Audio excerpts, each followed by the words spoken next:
Hello. How about now? Can you hear me? So hopefully you can hear me now.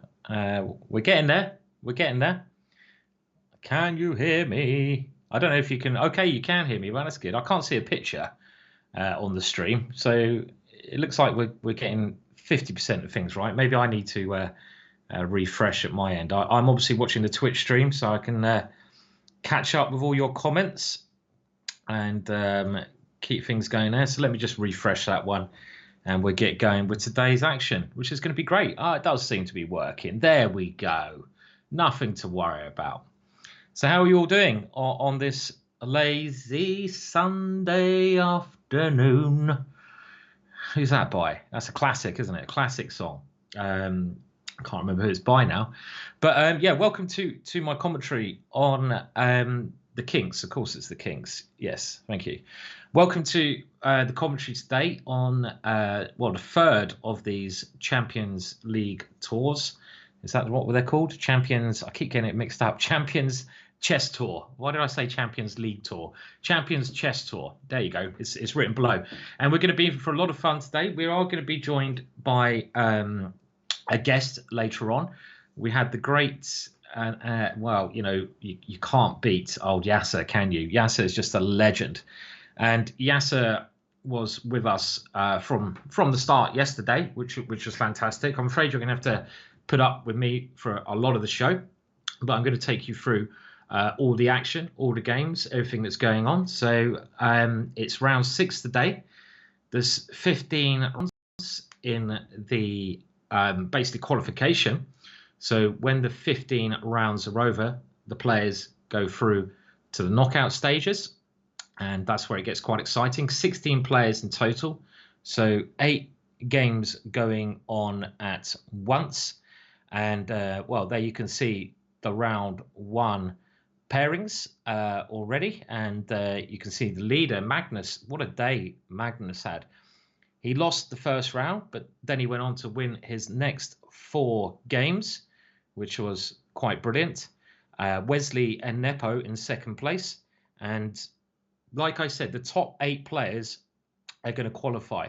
So you could have the attitude that out of 15 rounds, if you get 8 points or more, which is just over 50%, you might have a good chance of qualifying. That's one way to look at the scoring. But there's obviously today and tomorrow to go. So anything can happen. And, well, I'm expecting very exciting things. And I think the first question is, can anyone stop Magnus Carlsen? Magnus Carlsen is playing, well, he's playing extremely aggressively. We saw his game last night against Dominguez, where he played the Dragodolf. That was a very exciting game, this Dragodolf, where he had the black pieces. And I have to admit, he looked really dodgy. He moved his king around, all around here like this in the middle of the board, but he survived and then used his great endgame play to convert to the victory. So what I'm generally going to be doing, excuse me one sec. There we go. What I'm generally going to be doing, that was a bit of a shock, bit of music there. Just a video I was editing. So what I'm generally going to be doing today, like I normally do, it's a lot of games to look at for one person, obviously 8 games. So we're going to pick a couple of the main games. I hope everyone in the chat. So again, hello to you all in the chat. Let's just say hello to Lucifer, Ginomus, Panku, Bazmaniac, maybe based on Michael Basman, G. Christiansen, Colonel Duff, hello, subscriber. I always like to see a subscriber in the chat. I see Jerry, my good friend Captain Bumratty, is in the chat as well.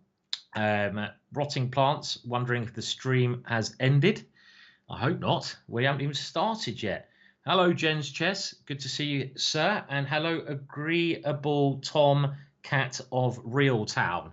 That's a name and a half. I like that name. String Dog, who's in the chat, is the producer of the show. So if anything goes wrong, blame him. Nothing to me. I'm joking. He's the one who makes everything look really nice and deals with technical problems. So very valuable, and you can check him out on Twitter if you want any Dogecoin advice. Is it Dogecoin or Dogcoin, Lewis? You can shout in my ear. How do you pronounce it? Dogecoin. Okay, Dogecoin. If you want any Dogecoin cryptocurrency advice, he's your man. But don't go asking me. It's something I'm going to try and learn a little bit more about. But it's I don't know. It all seems very weird to me at the moment. These cryptocurrency gambling 4Rs that's going on. So a lot of games are off, and the only game that hasn't started is actually, by looks of it, Magnus Carlsen. Everything else seems to have started. Fiona, hello, Fiona. One of my favourite people in the chat, Fianchetto. Go and check out Fianchetto if you want to. How are you doing, Fiona? Are you doing all right? Hope you recovered from Tatterstill.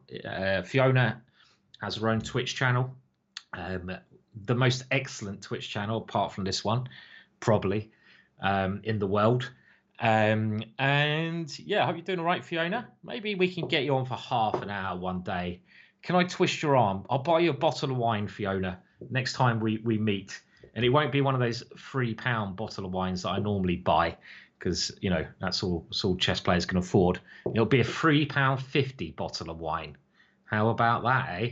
That's an offer you can't turn down, right? So yeah, so we're trying to get Fiona on. Hello, GM Canty. Hello, sir. Talking about great streamers, YouTubers. We have another one in the mix here. So brilliant presenter. Check out his YouTube and his Twitch channel as well. So yeah, so good to see you all here. And I suppose we should look at some chess, really. That's why we're here. So generally what I do, like I say, there's a lot of games going on. I'll do my best. I normally try to explain the ideas, so it's for sort of middle level viewers. But you know, some of you higher rated players might get something out of it, and even some of you patzers out there. Dare I call you a patzer? Do you know what patzer is? Does everyone know what a patzer is? A lot of people have called me a patzer. Patzer is like patzer. I don't know if it's a real word, but it's generally a weak chess player, which it doesn't matter. You know, it doesn't matter if you're weak. Am I actually just insulting all the audience already? Oh, doing a grand job today. Hang on a minute. But before we go to Magnus Carlsen's game, let's go and have a look at what the hell is going on this board. And this is MVL. Now, MVL is playing against Dominguez. Dominguez is in last place on 1 out of 5. And MVL, how many points is MVL on? You guys have got to help me out with scores, but we can bring that up. MVL started very strong yesterday, and he's had a couple of bad tournaments, MVL. So it'd be nice to see him. There we go. So MVL, how's he doing? He's doing all right. He's on 3 out of 5. So as long as you're over the 50% mark, remember it's 15 games until we get to qualification. As long as you're over the 50% mark, probably better than the 15% mark, you can have a good chance qualifying. But look at this. I'm going to bang through the moves. It starts with a Sicilian. This is like the can variation. One of the only variations of the Sicilian I haven't really ever studied in at all. And now knight c6 played, and here knight takes c6 is one of the main lines. Of course, I know a little bit about this. And now one of the sharpest moves, e5, attacking the knight straight away. The knight now comes into the center, and now knight e4. This seems really aggressive play from MVL. Queen c7, aiming for that pawn, and now f4. And already you have a kind of interesting structure where you've got to say, are white's pawns good or bad? Because they could be very good. Look at that square on d6, right? So ideally, if white can stabilize and get castled, he's going to be doing well because he's got this lovely pawn. Having a pawn on e5 means you can attack very, very nicely. But there is a little bit of issues. Look at his like airy king, the airy king here. There's lots of like diagonals there pointing down towards the king. So it's a little bit exposed. And they're now playing very quickly, so they must be in theory. So I'll hurry up a little bit. And now c4, bishop b4 check. And you've got to be a bit of a lunatic to play this move, or very well prepared. But the issue is, if you go bishop d2, it's those diagonals that are a problem. And now e3 is one of those squares, and white has to watch out for some little nasty move like that, right? In we go. Kaplonk. That's the kind of move you play on the board. You look at your opponent in the eyes and you go, kaplonk. Try it. Everyone try it next time they're in a tournament hall. I love to hear kaplonks just going around the tournament hall. Kaplonk. Kaplonk. That'd be very interesting. And you'll probably get thrown out of the event. So he goes king e2. He's doing the delayed bomb cloud. The delayed bomb cloud move. Oh, my words. But he's relying on his pawns. f5. Now the knight comes back. Bishop a6. And look at this. Look at this. King f3. It's a crazy little idea. It's probably all theory, but what a weird way to play. And now there's no way really to take advantage of that king at the moment. Maybe the king is just absolutely safe. You wouldn't want to play this unless you're very well prepared. And I see people shouting Patzer. I have to say, if I was watching the England under-10 championships and one of the players was starting to play this, I was like, yeah, they probably need to get a good coach. Because look, you shouldn't move your king around like that. It'd be like, they've got a bit of potential. They've got a pawn to e5. They played a bit of Sicilian, but they've still got to learn the basics of chess. They've got their bishops. They're moving their king before their pieces. He needs to get some good lessons. Just don't get lessons from MVL by the looks of it. The knight now comes back to e7. Bishop e3, saying to the queen, yeah, okay, I'm going to push you back. Now Dominguez swaps off there. And now queen d6. And we noted that was one of the squares that black had to watch out for, right? We cement the queen there. And if the queens come off, then the king is absolutely safe. So Dominguez keeps the queens on. And now b3. And I have to admit, I quite like MVL's plan. I don't know if this is new stuff. Because look at these pawns. These pawns act like a barrier. And the bishop on a6, like in some variations of the Scotch, if you know that one, the Scotch variation, not the drink, which I very much enjoy after a good day's commentary. But that bishop can't get in here. And now c5. So now black's saying, can we swap queens? And now h4, stopping any g5, gaining space. And the king continues its wandering. King e3. I mean, would you play like this? Would you? Would you play the king around like that? What's he going to do next? Try to get a touchdown? Maybe it will turn into a queen if it gets to the end of the board. Knight c8. And now I think very good ideas to get rid of the queens while the king is doing its walk of shame. Shame. Shame. Queen takes b6. A takes. And now bishop e2. This is probably all theory. Look at the clock times. We have a capture here and now a nice move. I like this move, a4, because this is now making sure the a pawn is defended from the rook on a8 by another pawn. But you're also shutting down these two guys here. For example, the pawn on b6 could be very weak later on. If white ever gets a rook in there, that pawn can't be defended. And these are little positional strategic ideas you've got to watch out for. And I have to admit, I really like white's position. You got the queens off, so your king is now ready for the ending. So this is the new way to play, guys. Get your king developed before anything else. Move it around as much as you can without getting your knights or bishops in the game. Don't worry about, anything else. Just move your king around, then get the queens off and try to win the ending. I expect this could really catch on. Now, g2 is on pre, but if you go bishop takes g2, as corporate overlords have mentioned, we have rook g1, and now the bishop has to move. Let's say bishop c6, and now we go rook g7. So I get my pawn back, and look at the strength of that guy. That's one badass rook, isn't it? That's a really funky rook there. So I quite like this. I think this is a very nice way of playing and showing some good opening preparation. So Dominguez is thinking about what to play. But I like white's position because he doesn't have any problems. And this knight could even come into e5. Black has two weak pawns here. and it feels like white has better chances of taking over the files. So I'd say a little bit of an advantage to white. Okay, well, let's go back to the boss, shall we? The end of level boss, Magnus the Bad Carlsen. And he starts with the English opening. And I have to say, if you want to learn a little bit more about this opening, that I hear the best ever course ever made in the world of all time is on sale today and tomorrow and the next day. 3-day sale.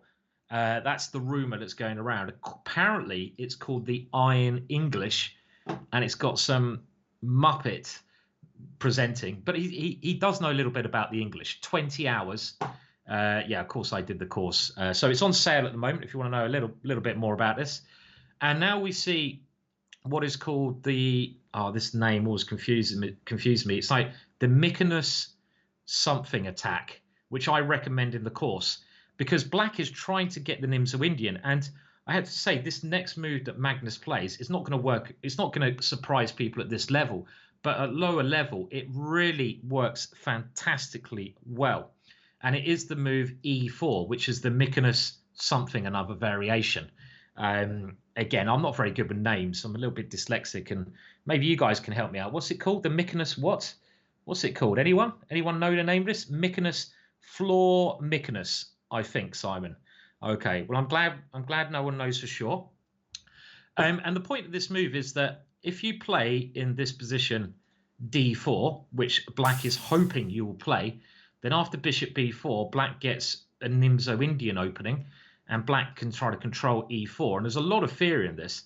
And players who play this system as black, they might not be prepared for the move E4.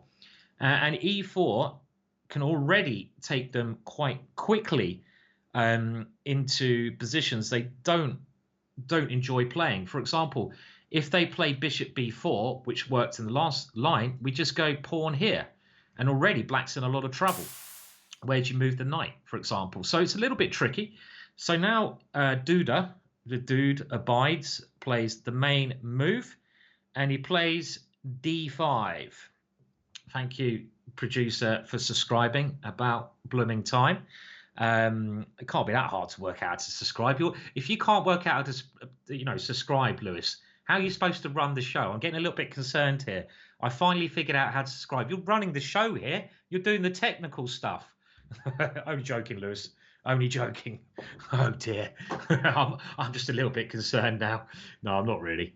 Lewis does a fantastic job. And now the move I recommend in my book is pawn to e5. And this has a lot of very fun lines. But the other main move, and the move that Magnus prefers, is to first take here and then go e5. And now the main line is this weird idea where both pawns go on a rampage. So we take on f6.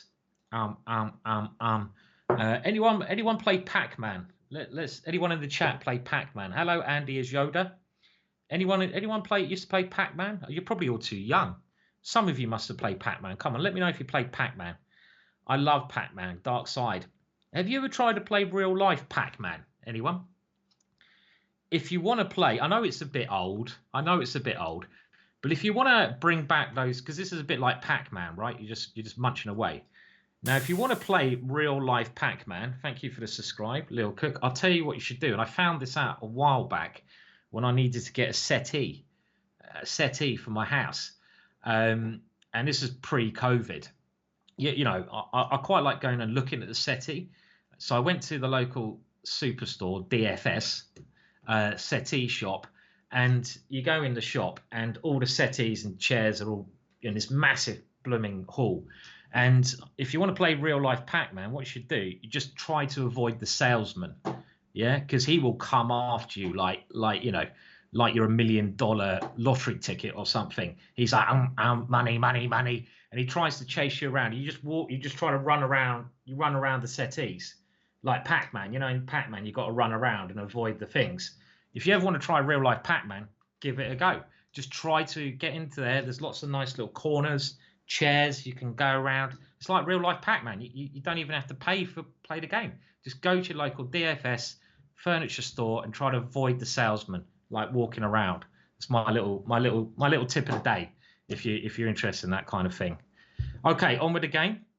Queen e2 check, and this forces bishop e6. This is quite interesting line. I'm gonna have to, whenever the world champion plays an idea, it's always worth raising the eyebrows.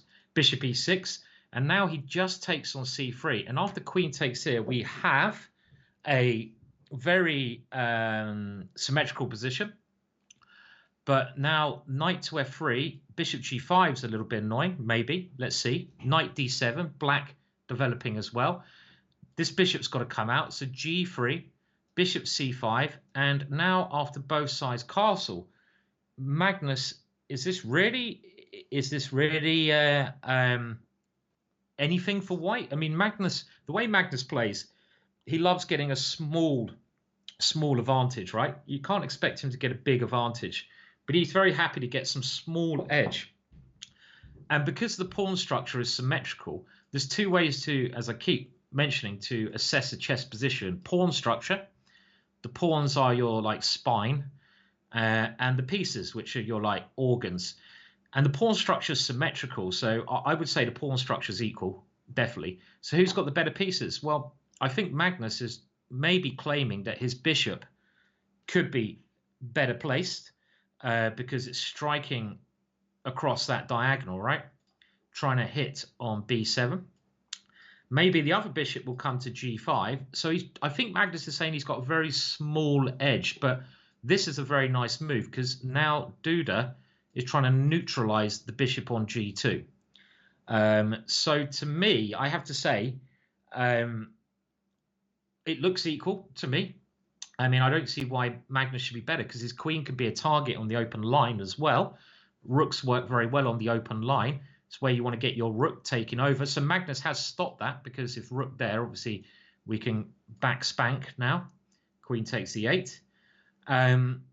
So these are kind of positions where, to me, they look even, but I've learned the most by watching Magnus Carlsen play them. Because if I was white here, I'd be like, okay, this is like an equal position, right? This must be like a draw. And then you watch Magnus Carlsen play them, and somehow he just he finds little ways to get pressure. So even though it might look a little bit boring, it's really instructive to see how he gets blood from the stone, really, in such positions. I mean, maybe he's going to try this one. Let's see if he can. So we'll come back to that one. Now, do remind me if you guys, G Christiansen is saying minus 1.5. What, Magnus is just one? Magnus is losing here? I don't know about that. Now, I very much doubt that. Queen b5 might be played, but remember, if you go here, I'm just taking that one. That's why I got the rook there. Now, do let me know if there's any games that you think are very interesting that you want to look at. Is Charlie the Chess Cat here?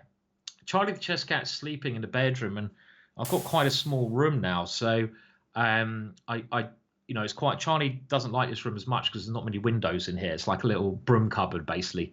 Broom cupboard guerrilla filming is the name of my industry going on here. By the way, thank you, Resident, who gifted a subscription. Very kind. But someone's saying Sam Shankland's in trouble. Let's go there. Battle of the Americans. And we're going to whiz through the moves. Now, Sam has just brought out a course on the Slav. And so far, his course, which is obviously a very good course, he's lost every game he's played in it so far. No, I'm only joking. He lost to Magnus Carlsen yesterday, which is respectable. And this, I'm sure when you're playing your fellow countryman, there's a lot more at stake because, there's that pride. You want to try to get in the Olympiad team. You want to, if you win, it means a little bit more, right? Because it's more competitive. So I'm going to go through the moves very quickly. And now we have what is a standard looking position to me. Wesley So has the two bishops. I've played this kind of way for white as well. And here I've gone like this and castle queenside. Oh, Wesley, you've been watching my games, old Wezzers.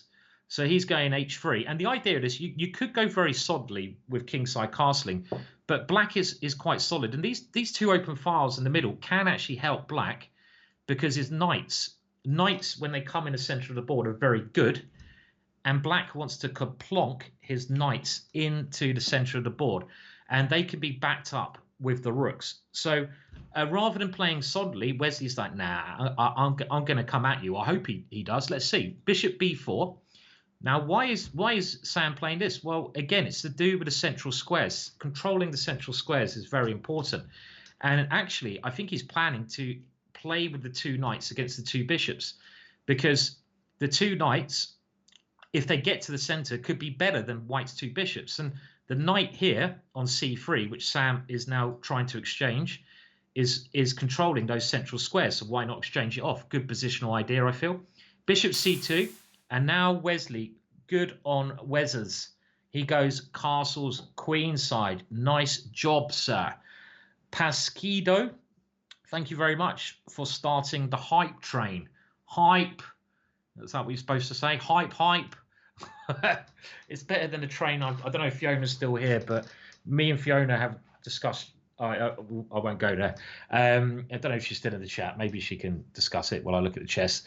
So thank you, any subscribers. Very, very kind if you want to join in. And now I quite like this idea, because if we can open up the bishop, great. Thank you, Dark Side, for subscribing as well. So if we can get g4 in, it's going to be a way to start the attack.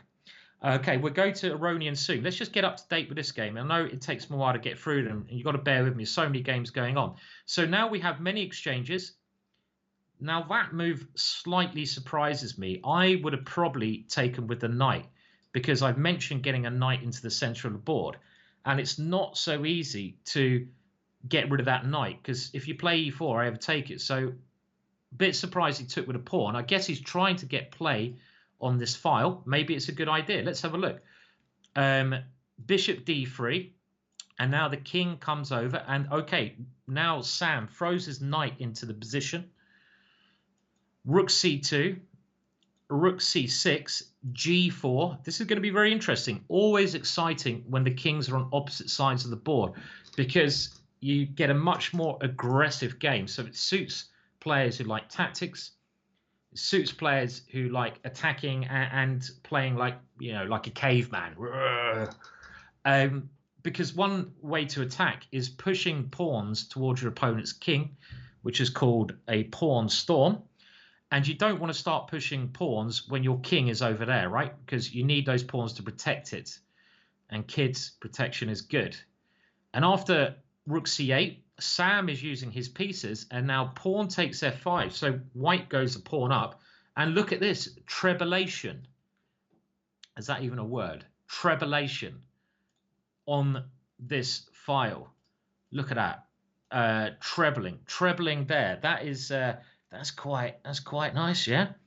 And there is a threat now of knight to a3 check. So let's say, okay, Wesley stepped out of that.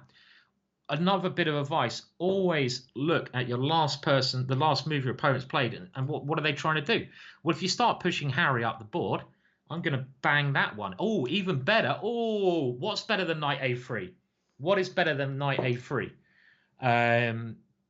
Thank you. By the way, thank you very much for all your cheers and everything today. You've been very generous, and thank you, Resident M, for the Cheerios. Nice to see. What is better than knight a3 and rook takes c2? There's an even better move. Can you see it? Anyone see an even better idea? Yeah, look at this. Put that in your pipe and smoke it, son. That's another thing you say to your opponent. If you're a beginner here and you're wondering what etiquette is when you play your first chess tournament, over the board and you're playing your opponent, if you ever play a move like that over the board, your first chess tournament, you must say, put that in your pipe and smoke it, son. That's the etiquette of a chess tournament.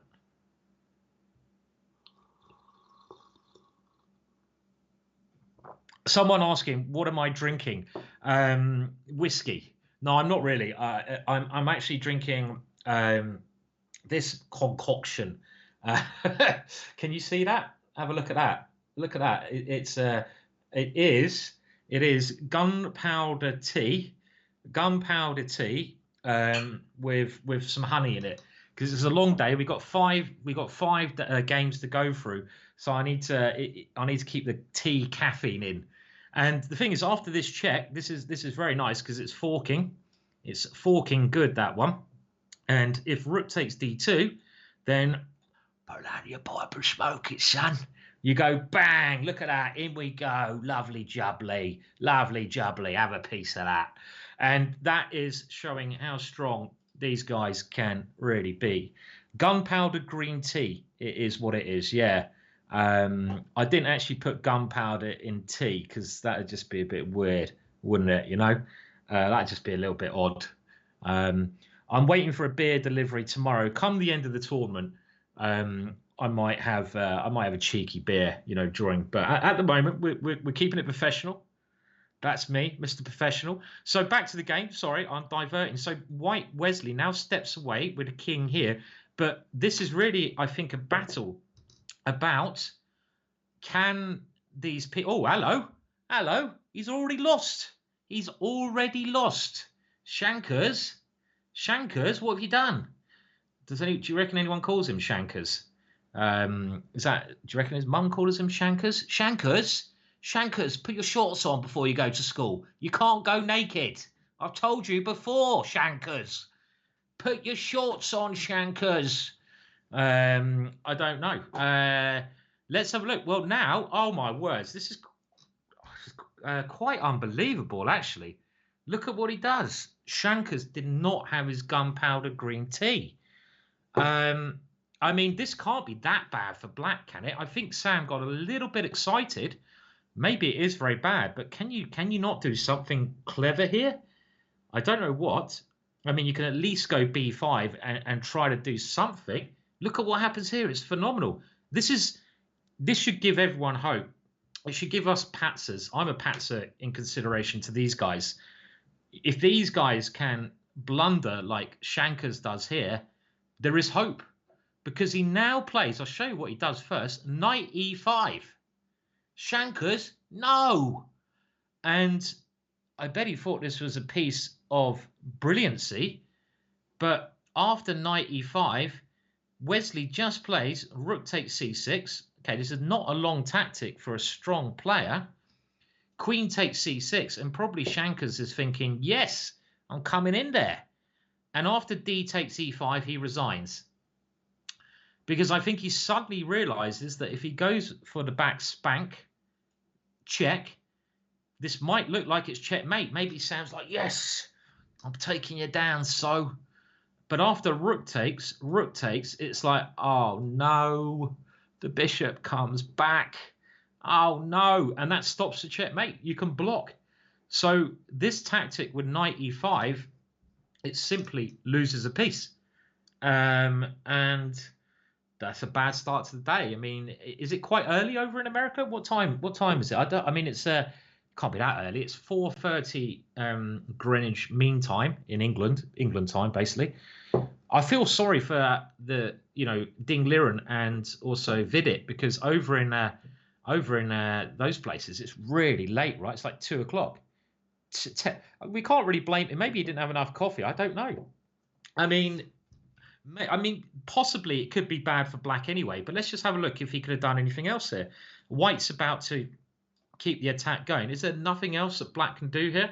Is black just doing very badly in this position? I mean, for example, if you played knight here, okay, you're a pawn down, but it's not the end of the world. Something like here.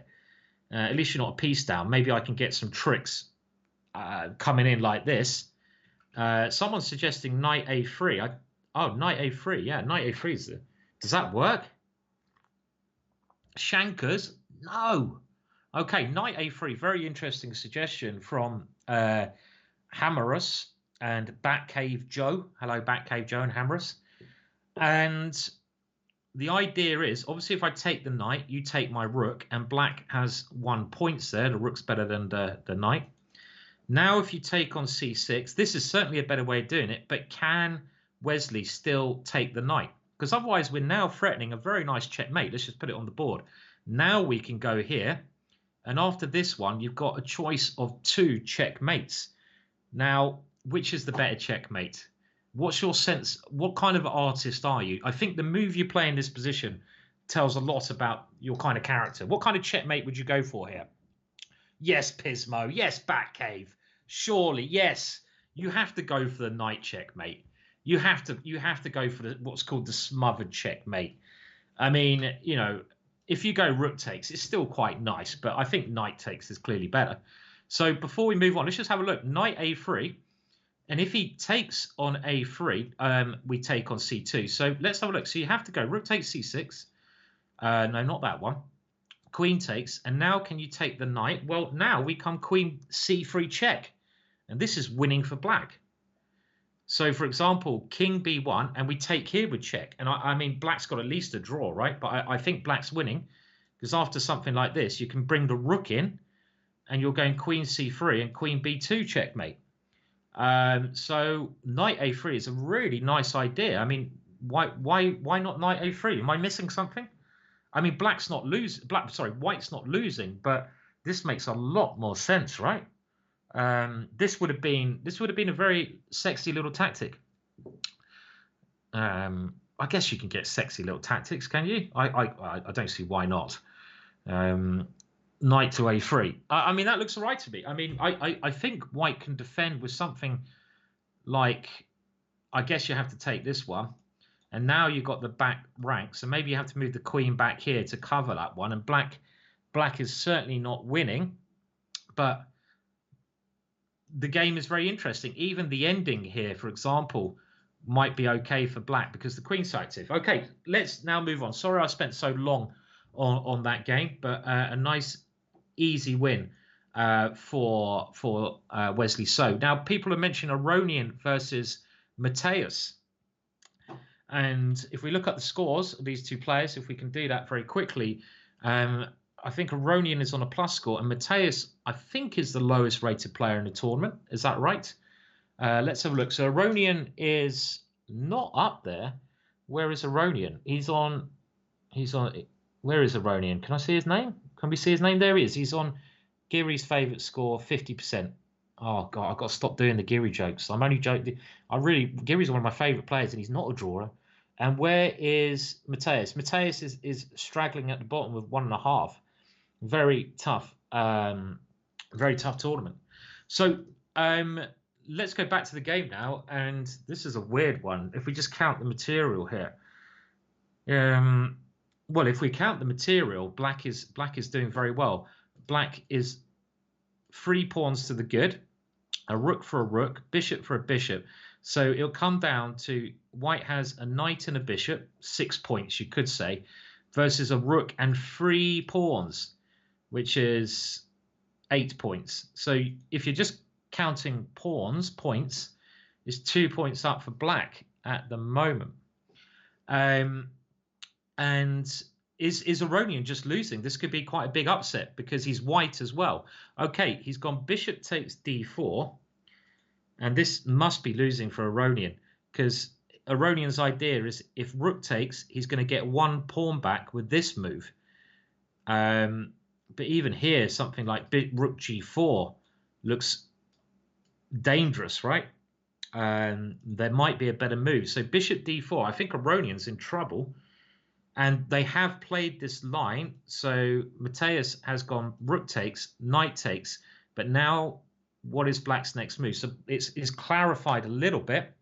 I agree. It looks horrible for white. Now, I don't use a computer when analysing because lots of people use computers. And you can turn the computer on at home if you want to. But I'm going to give you that choice. Because I feel like always using the computer is quite bad to improve your chess. Because you're not thinking about the ideas. You're just relying on what the computer says. Hello, Psych405. Thank you for the donation. If I do miss a donation or something like that, I apologise. I can't hear them at the moment. So I do apologise, but very nice to see a donation. Just wanted to thank you for all of the hours of free education and entertainment. Any predictions today for the Liverpool and Man City game? Played very simply, taking a pawn, and now Aronian's gone rook f1, but black is 3 pawns up. 3 pawns up. And now, well, I mean, maybe there's a better way for Mateus to play it, but this looks very simple.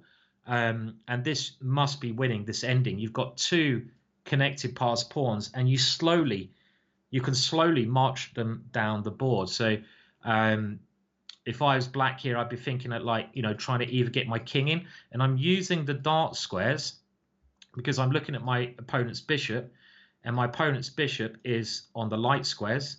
So I stick to the dark squares. I stick to the dark side, my friend. I am your father. I am your father, Aronian.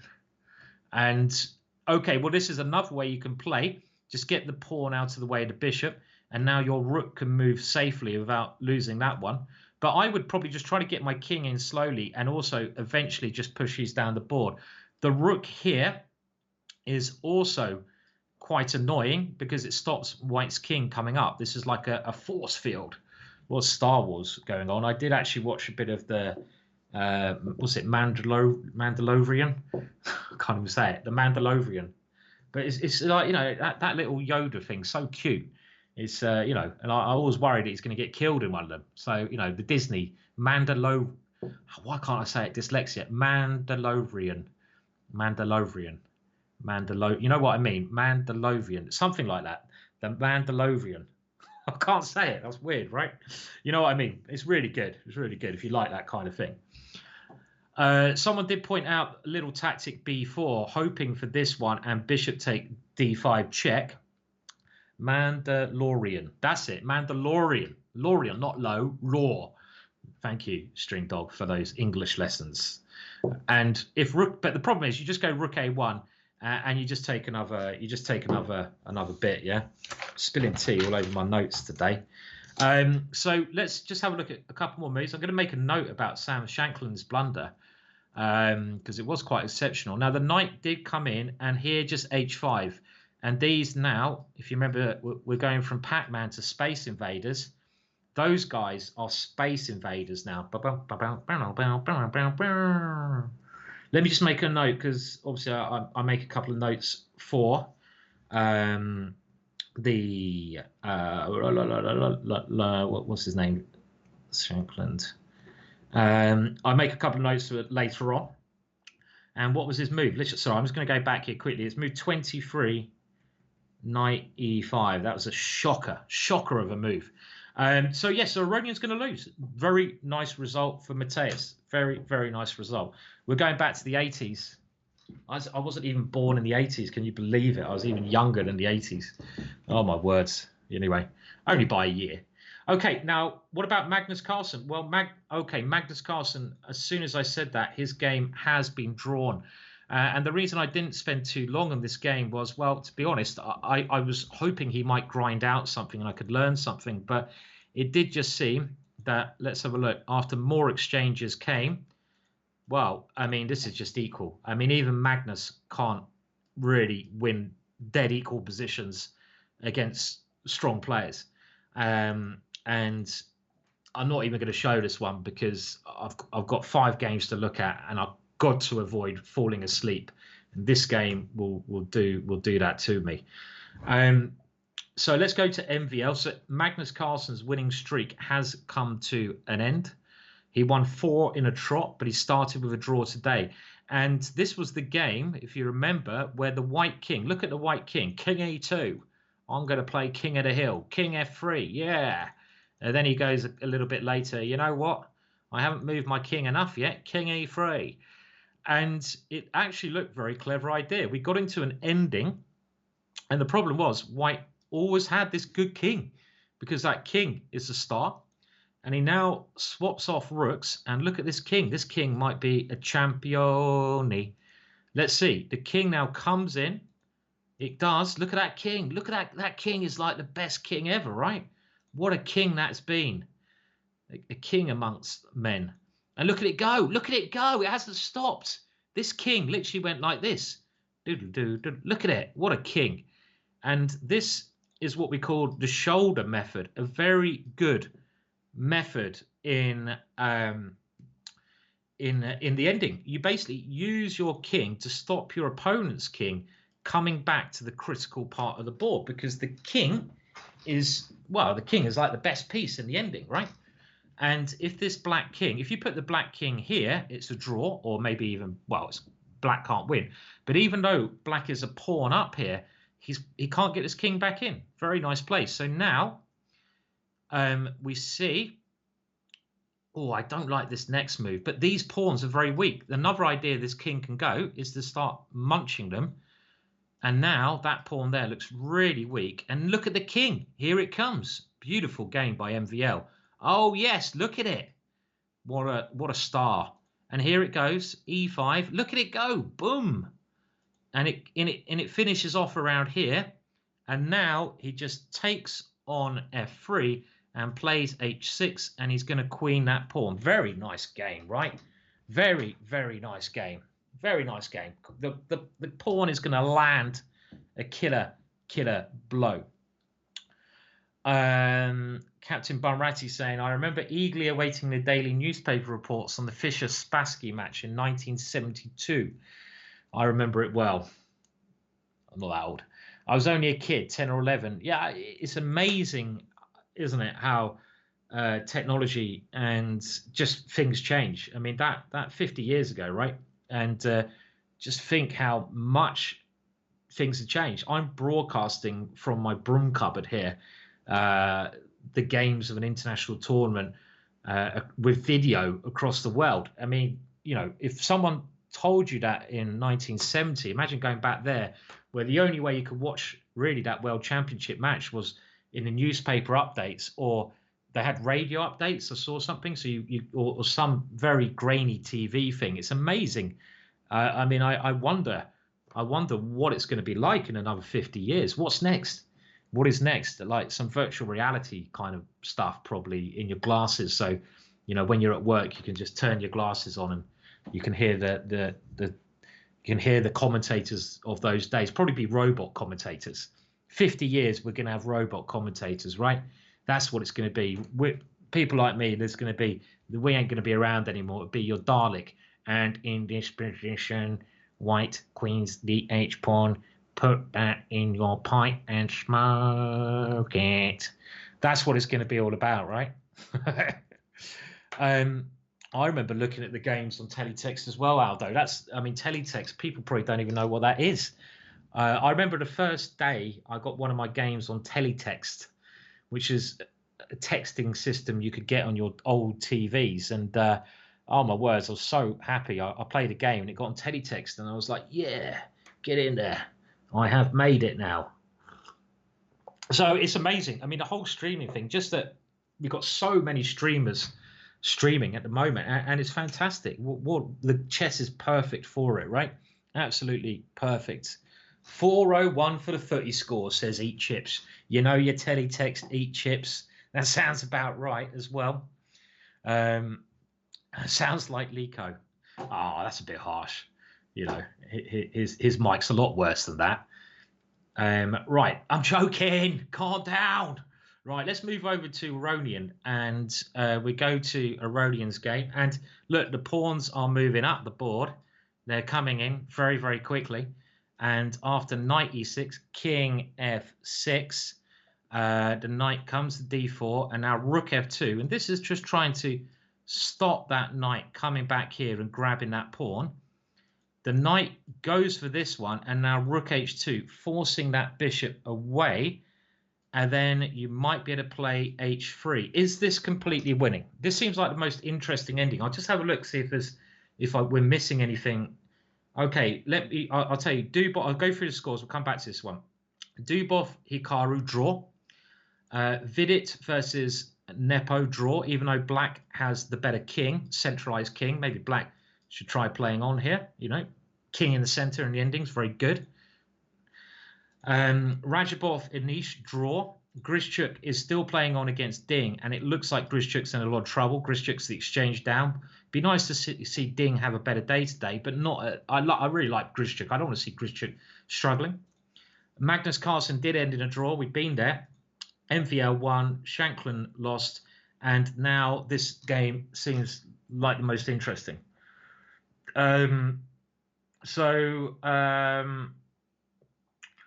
Now, bishop d7. So, well, let's have a look. If we play, I mean, this doesn't seem so easy for for black somehow. Black should be winning, but if we play h3, can white now take on h3? This is what I'm thinking. And the idea is, if you go rook takes h3, I've got king g2, and I'm going to win that pawn. Is that so simple? Like king here, rook here, king takes here. This should be winning for black still because I keep that pawn. If you remove these 2 pawns from the board, it's actually losing. But this one's not so easy. So I'm now, instead of this, we saw rook a2 defending that one, and now Mateus has just gone for a different plan. He's going to try to get his king in on the dark squares, and now there's this threat of knight here, but maybe just king f4 is good. Well, then knight g6 check should be winning. Dark side is saying go to the Grischuk game. I mean, we could go Grischuk, but this is also interesting. Grischuk, let's have a look how much time. He's going to be very short. Well, this is Grischuk. Maybe Grischuk has some chances with the G pawn, but I think he's just losing Grischuk, right? I mean, white's got the extra rook. This H pawn should come through, and that king is not as happy as it'd like to be. Let's say you go knight e4, a nice centralizing move. What should white play here? Anyone see a good move for white? This move is trying to free up the G pawn. Boom, boom, boom. What should white do after the knight comes to the square? Anyone see a good move for white? Come on. What? Yes, rook d5 is checkmate, because the black king needs to have the e4 square. So it's looking, to my eyes, very bad. And instead, white's going for another plan of trying to swap the rooks off and then queen the h pawn. This could be a very forcing way. Okay. Can you now try to get the king to d3 and go checkmate? There's some nice little checkmate patterns here. For example, if I go check in this position, your king comes back here.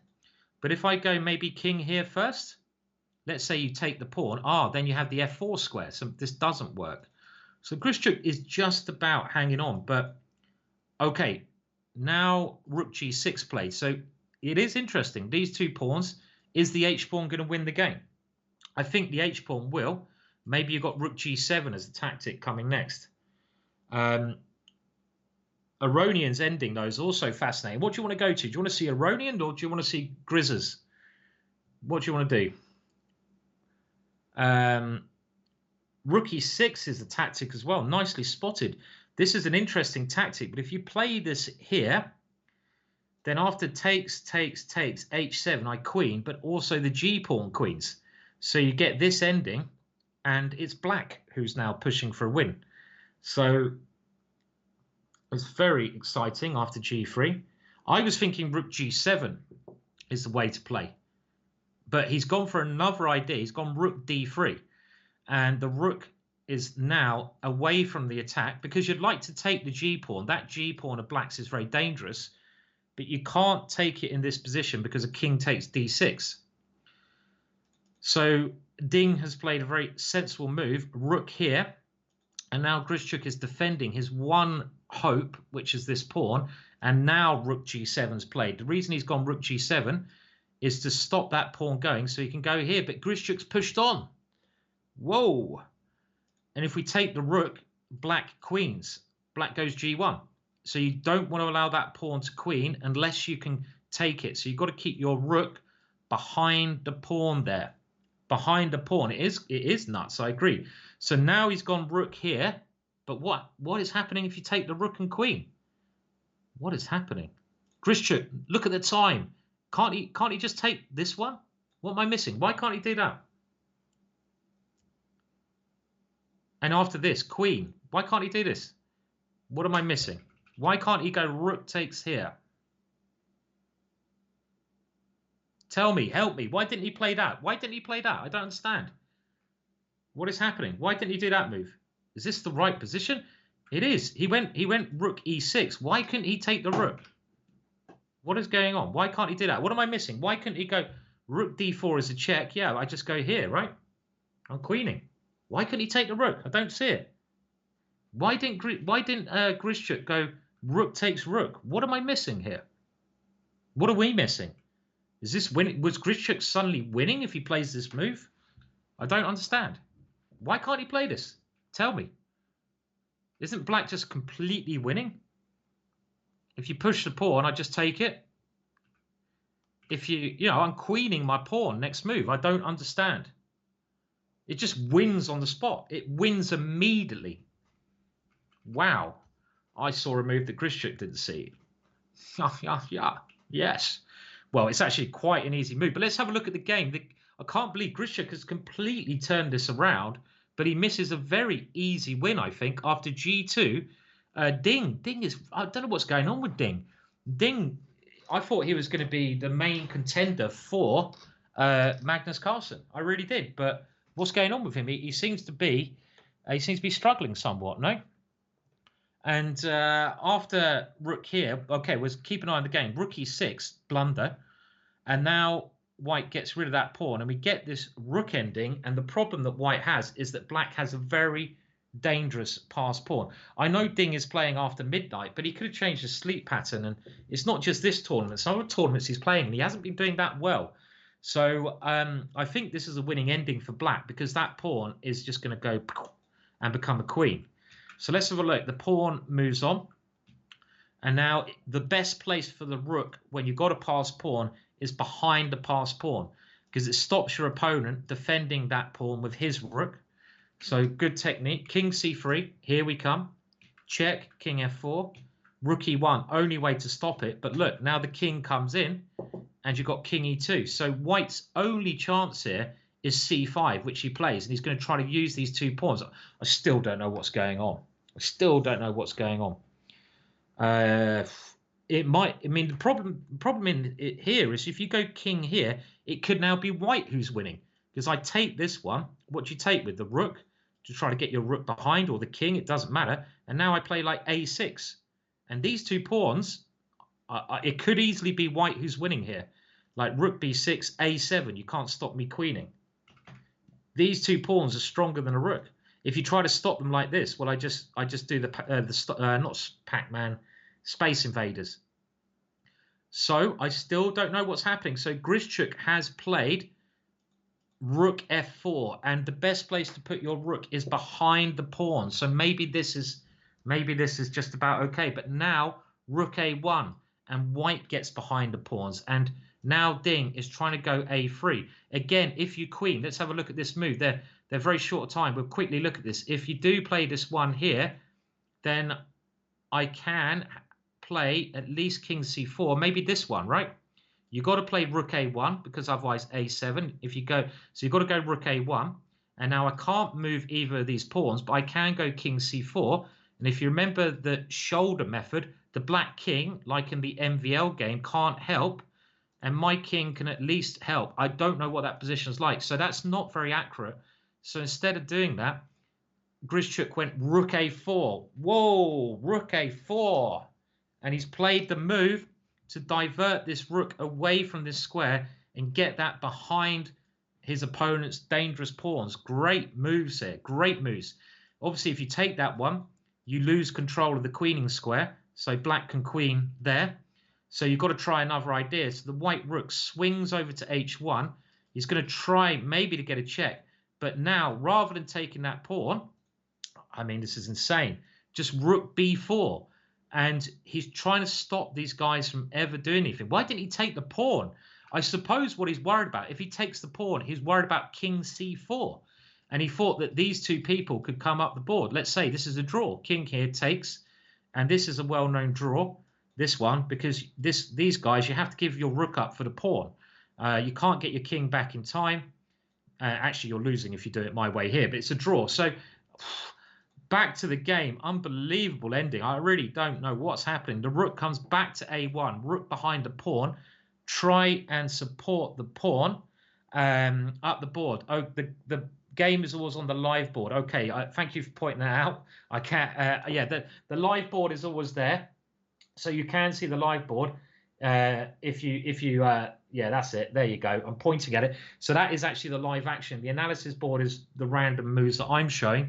I'm trying to show you some variations, but it's so quick Now black does take this pawn, and the a6 pawn motors up.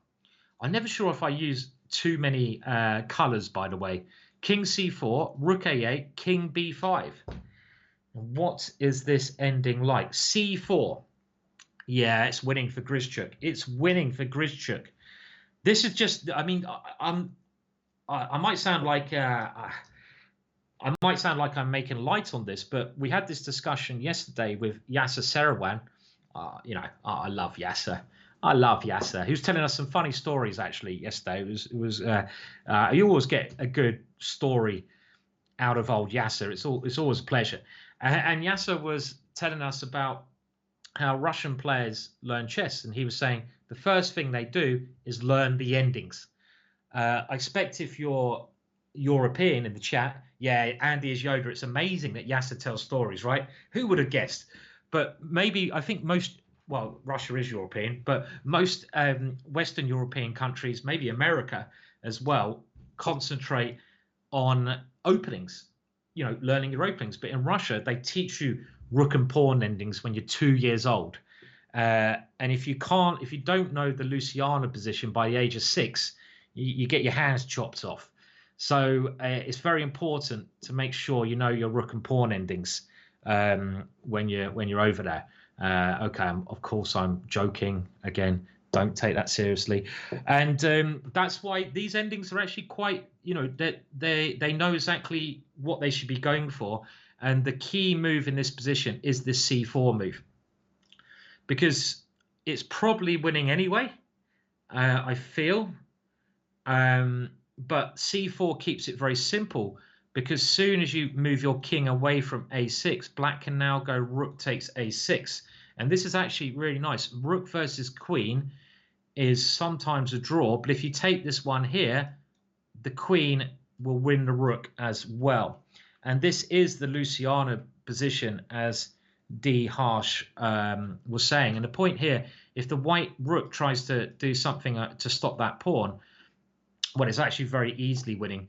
The white king is totally in the wrong place. You need the white king somewhere better. Again, it's that shoulder technique where the white king can't join in. And here, the simplest way to win is actually just king e2. You don't even need to use the Luciana position, because you're just queening that pawn. If you move your rook somewhere like this, well, again, number of ways you can win here. I might just do it this way now. And if I do allow your king across, but after king here, you try to stop that one. But I just need to force that king away. If I want to be flash here, I can even go, well, let's not go bishop. Let's go queen. And after this one, I now force your king away from the defense of the rook, because your king cannot remain on these squares. It has to go this way. And when it does, obviously this one is doing the job. And this it's actually quite weird. This ending here, which I find quite bizarre. Someone told me the other day, this is the kind of ending you learn, when you're very young, right? You learn how to win king and rook versus king at a young age. But it didn't occur to me that if white could pass and not play a move, this would be a draw. So what I mean by that, let's get to a position. I mean, I know this is not that important, but let's say we get to our ideal position where the white king goes, okay, this is really bad defense, but let's say we get to this position. Well, maybe not this position. I'm playing this all wrong, guys. Let's say we get to this position here and it's black to play. Well, something like this, and it's black to play. The way you'd win this, you go king here, and you basically wait for the king to go to a2, right? So as soon as it goes here, you give checkmate. I know this is really basic. But if white could say pass here, and if he could say, I don't want to move, it's your move, you move again. So this is actually an example of basic zugzwang, which is the compulsion that you have to play a move. And whatever move you play, it makes your position worse. You couldn't win, because let's say you go king here. Okay, you pass. I can't pass. But imagine the king goes there. You keep dodging each other.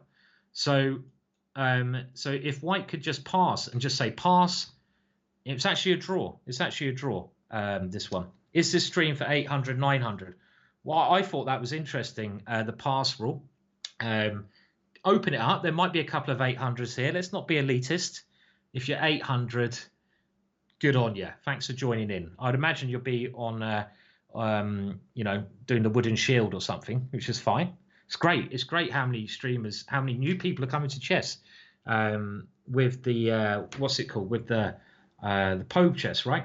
It's very, very good. Very, very good.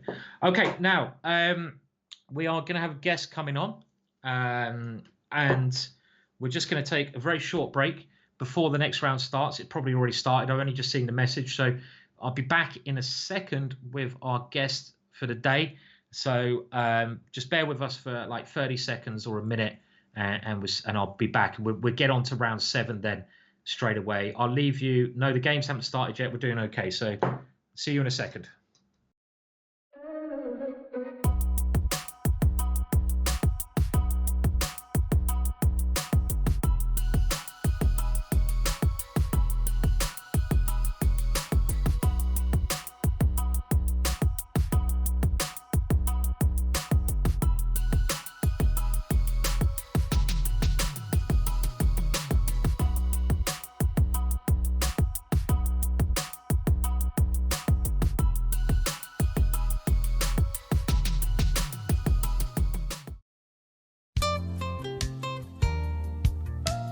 Hello there, welcome back.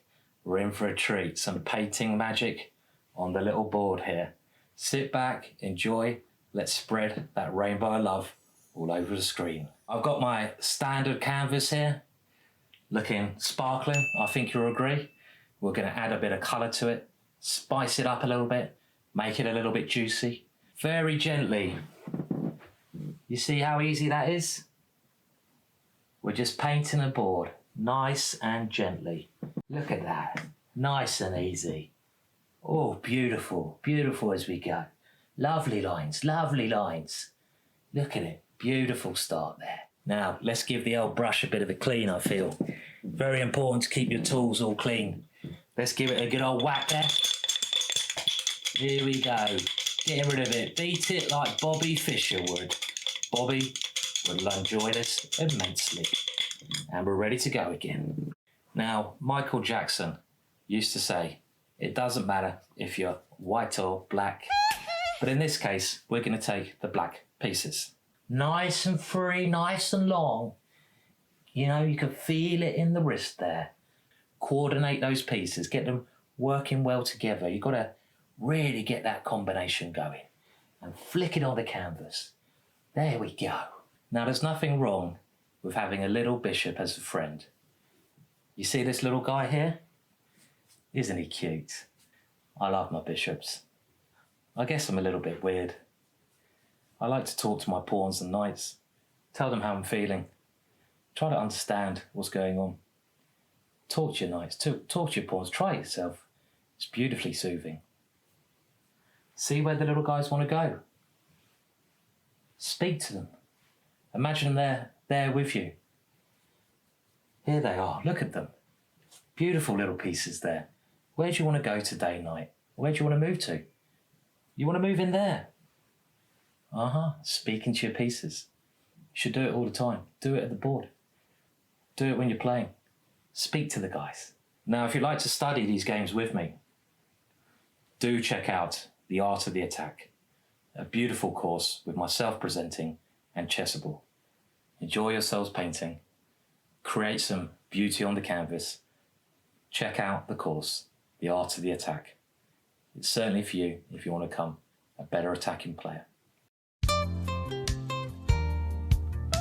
Every battle is won by preparation. We've taken one of the most popular chess books ever written and rewired it for the modern player, The Art of Attack. Learn with Chessable's state-of-the-art move trainer technology, presented by myself, Grandmaster Simon Williams. I'll talk you through 29 hours worth of educational video content, from attacking the uncastled king, bishop sacrifices, diagonal attacks, and classic pawn storms. Paint your opponent's king into a corner with The Art of Attack.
Hello there, welcome back. We're in for a treat, some painting magic on the little board here. Sit back, enjoy, let's spread that rainbow of love all over the screen. I've got my standard canvas here, looking sparkling, I think you'll agree.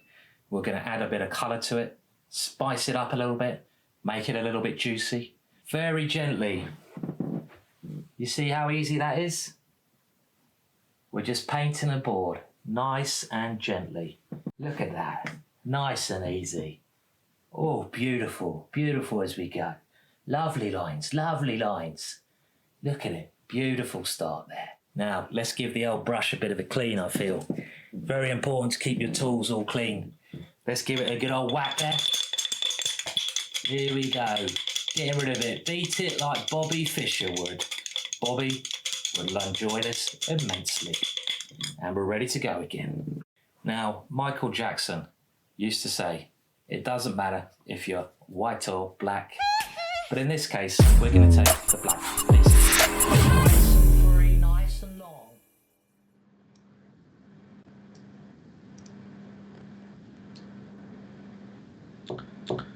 Hello everyone. So we're back and it's round seven, but round 2 or 5 today. And the games have started. So I'll put you on Magnus Carlsen. I'm sure everyone likes to see a bit of Magnus, who got held back, but it's a great honour, and I think we've got a bit of echo there. So we'll just get the technical things sorted out. We've got a great guest on the show. We'll just wait before I can't introduce our guest with an echo.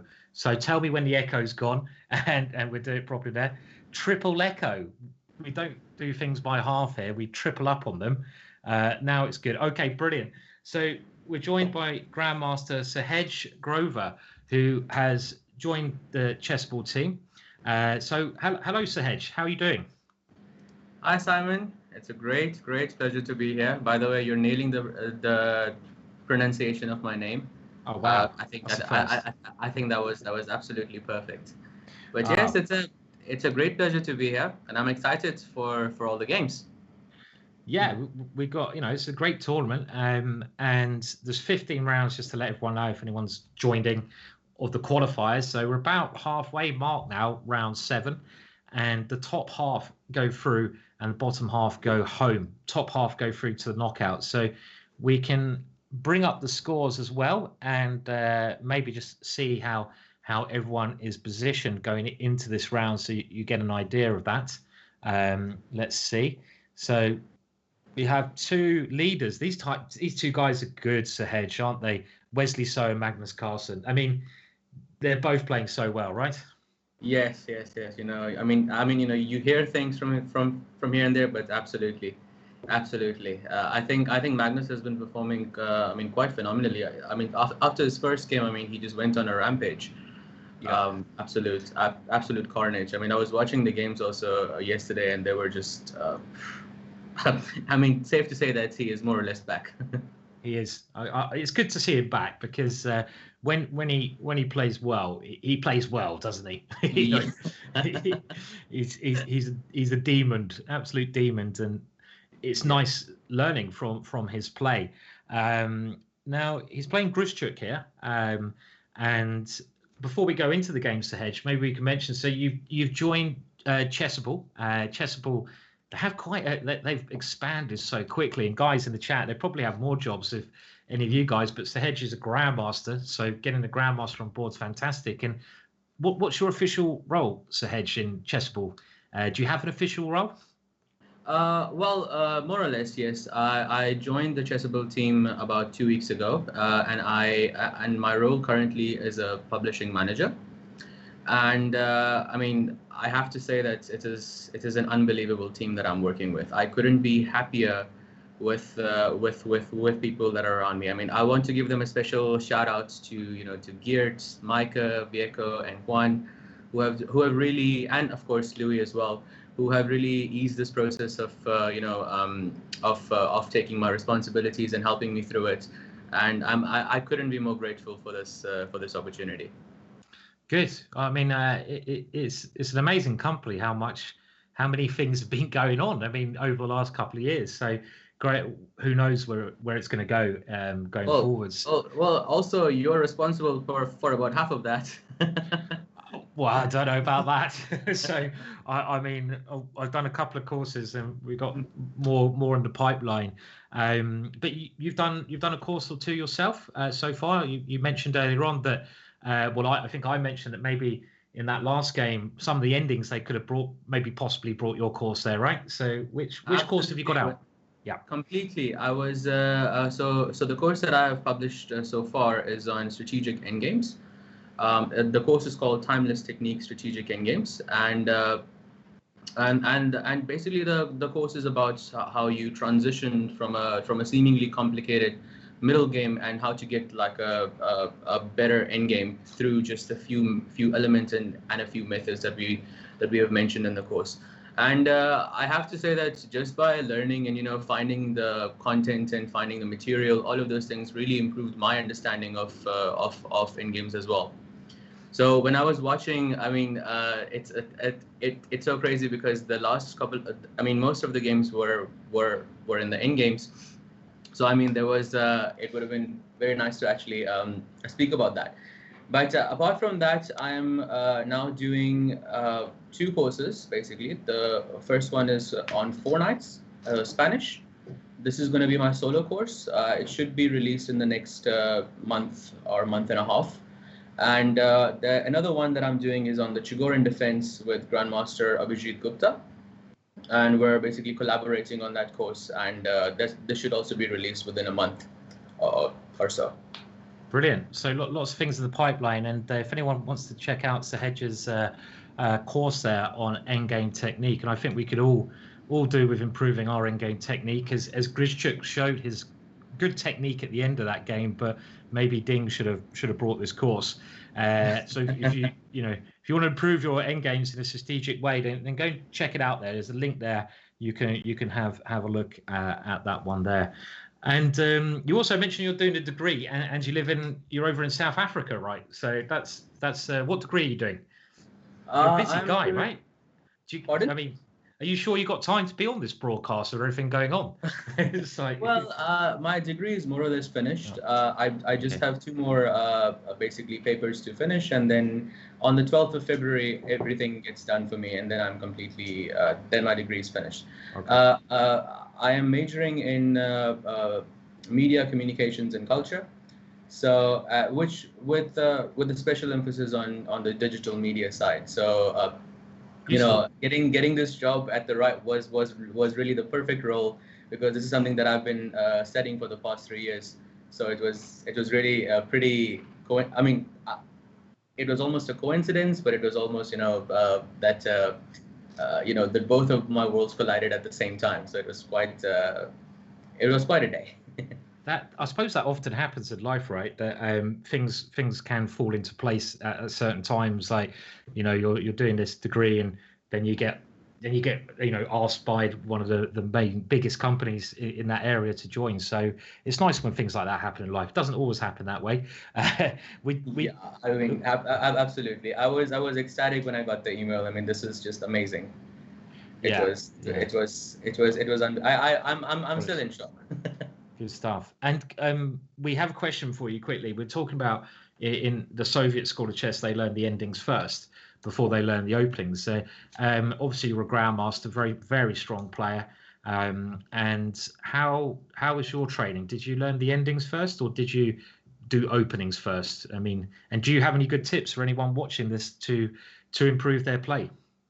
Well, I was always taught that end games are mainly theoretical, which means that most of the end games are already solved. So my coach used to ask me that, how do you expect to learn something that is already solved, and go on to something that is like anything in the opening, which is not exactly solved, because everything is, I mean, it can be a lot bigger than that. And so I would definitely suggest that people study end games first, and that is exactly what I did. I started off with just a simple opposition, then I moved on to a little bit more complicated, but still elemental things such as the Philidor, Lucina, and Centurini, all of those things. But I started off with the end game simply because I also believe that to be a good chess player, you need to be a good endgame player. I believe it was Capablanca who said that if you can learn rook pawn endgames, you already know 50% of chess. Well, there you go then. That's quite a good. That's quite a good phrase. So if you learn your rook endings, you know 50% of chess. I like that one.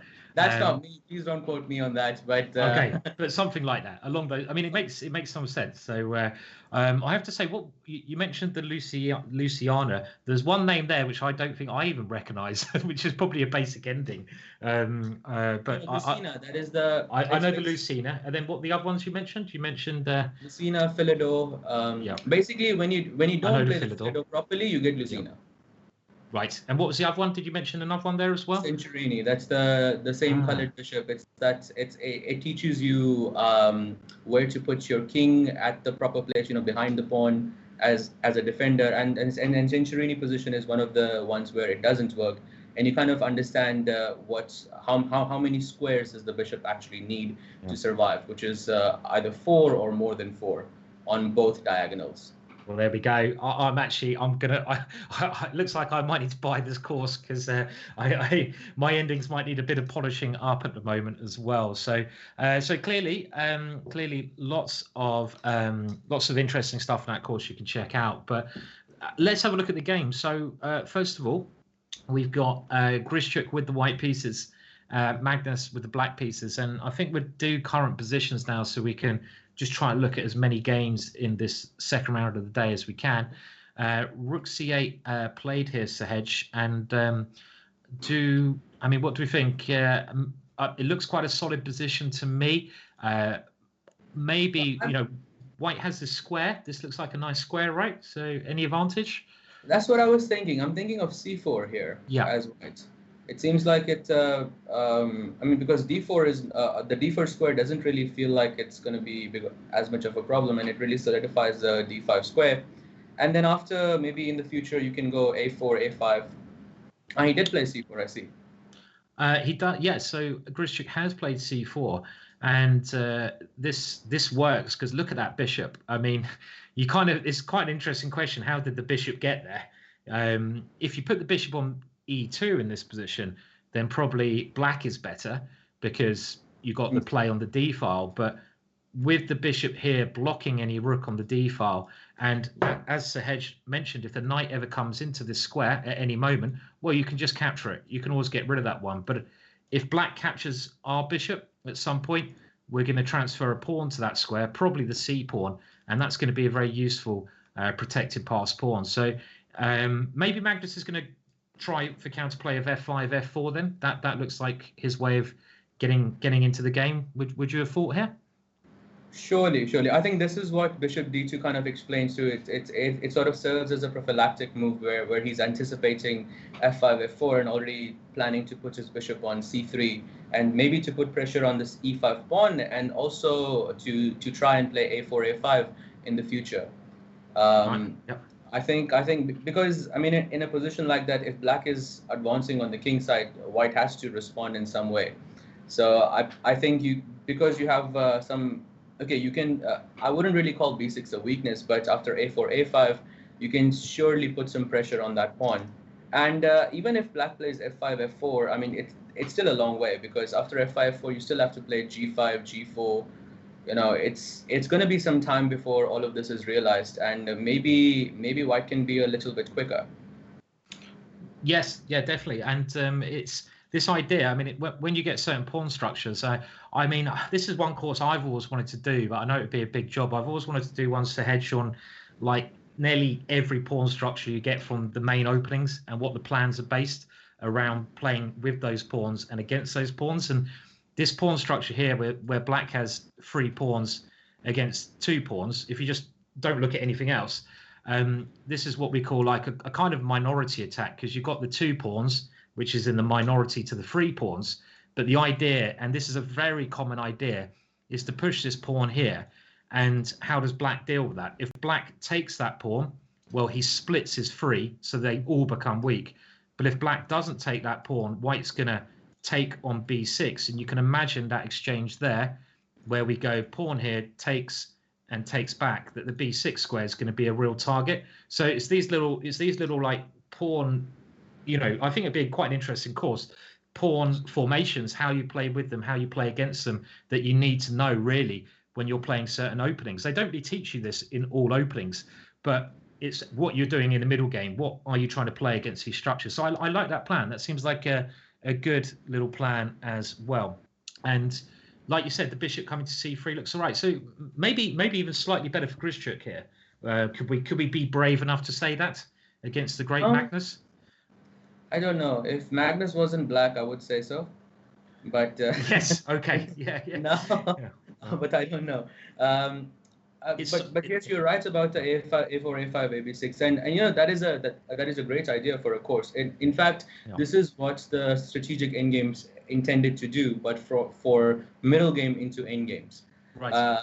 This is pretty much the idea of like how to approach certain types of positions and how to get a better advantage before you even enter the endgame.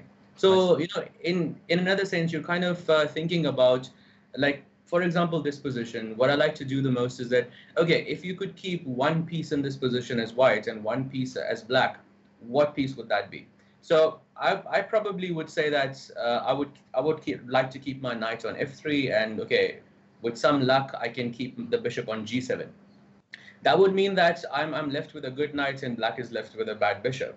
And then once the knight finds its way to d5, it will be a very, very good endgame.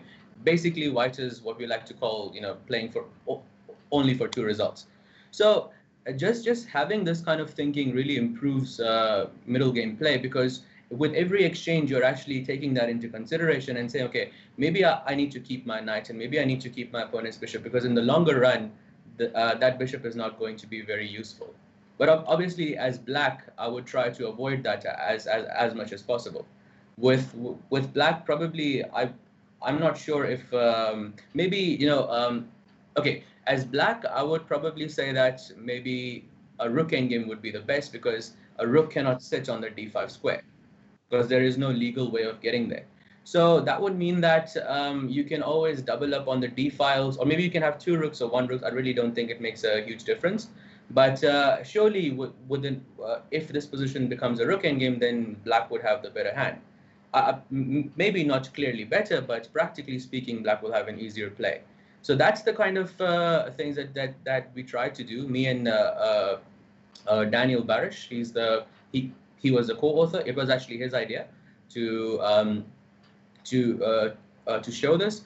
And now I'm actually seeing that with every position that I look, I'm immediately thinking about the end game. That, okay, what do I need in the end game? And I feel like just having that mentality is making a difference in my play as well. I think it's really important, and just knowing what kind of pieces you want to swap off. I mean, you want to swap off into an ending, as you mentioned, Sahej, that favors you, right? So what pieces are you aiming to swap off in the short term, the long term, and what pieces do you want to keep on? And again, this is something which I think a lot of club players could really benefit from. We see an exchange here. Now, Magnus certainly does want to get rid of that bishop, but now he's making more exchanges. And we mentioned if white can keep this knight, it could be good, but I expect that would be exchanged off here. So Magnus is deciding, right, I think Magnus is saying I could be a little bit worse here, so I'm going to try to exchange off pieces and cover the center of the board. But yeah, definitely an interesting concept. And I think some of the best chess books I've read about strategy have been along those lines, Sahej. I mean, so I'm gonna try to write. I like the idea of trying to write a book a bit like yours, but opening into middle game structures, right? So what are you trying to do there? We might even throw some standard like isolated pawn attacking ideas in there, stuff like that could be quite interesting, right? So yeah, I think that's a great idea, because most club players that I have come across, they normally there's a theoretical side of it, and then they just stop. But it's not important to just stop there. You have to just understand how would you continue the position forward, and having a general guide for it, I think, would be very useful. Definitely. Coming back to the game, I'm a bit surprised that he took e5 here. I would have. Somehow my gut was telling me c takes d5 would be better, but maybe I'm wrong. C takes d5 does seem to me like the more natural way to capture. I was even wondering if Magnus was going to try to go knight around to d6 here. You know, this would be another idea when your opponent has these are little. This is a strategic position. When the position is more closed, you get more maneuvering, more positional play. When it's open, when there's not many pawns in the center of the board, and the course I'm doing at the moment is on sort of open gambit positions. But when it's open, you haven't got enough time to maneuver. But here, something like this could have been another way Black could have played. I love getting the knight there. That's, as I'm sure a lot of people know, the ideal place to put your knight in front of your opponent's passed pawn. So maybe that was a way to play, and then I don't know. Maybe then I can try pushing some pawns. I think, Simon, I think you are absolutely right to point that out. I actually didn't see that idea before, but now that I think about it, playing e takes d5 makes kind of more sense, because then you can actually put pressure on the e5 pawn if Black goes for the same idea, since the e1 rook is open. So you can always play something like bishop c3. There's no e4 in the position, and you can kind of provoke f6, and then g6 becomes weak, and you can kind of provoke, or you can try to put pressure on the g6 pawn by playing something like knight h4 and provoke g5, and then you look at the bishop. It just doesn't seem to be very strong at the moment, because you can see all of the pawns are on the dark squares. Yeah, very nice. And these are the kind of considerations that you do have to think about when you're playing these positions. And one thing I is a trend in chess, and it's certainly a trend. And I mentioned this yesterday. Like, if you go to like any club players, and we're all club players at one point. We're all patsers, as I've called it earlier, at one point. You know, we're all beginners. Everyone starts off beginner. But when you often go, when I've gone to teach, and the same when I was learning at my house, you look at their book collection of chess books. Maybe now it's their chessboard collection, but it would be like 99% opening books, right? It's like, you know, how to play this, how to play that. And the club players, probably have only read, I would suggest about, you know, I'm not going to be rude, but maybe 3 out of 10 of those books at that. And they learn an opening. And it's like, right, I've got this opening. I know my moves. I memorized it. Then they get into some kind of structure, like maybe we've seen here. And I don't want to be rude, but no one really knows how to play this kind of position because it's not in those books. And there are a couple of books like that about, and a couple of courses, as Sahej has said, but they're just not very popular. I mean, I've tried this, Sahej, when I've done some courses before for other companies, and I tried doing it, and people just love opening things, and they do. The opening things sell 10 to 1 of most other books generally.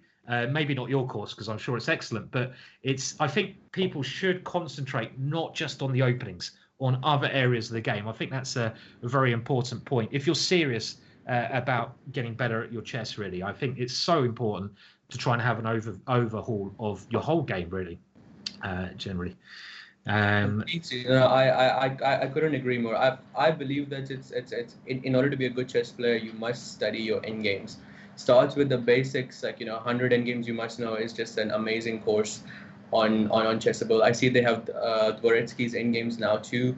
There are so many endgames. Obviously, there's my course as well on strategic endgames, which sort of tries to complement 100 endgames in those ways on how to get those positions. Or if you have theoretical knowledge, just basic theoretical knowledge itself, that will be enough to understand what is being or what is happening in the course. But definitely I agree that there is if you look at the proportion, openings generally tend to be more favorite because that's how you start. But it's never about how you start. I mean, nowadays people are playing bomb clouds. I saw some game. I recently I saw Magnus playing f3, king f2. Yeah. And that sort of thing, and still having very good results. I mean, but why is he able to do? How is he able to do that? Yeah. It's because he has, unbelievable understanding of and obviously theoretical knowledge of such positions, of the middle game and of course of the end games. Yeah, I agree, and I think most players, like certainly myself, I understood how to play the middle games better just by playing. I didn't really study them. You just keep playing and playing, and you get to know them.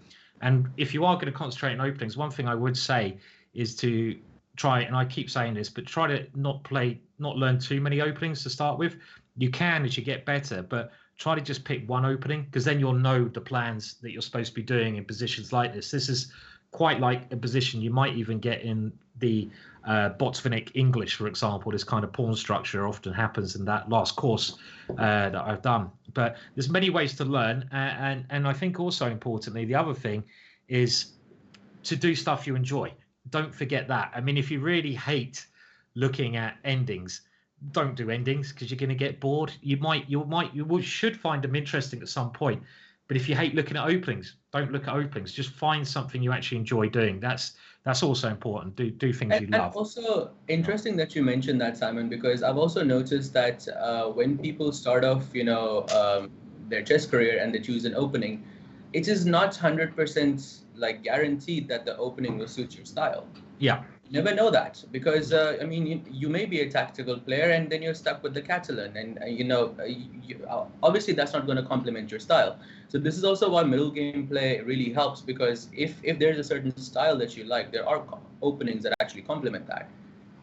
So I totally agree. I mean, that's one thing. I mean, I may have picked the wrong openings myself when I started out, and you sort of get used to them, but it's really hard to know what kind of openings to play, and you should play openings that give you a position in the middle game that you enjoy playing. I mean, do you want a long maneuvering game, very subtle ideas, or do you want a more open position with more tactics? And you've got to ask yourself what you like, and then you should pick the openings. So you should do things really in reversed order a lot of the time in chess, like learn the endings, look at middle games you like, and then pick the opening. But it's always the other way around, right? So it's quite strange. That's the ideal way to learn chess, but it's not always the way it works. Let's be honest. But it's something to consider.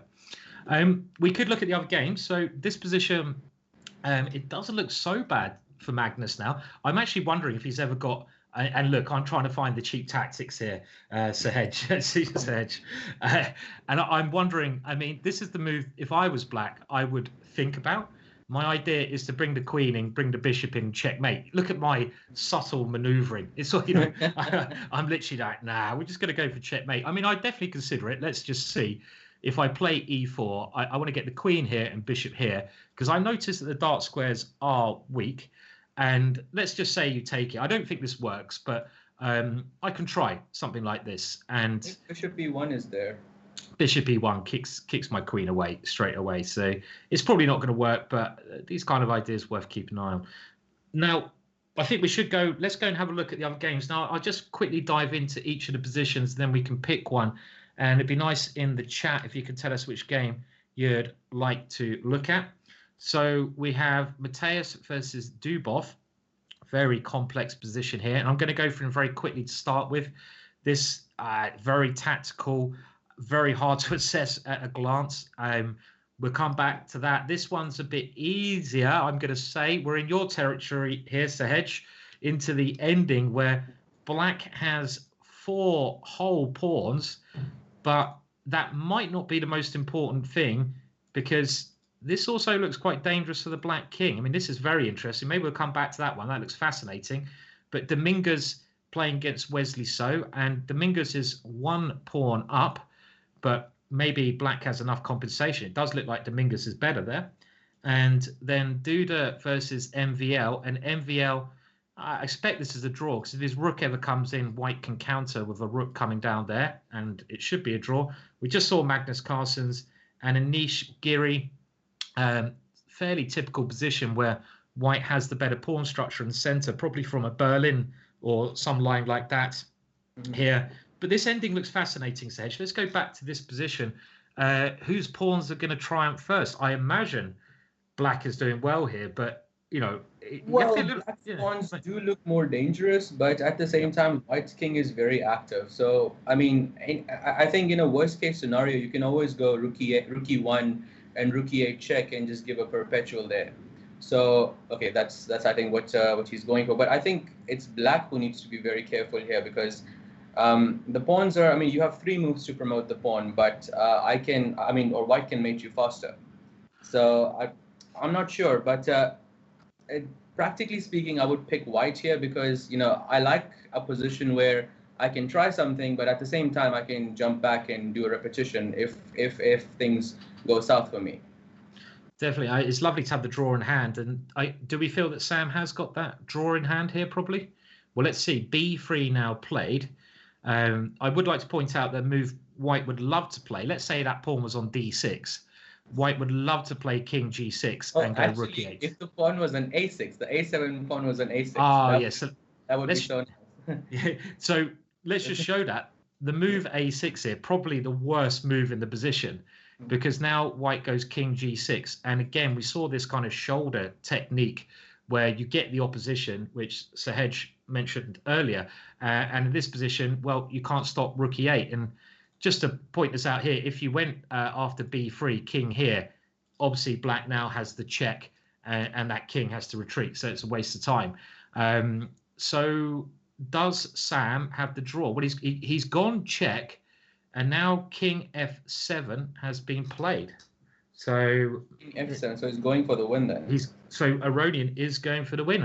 Maybe Aronian's plan is if we go H7, which must be the idea, he's going to give up his rook with Rook H2.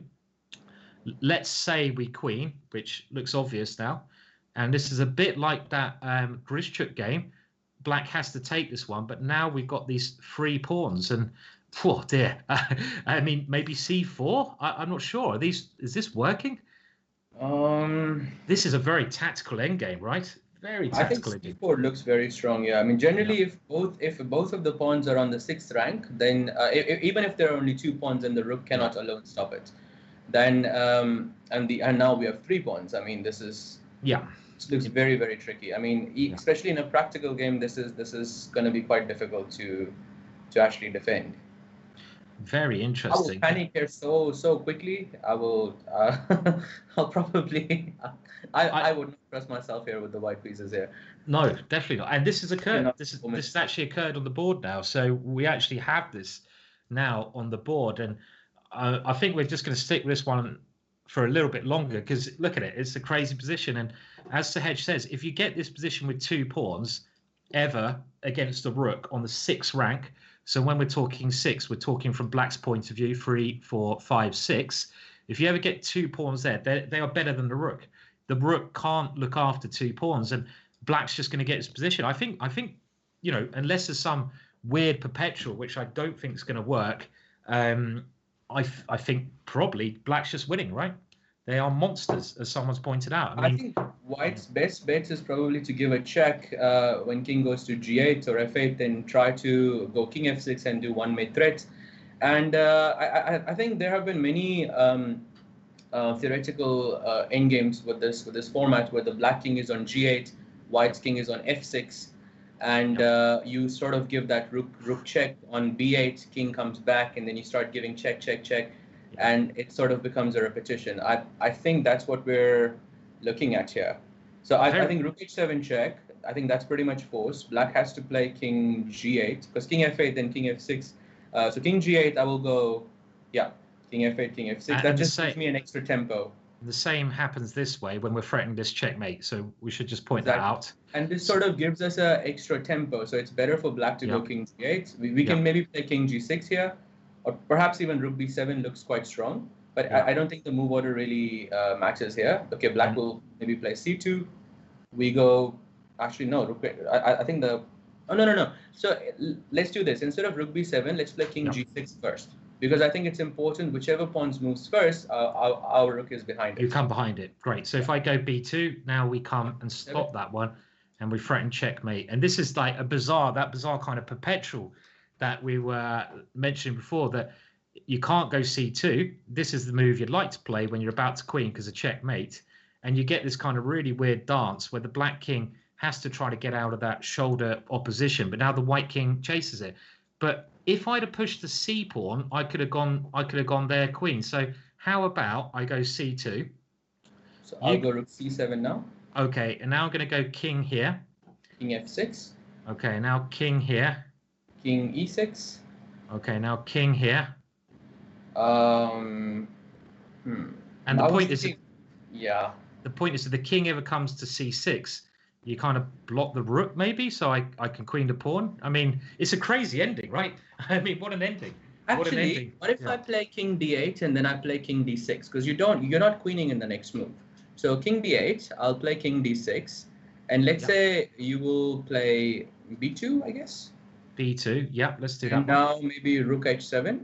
No, not rook h7. Actually, rook. Oh, that is actually rook h7. Yes. Okay, rook h7, threatening mate. So now I'm going to try to come here. Oh, so I can't play king c6. I see. That's what I was trying to avoid. This is the thing. As soon as you move here, then I get the queen with check. It's like a study. This is incredible. I mean, I do want to go back to the game, Sir Hedge, because another interesting idea has been tried, and maybe White turned that one down. I mean, because it wasn't working, but he goes g5. So he's actually saying, well, I've got a pawn as well. And now Black pushes, I think, the right pawn, because Black wants to queen with check. That could be very important. White pushes on g6 check. And we have this absolutely bizarre position where White's also trying to queen.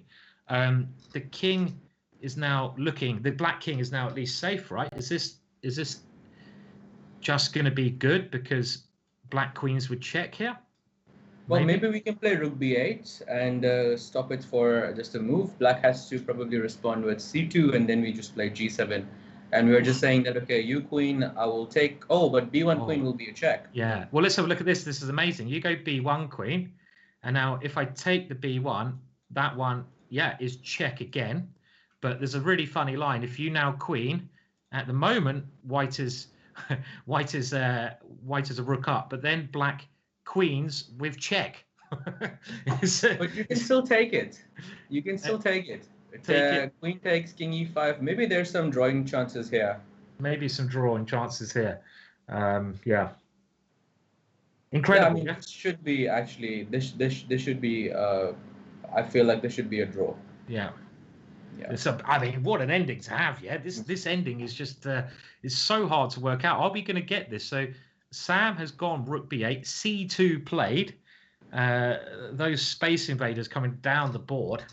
And it looks like g7 is the move to do, right? I mean, you can think about giving a check first, but if you give a check first, the king comes to d6. And I don't think that will help at all. So Sam has gone g7 immediately, and now we're going to get queening at the same time. With some drawing chances for Sam, right? So b1 queen, and then you just play g8 queen, and this is the line we were looking at earlier. Right. And then look at this, 3 queens in 3 moves. That's quite nice, right? Queen, queen, queen. I don't know if I've seen that before.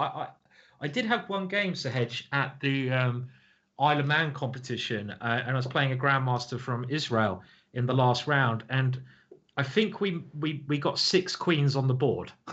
So wow. in a real game. So we actually had 6 people with queens 6 times. Maybe it was absolutely ridiculous. It was just queen, queen. Queens at the same time present. No, it wasn't at the same time. I have to say it was at different moments. So I think there was 4 queens on the board, maybe at one moment, and I got mated.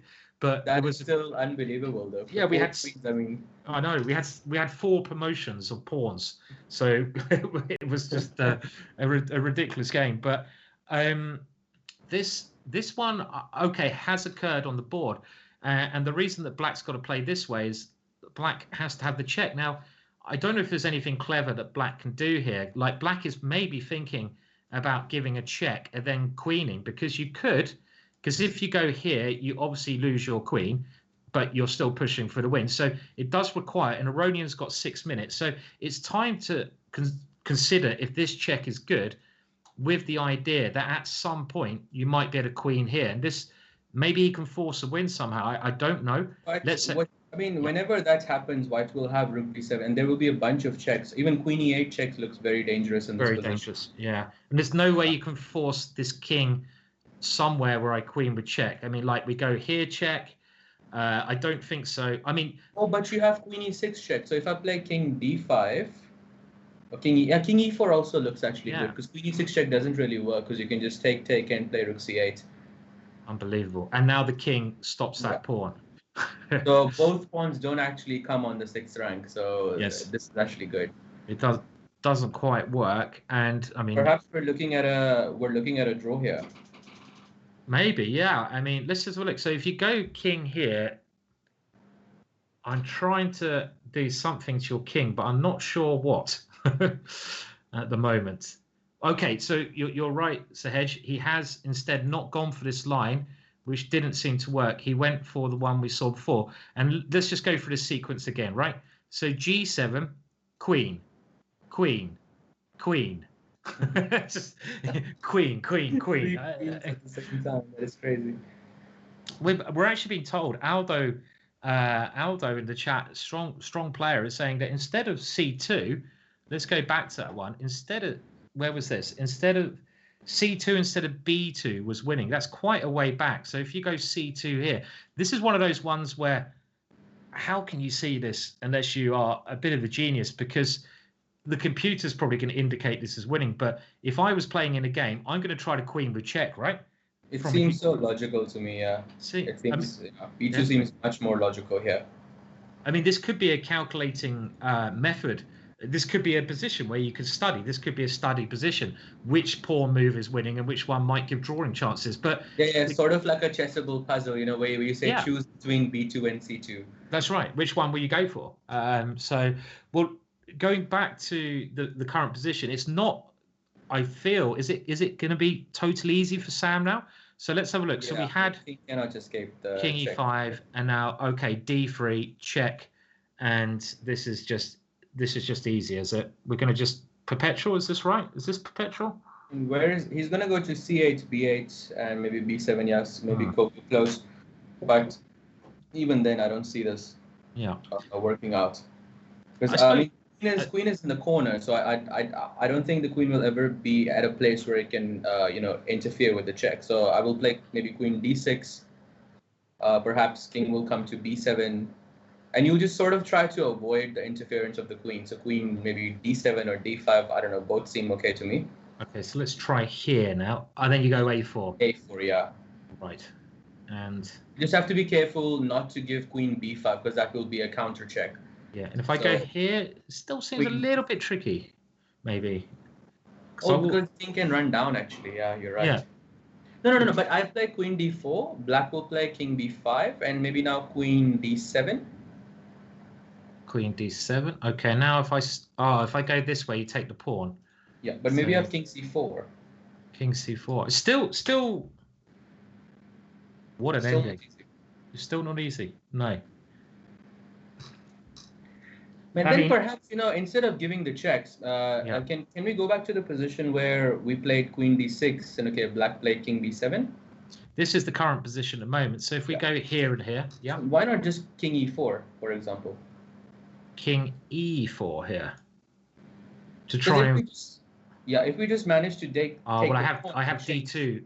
Unfortunately, I have 3. Oh, you have queen b6 check. Oh, you also have no. Sorry, never mind. I had the cross check here. But I see what you're trying to do. It's this. I remember looking at this ending, and if you followed the commentary on the second one of the Champions Tour, we had a very similar ending.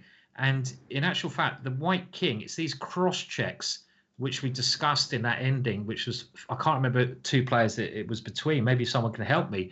But the weird thing was the ideal square for the king, you'd think it's kind of should be active in the middle. It's not normally when you're a pawn down. You normally want to keep it somewhere like over here, so you avoid the checks. You want to keep it well away.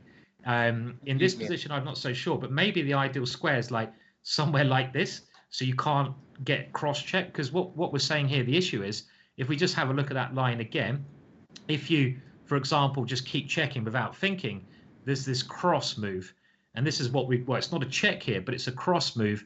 And now you can see the white king's in a really bad square. If the white king was over here, you could keep checking, but it's pinned, so you can't keep doing that. And that's the issue with these endings, right? So it's not maybe straightforward, Sahej here. Not maybe straightforward. I don't know. There's a bit of work to do, right? This is an amazing idea. I mean, this is. Yeah. I didn't actually think that black had chances here, but now it seems quite tricky.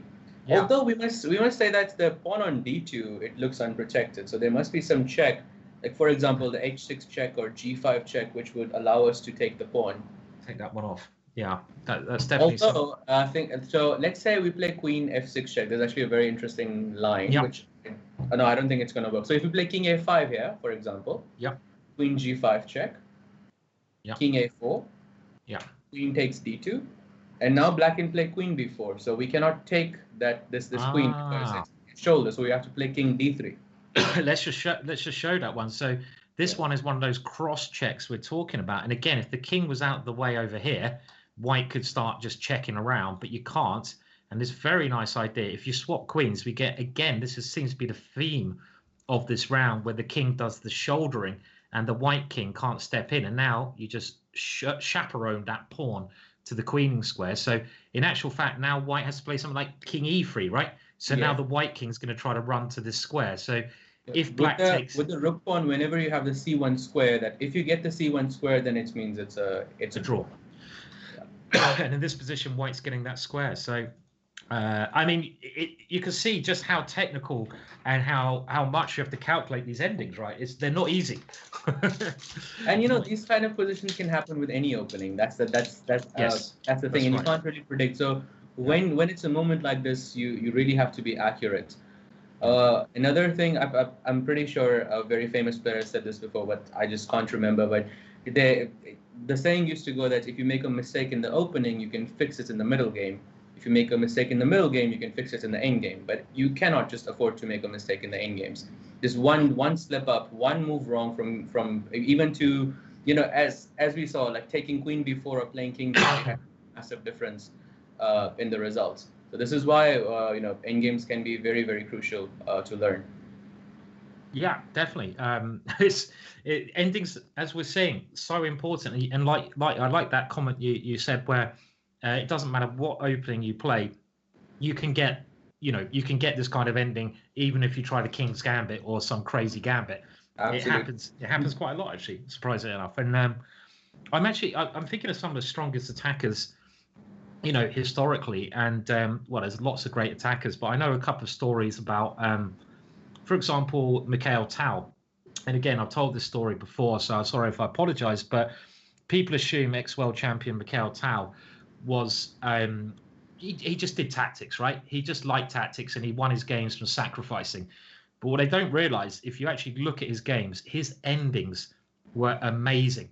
And I had a friend of mine, Neil McDonald, Grandmaster, who had the opportunity to play Tau when he was a kid. He's an older Grandmaster now, Neil McDonald, and he was really excited. He's like, yeah, I'm going to play Tau. It's going to be a really, really fun. I'm going to go Sicilian. We're going to get some action, lots of sacrifices. And Tau literally just swapped all the pieces off as quickly as he could, got into the ending and ground him down in about 90 moves. And Neil was so upset because he was like, oh, no, I wanted to get... And, Tau just outplayed him. So and I think Shirov, again, is another one, a modern-day player, modern-ish day player, I'd say. Well, he is modern, who I can think of is a bit like that as well. He's an amazing tactician, but his endings are brilliant. Because you often find the skills are more or less transferable, right? Because to be a good tactician, you need to be amazing at calculation, and endgames is basically just calculation. So, and also, Shirov, since we're mentioning his endgame skill, to this day, I don't think I have seen a more beautiful move than Bishop h3, in that opposite colored Bishop endgame, which obviously shows his understanding and, of course, his calculating abilities.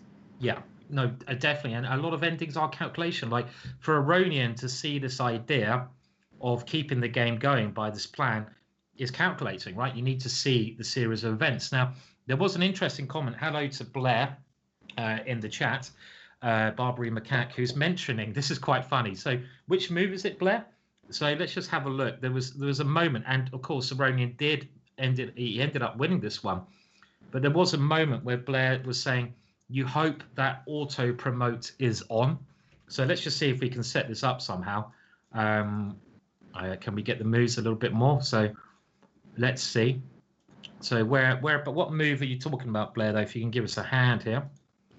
And okay. Oh, in this position, Blair's saying maybe you can try this move. Okay, let's just try it just for fun. And you're hoping for maybe this. This is just an example. Oh, and black's now like, oh, right, I can queen. Have I got this right? Black now queens. And white to play and draw. Does anyone see the draw here? This is actually one variation. White to play and draw. This could be like one of those. So nice. This is so nice. It is. Can anyone see how white can actually draw this position? Well done, Batcave, Dr. Perry. You go queen a free check. And after king takes here, it's stalemate. So there's some silly little tricks at the end there, right? So it's quite funny to just put that on the board. But of course, after king c3, well, it should be easy. I'm just trying to work out how it's easy. How does okay, so in the game, queen a7 check was played. How does black win after this king c3? I'm sure it's winning. Oh, you make a rook, do you? Ah, so if he's got auto promote on, maybe the only way to win is getting a rook. Because they're playing online, and I've seen this happen before, they're suddenly like, oh, Aronian's like, where is the setting for the, I've got auto promote on because I'm playing a lot of blitz. Where's the setting for the rook? And he's like, I want to make a rook. I want to make a rook. But I think this might be the only way to win, right? To make a rook there, which is kind of crazy. And absolutely. Yeah. What's the button again? Is it you hold Alt and then you promote and then it asks you for the options? I think that's it's something like that. I remember reading about it a few months ago. Something like this happened. Yeah. So you have to press when you go to promote the pawn, you have to press a button on your keyboard. And I wonder how many of the grandmasters actually know that rule.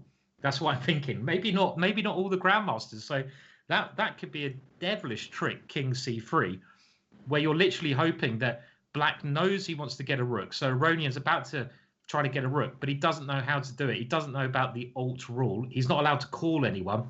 So he has to get a queen, and then it's stalemate. I mean, I wouldn't have loved to have seen it, but it would have been really funny, right, to have seen that finish of the game.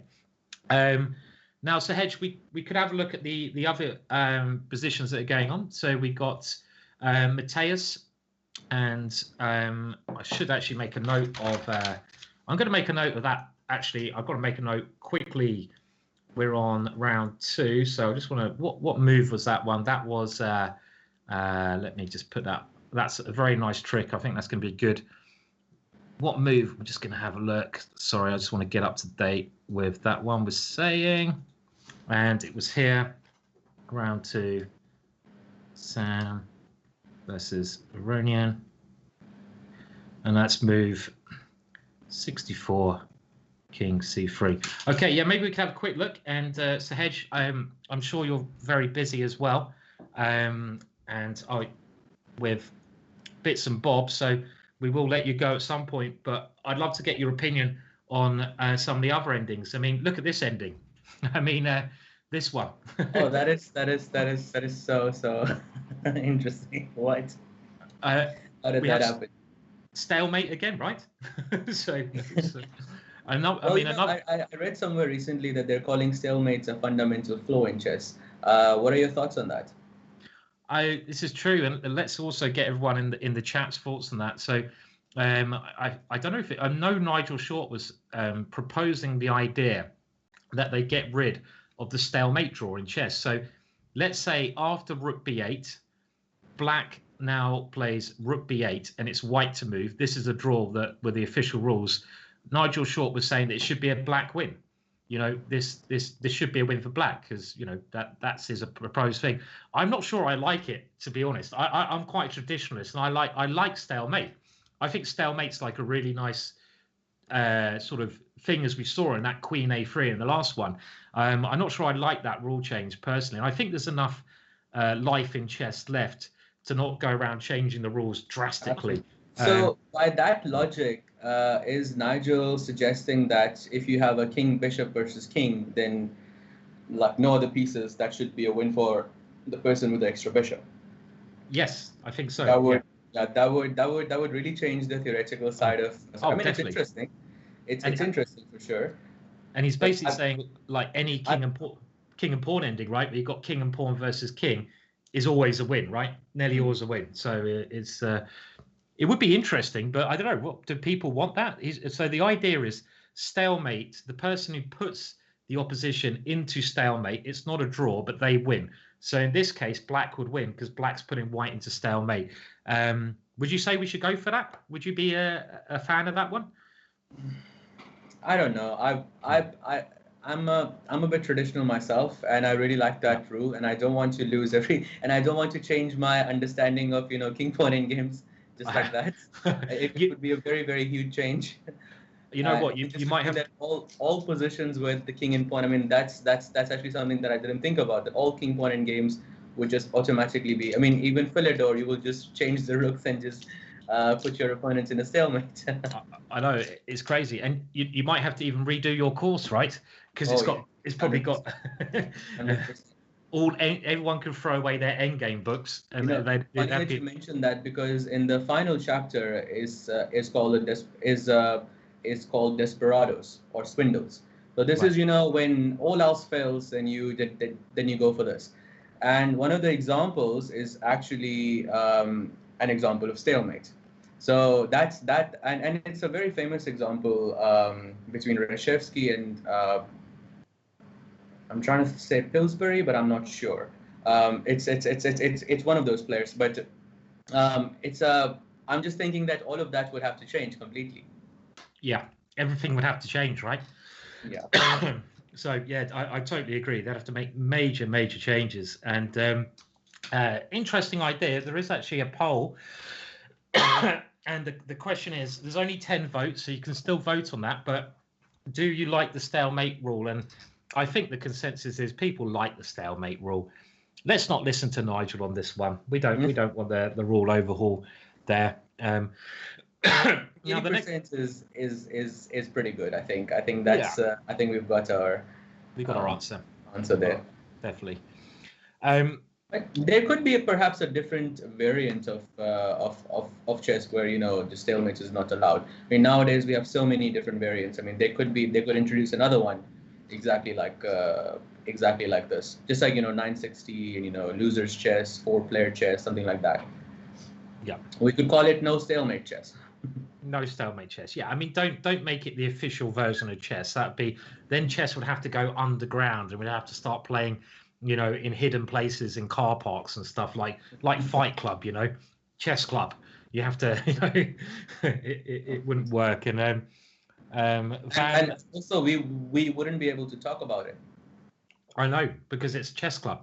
No. That's the first rule. The first rule, I know, because it's Fight Club. The first rule, you can't talk about it. I like it.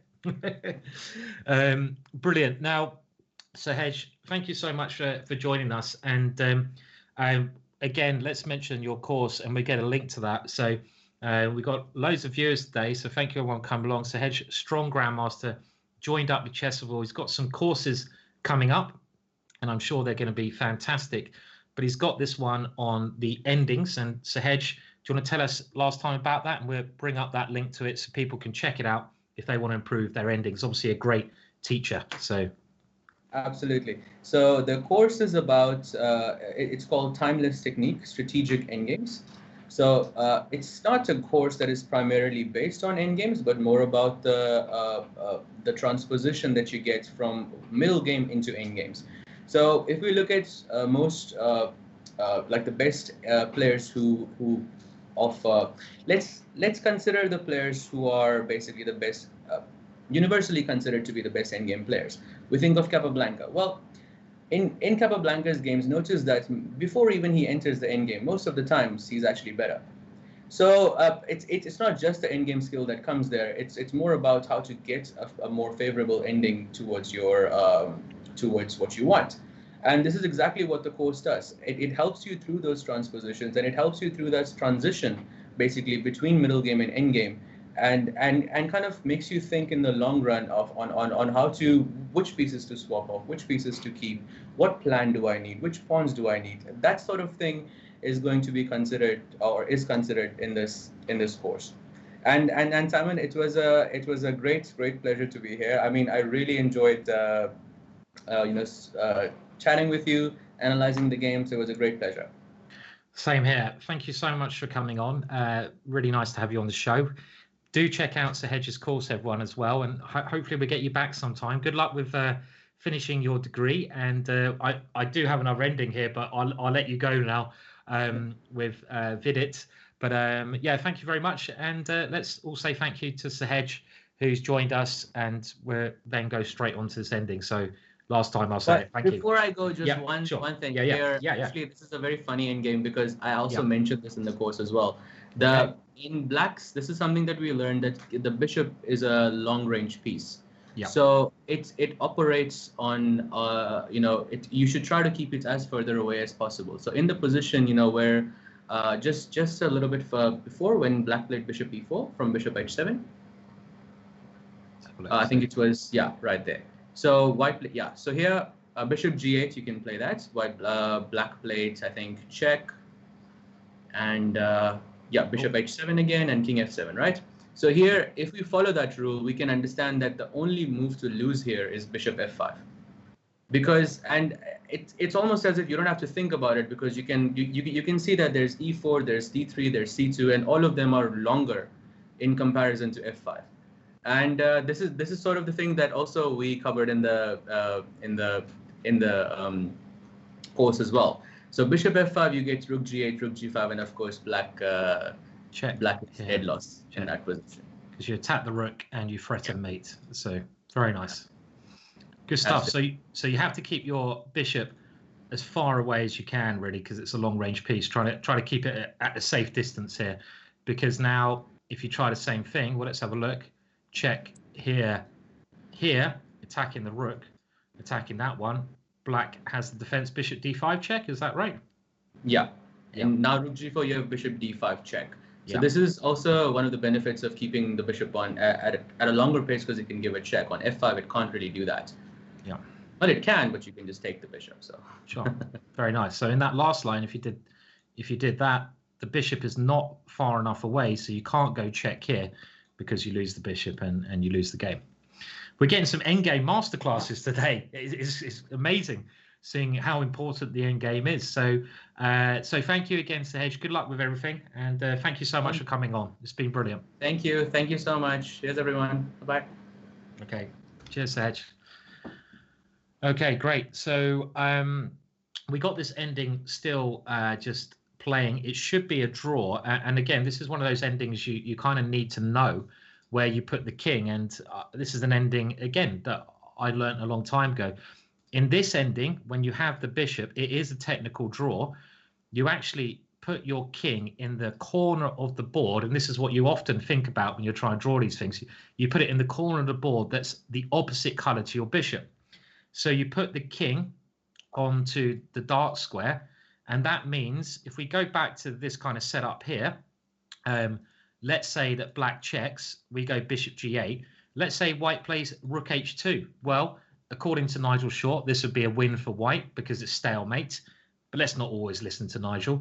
And here, well, it's a draw with the official rules. If you can imagine doing that in the other corner, it's quite hard to show you, but let's imagine we do it there with a light square bishop. It's not stalemate because you'd have the bishop, you'd be able to have the king moving. So again, it's these really small changes which you need to know in order to get that extra half point. Where do you put your king? Because it's going to be forced to the side. Do you go to the dark square, the dark side, or do you go to the light side? Well, you go to the dark side in these cases. And as long as you don't get tricked, that is the way that you should draw it. You have to be careful, but as Sir Hedge has said, just keep your bishop as far away from the king as you can, so it doesn't fall in any tricks as well. Drazzle, thank you for the description. Very, very kind. Now, I think what we'll do, just while we leave it on this ending so you can see what's going on, I'm going to take another very short break. Well, I say another. I think first break of the day. The nature is calling. So you can still watch the end of this. I won't be gone for long. So do stay here. I'll just be away for 2-3 minutes, something like that. And you can watch this one probably turn into a draw. Maybe Hikaru will trick Vidit. You never know. So again, rook h2, stalemate here. this is the example. So I'll be back very soon. Don't go anywhere. And we're going to have the next round starting as soon as I get back. And that'll be round 3 of the 5 rounds today. So been an Endgame masterclass today, right? I'm learning a lot, and I hope you guys are as well. So I'll see you in a second. I don't know if Lewis wants to keep you on the board, but I'm going to just have a quick break now. So be back in a second.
Hello there, welcome back.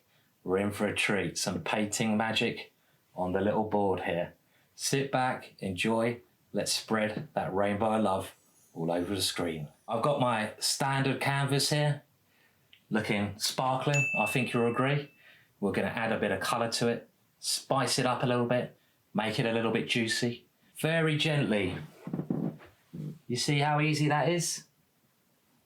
We're just painting a board, nice and gently. Look at that, nice and easy.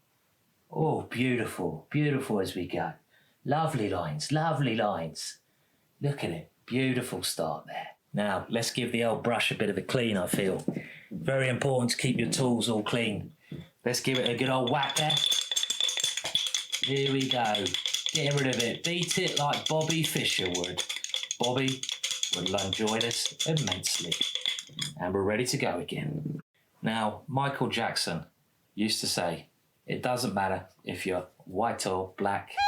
But in this case, we're going to take the black pieces. Nice and free, nice and long. You know, you can feel it in the wrist there. Coordinate those pieces, get them working well together. You've got to really get that combination going and flick it on the canvas. There we go. Now, there's nothing wrong with having a little bishop as a friend. You see this little guy here? Isn't he cute? I love my bishops. I guess I'm a little bit weird. I like to talk to my pawns and knights, tell them how I'm feeling, try to understand what's going on. Talk to your knights, talk to your pawns, try it yourself. It's beautifully soothing. See where the little guys want to go. Speak to them. Imagine they're there with you. Here they are, look at them. Beautiful little pieces there. Where do you want to go today, knight? Where do you want to move to? You want to move in there? Speaking to your pieces. You should do it all the time. Do it at the board. Do it when you're playing. Speak to the guys. Now, if you'd like to study these games with me, do check out The Art of the Attack, a beautiful course with myself presenting and Chessable. Enjoy yourselves painting. Create some beauty on the canvas. Check out the course, The Art of the Attack. It's certainly for you if you want to become a better attacking player.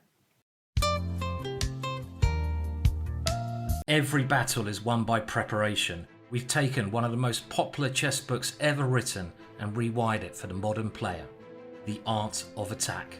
Learn with Chessable's state-of-the-art move trainer technology, presented by myself, Grandmaster Simon Williams. I'll talk you through 29 hours worth of educational video content, from attacking the uncastled king, bishop sacrifices, diagonal attacks, and classic pawn storms. Paint your opponent's king into a corner with the art of attack.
Right, so we're back, and this did indeed end in a draw after a lot of moves there.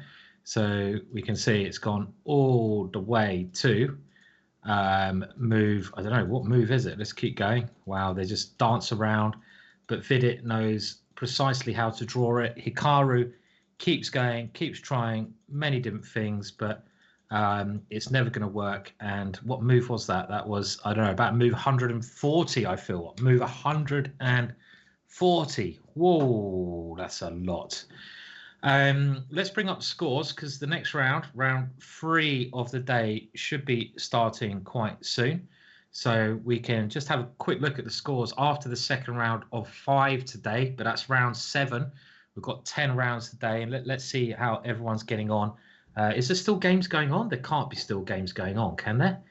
The games must be over by now. They finished this round 20 minutes late, so I'm not sure why those scores aren't updated there. It looks... what's going on? This is round 8. Some games have already finished in round 8. I'm really confused. Have some of the games finished in round 8? This is really confusing me. Well, this is one thing maybe they need to improve, because there's 8 games going on, 16 players, and that was round 7, and the round 7 game is just finished. But look at some of the round 8 games are getting pretty into heavy positions. So round 8 has started, so we're a little bit confused there. So no time to do an update. We'll do an update after this round 8. I think that will make more sense. But let's dive into the action. And okay, well, we have a result. So this is why I was confused. Round 8, there was a draw here. Boo! We don't want to draw so quickly. Ding having a bit of a tough time with white against Nepo, and we can see how it is a draw, but it's not going to be interesting. And I can understand why Nepo does this, because he's doing very well in the competition, so a draw is not a bad thing to do. But why on earth did Ding do this? Maybe Ding's just a bit depressed, and they went like this: knight d2, knight b1, knight d2. Oh my words! That is really disappointing there, to finish the game like that. So okay, so that is one of those things where they're not allowed to agree quick draws, but they're allowed to have a draw by a perpetual, which does seem odd, doesn't it? You can do that at the moment. I mean, the thing is, I understand that Ding is tired, right? But he's not doing very well in the competition. He's got the white pieces. Why is he playing if he's going to have quick draws? Is one argument. And I'm being a little bit harsh there, but it's an interesting question. But look at this. Let's go on to Magnus Carlsen versus Giri, because this is now getting very interesting. And Magnus Carlsen, does he troll Giri? This is the big game. They have a bit of rivalry, these two players, don't they? I mean, they're always having something to be said to each other on Twitter. And E3 was played. Now, E3 is not... I mean, any first move is generally okay. I've even played A4 on move 1. And I played this in some competitions. I'm not going to do a course on this because it comes with a doctor's warning. But the idea with a4 is to basically play with the black pieces. So I want to play like a French defense. And I'm claiming my pawn on a4 gives me a good French defense. So you can kind of get away with a lot of opening moves. I don't know. I wonder what the worst first move is. Probably f3. That is probably the worst first move. But we now have Magnus transposing into an English opening. And this is a way to try and get Giri out of theory. But now it goes back into theory. And I actually play this setup as well with white occasionally. c5, Giri going for the most critical line. Knight c6. I remember I did a lot of work on this with white because I wanted to play this position of white because I had a lot of fun in some of my games going g4 later on and try to attack in combination with the bishop against g7 in these structures.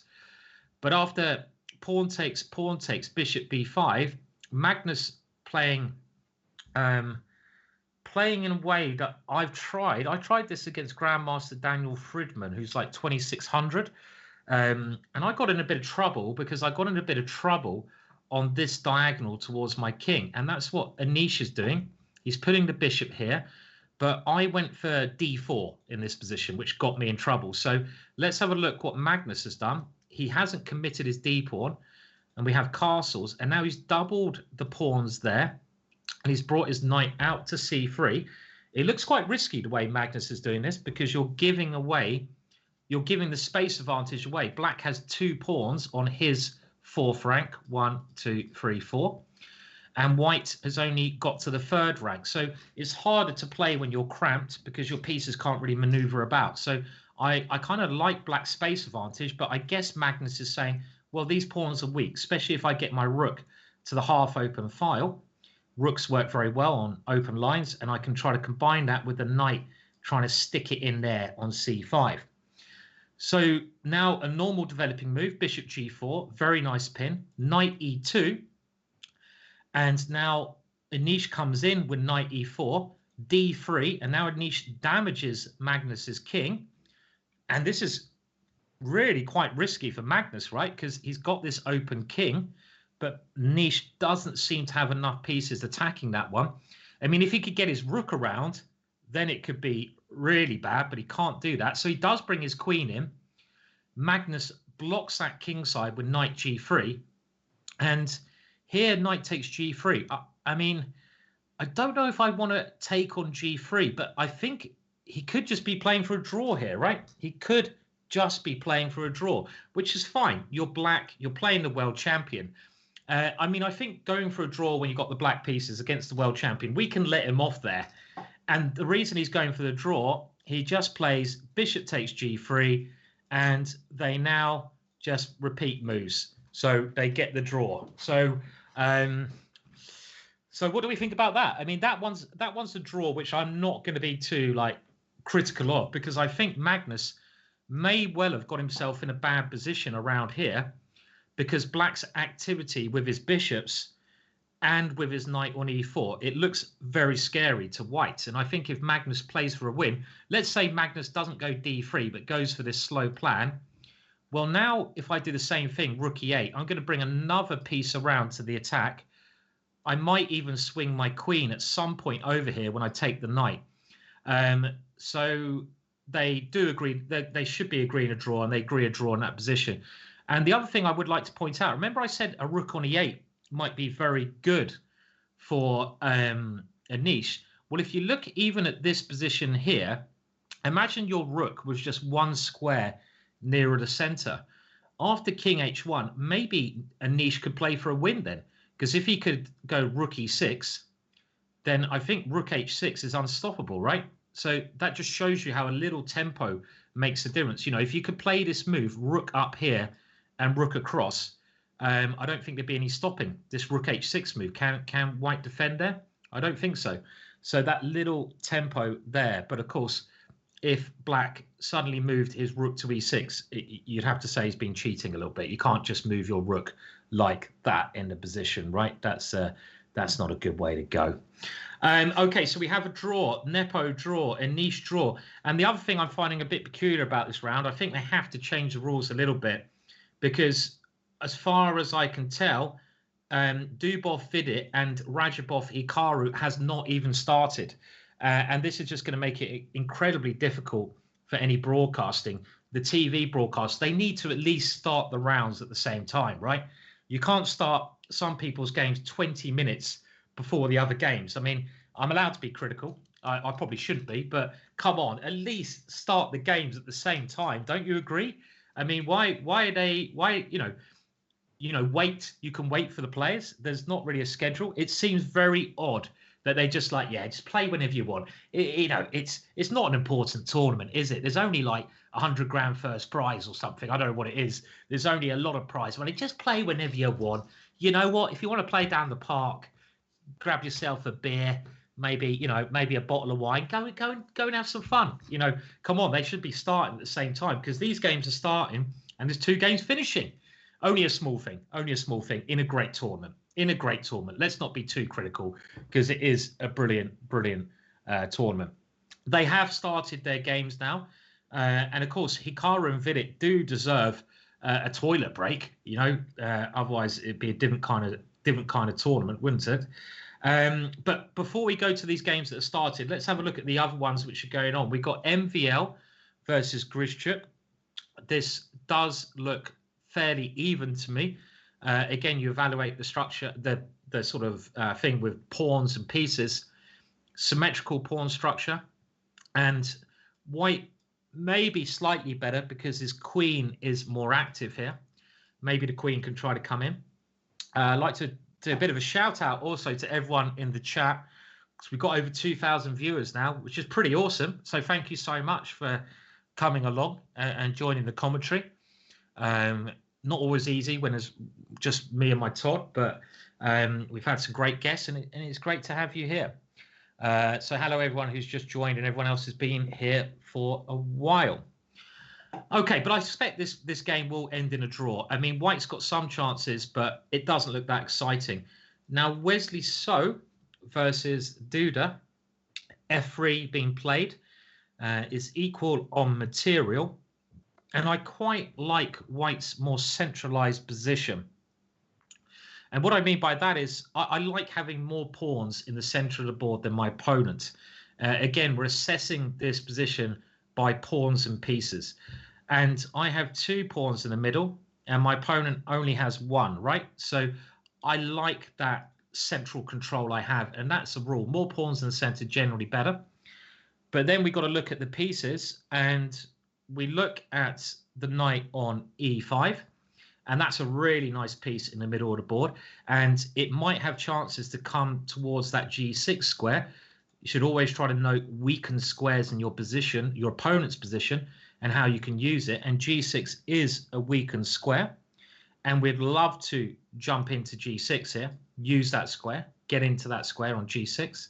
So I like Wesley So's position at the moment there. We'll come back to that one. Aronian is playing against Dominguez. And after a6 pawn structure, I like white a little bit more because let's say you go knight d4. Very nice square there. And it seems like the pawn on d5 is easier for white to attack.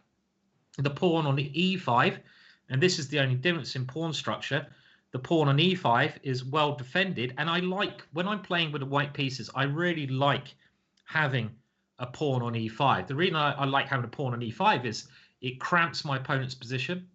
My opponent can't get a defensive piece there, and it can help me build an attack against their king. So I do like that situation. But very interesting game here. Maybe we'll keep on this one just for the time being, unless anyone's got a preference. Thank you, G. Christensen, for the cheer out there. And what is happening here? Sam Shankland with the black pieces.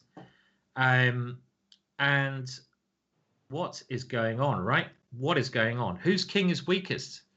Well, it must be the white king. Mateus has not managed to get his king castled. The king is stuck in the middle of the board here. There are threats to the bishop, threats to the rook. But hang on a minute, I've just realized white's a rook up. White is a whole rook up. So, whoa, it's a tricky one to assess. But an extra rook is quite useful.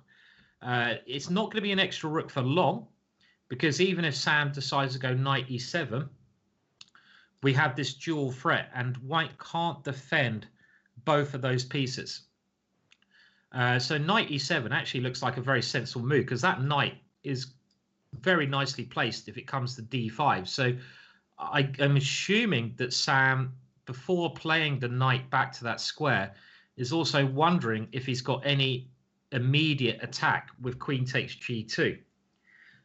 If you take on h4, it looks like my king's quite safe, so I will take there. And I don't really see a way you're going to checkmate me in this position just with these two guys. So what about queen takes g2? Let's have a look at this variation. And now I expose white's idea is to take here.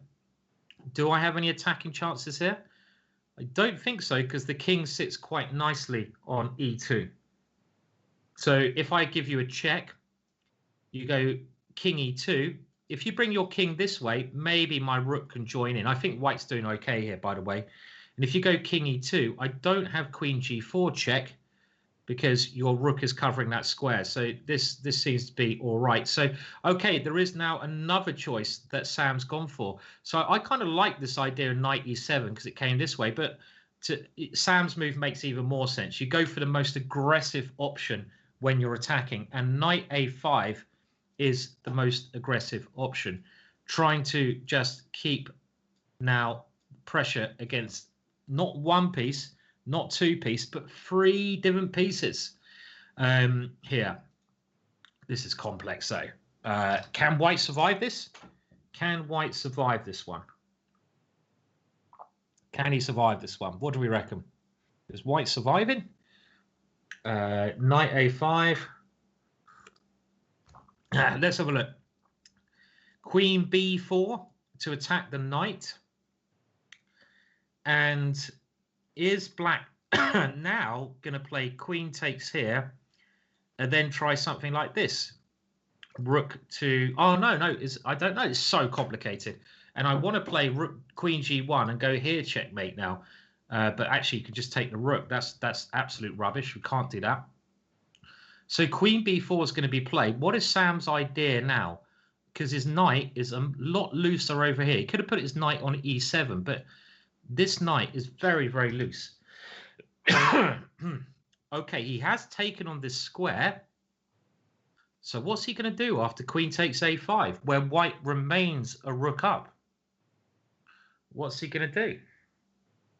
So we have a suggestion from John Brahman, which might be correct. So let's say queen takes a5, white's a rook up. But in actual fact, this rook, I didn't notice this, is trapped. And you can even just play this calm move, bishop f6. That's really calm. You don't really look at these retreating moves when you're whole rook down, but this is a very nice idea because the white rook doesn't have anywhere it can go to. And if we can take that one, we're going to get our material back and we're going to be doing well.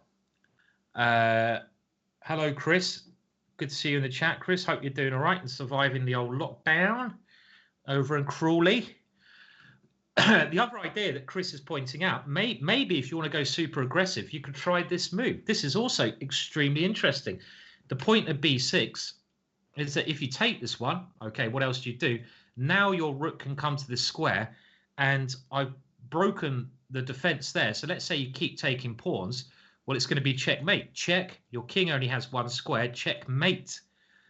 Again, very, very crazy tactics here. But white must have a better move in this position than pawn takes pawn. Well, there's obviously better ideas than just falling into checkmate.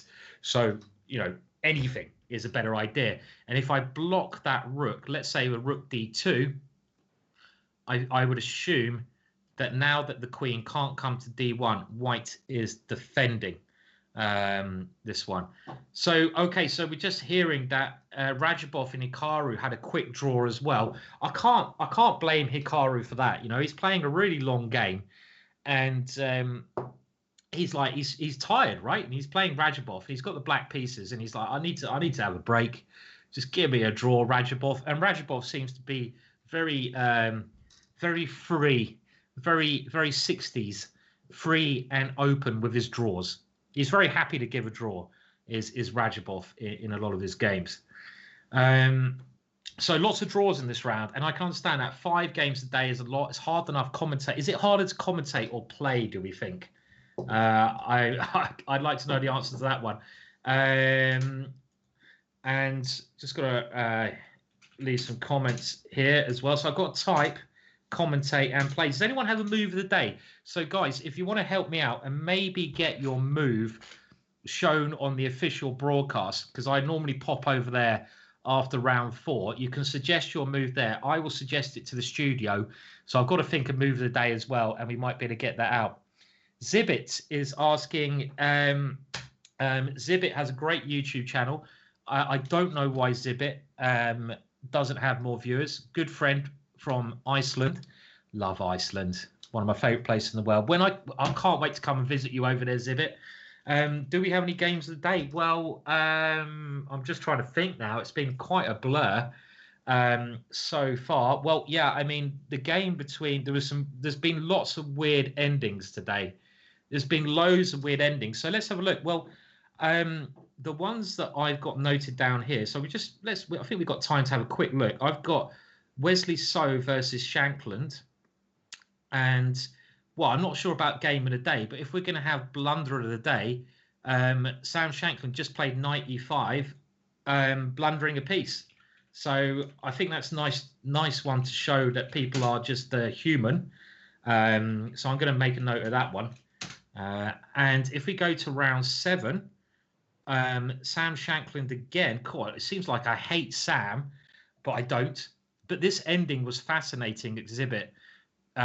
And it's very rare that you have this sequence of moves. So in this, I've nearly never seen this. You had white going g7, and here's the sequence: queen, queen, queen. So I thought that was pretty cool, right? So I'm just going to make a note of that one as well. What about everyone else? Anyone else got a game of the day that they want to point out at the moment? Well, they're my picks anyway, but it's, yeah, I mean, that one was quite wild a bit. Maybe other people have got suggestions of what their game of the day would be. There's been loads of crazy games. It's been a day of end games, I feel, today more than anything else. Right, but back to the current round. And so far, Radjabov draw, Hikaru, Ding draw, Magnus draw, Grischuk draw. And we want to keep an eye, I feel, on Sam Shankland's game. And in this position, white did not take the knight on a5. Instead, bishop d2 was played. I see a lot of people are shouting for the game rook a4. That was also quite cool. Grischuk's winning endgame technique there in the position. What was rook c8? What game was that, Jen's Chess? You've got to help me out there a little bit. I mean, I'm sure rook c8 was an amazing move, but please help me out. Which game are you talking about? So let me know. There's so many moves, so many games, 5 games. So 8 games times 5, 8 times 5. I can do the maths. 40 games today. And that's a lot, right? So anyway, back to this game. Bishop d2. So white doesn't take that piece straight away. And now g5, and that rook can still come to this square. But if it does, very nice idea of Sam's. He's not going bishop f6 immediately, as John pointed out. I actually even prefer this move, because if he can take the rook, he's going to get a Gary turning into a Harry that could turn into a Harry at the queen. So that pawn could go all the way down here. And he's got the nice point that the rook can't run away, because we give a check. We give a check on g4 and we pick up the rook. So this is looking good for Sam, I feel. So what did white do against this? Okay, well, he came into h7. And did we miss that square before? Maybe we did. Maybe I did. I suppose he can even play king g6 here to trap the rook like that. Again, using your king to trap a rook is quite a unique idea. Will we see king to that square? Zibbit, are you still there, by the way, or have you started to do your YouTube video already? I was wondering, Zibbit, do we have anyone else from Iceland in the chat? Do we have anyone else from Iceland? Because I'm sure a lot of you are like me, and you're thinking like, when this COVID like goes away, go away COVID. When we sort COVID out or get some vaccinations, like what does everyone want to do? Where would you go? And I think my favorite place to go to, it has to be Iceland, right? I mean, I love Iceland, and what I want to do, I'm hoping I can play a chess tournament over as well. I'm quite itching to play some chess and actually move some pieces rather than moving my mouse around. I'm getting sick of my mouse. Just moving the mouse around is I've had enough of the blooming mouse. I want to get the weight of a nice wooden piece in my hand. I want to feel that piece. I want to plonk it on a square. I want to say to my opponent, put that in your pipe and smoke it.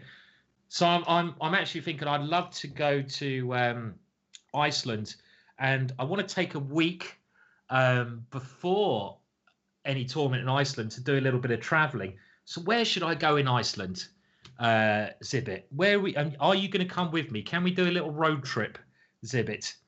It is expensive. I did a little road trip last time where I basically hired a camper van from the airport, and I went for about 5 days around Iceland, or where I just drove basically and just slept in the back. But the first problem was the gear stick was on the wrong side. I can drive, but the gear stick was on the wrong side. I don't know what they're doing in Iceland, putting the bloody cars on the wrong side of the road. And I was like, oh my words, I can't drive this. So I came out the airport, nearly crashed the camper van within the first minute. I got a lot of beeping coming my way. You're saying, oh, you're definitely up for a road trip. I'm liking this, Zibbit. I'm liking this. I'm liking the idea of this. This sounds good. How about, Zibbit? Okay, a couple of places I'd like to go to. I thought, what's that big mountain with the, I mean, is that a cool place to go? Heka? Is it Heka with the volcano? I don't know. Tell me, where should I go in Iceland? I'd like to see it. I think everywhere in Iceland's worth a visit. But last time I went, it was phenomenal. I just drove around. Never seen anywhere like it. I just literally drove. You don't see anything for hours on end, except for mountains, the odd troll, and the odd thing like that. You know, the troll, just weird things. And it was just brilliant, So many places to visit. It's one of the most beautiful places in the world, without a shadow of a doubt. I'll tell you what, I'll pick up a nice bottle of whiskey when I get into the airport. Maybe a whiskey bottle or two. You provide the car. And maybe I'll get a cam fan anyway, and we'll just do a little road trip. You in? Maybe we'll record it. Okay, I'll tell you what.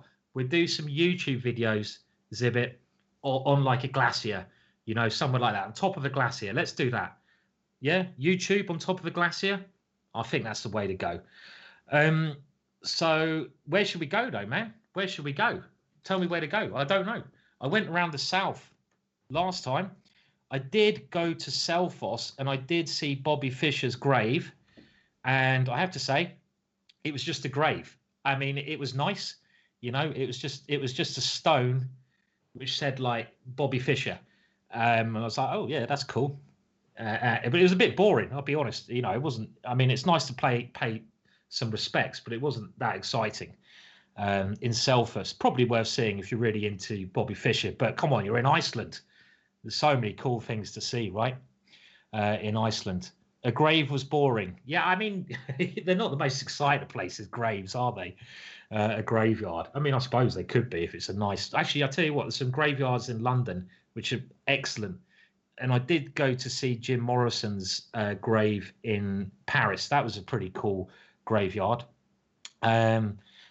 And it is funny that Iceland is green and Greenland is ice. That is true. Probably go up north is fun. The Westfords. I was thinking the Westfords as well. You know better than me. You're going to have to do it. Did you go all the way to the Glacier Lagoon? I went further, man. I went to Lobster Town. I made it all the way to the other side of Iceland. So I went to the glacier. I went for a walk along the glacier and nearly killed myself. I went a little bit too far. What's the is it the Lobster Town? What's that called? It begins with H, I think. Horn. How do you say it? Harbour. Yeah, I went. That's as far as I went. The other side of Iceland. I had a nice lobster soup, and then I drank some wine and fell asleep in the back of the camper van and froze to death because it was bloody cold. Anyway, Zibit, let's do it. Yeah, let's do it. It sounds absolutely excellent. Was this a lone trip? It was. I went on my own. I literally just got in a camper van and just travelled. And then I drove back to Reykjavik, and I was commentating in the Reykjavik Open with Fiona, so it was all right. I probably should tell the story of the first night in the camp van. It was a little bit weird. This position, by the way, it looks to me like Black is doing very well. Black's got the pawns, the White King very, very exposed here. And look at the time. Sam Shankland is 3 minutes up. The only danger is the C pawn, but it's well protected. So it does look like White's doing badly. But again, I've told this story before, but it was quite weird. So I hired out the camp van. I went all the way down to Vic, which is the Black Sands beach. I drove there. It was about 12 o'clock. I found a mountain. It was the Mountain of Ghosts. It was like out on the beach. Just picture it. You know, you got off the plane. You've been driving for like 4 hours, nothing around. You get to this black beach. It's dark, and there's this mountain on this beach. So it's like big beach, nothing, and there's like mountain over there, and you're like, what the hell is that? So I've got to go and check that out. So you go down this dirt road to the mountain, and you don't know if you're going to go over a pothole or not. And I was kind of thinking, like, shit, if I actually hit a pothole here, I'm kind of screwed. Because what am I going to do? I don't have reception on my phone, and there's no one around. So I thought, oh, sod it, we'll do it anyway. And I found a lovely little spot. Got myself a nice bottle of Chianti from the airport, because it is expensive in Iceland. And I thought, right, time to chill out in the back of the camper. I'm going to open this nice bottle of red. The moon was out. The mountain was shining. It's called Ghost Mountain, but it was quite interesting. It was one of the places where the settlers from Ireland came over, and they basically lived on this mountain. Nothing around there, no houses for miles. And I thought, yeah, this is great. I'm going to chill out. And then I hadn't seen. It was like heaven, man. It was heaven, but it got a bit worse, String Dog. I hadn't seen any lights or a car for literally a couple of hours, right? So I thought, yeah, this is like perfect. You know, just chill, no noise at all. Like, wherever you go nowadays, there's noise, right? So there's no noise, and it was like, yeah, you know, just chill. And then I saw these lights, and I thought, what the hell's that? And I was like, you know, these lights, and there's nothing around at all. And maybe you know the mountain I mean, Zibit. What's the name of the mountain? Can you say it in Icelandic, or maybe not say it? Can you type it in Icelandic? I think it's where they filmed a lot of Star Wars, because it's so beautiful. This mountain, you got to go there. If you ever go to Iceland, go to this mountain. So yeah, these lights. I was like, what the hell is that? Nothing's around, and I realised it's on the road. And I thought, okay, that's all right. I had my lights on, but I was tucked down this, you know, off the road, and I thought, okay, it's just a car. Don't freak out.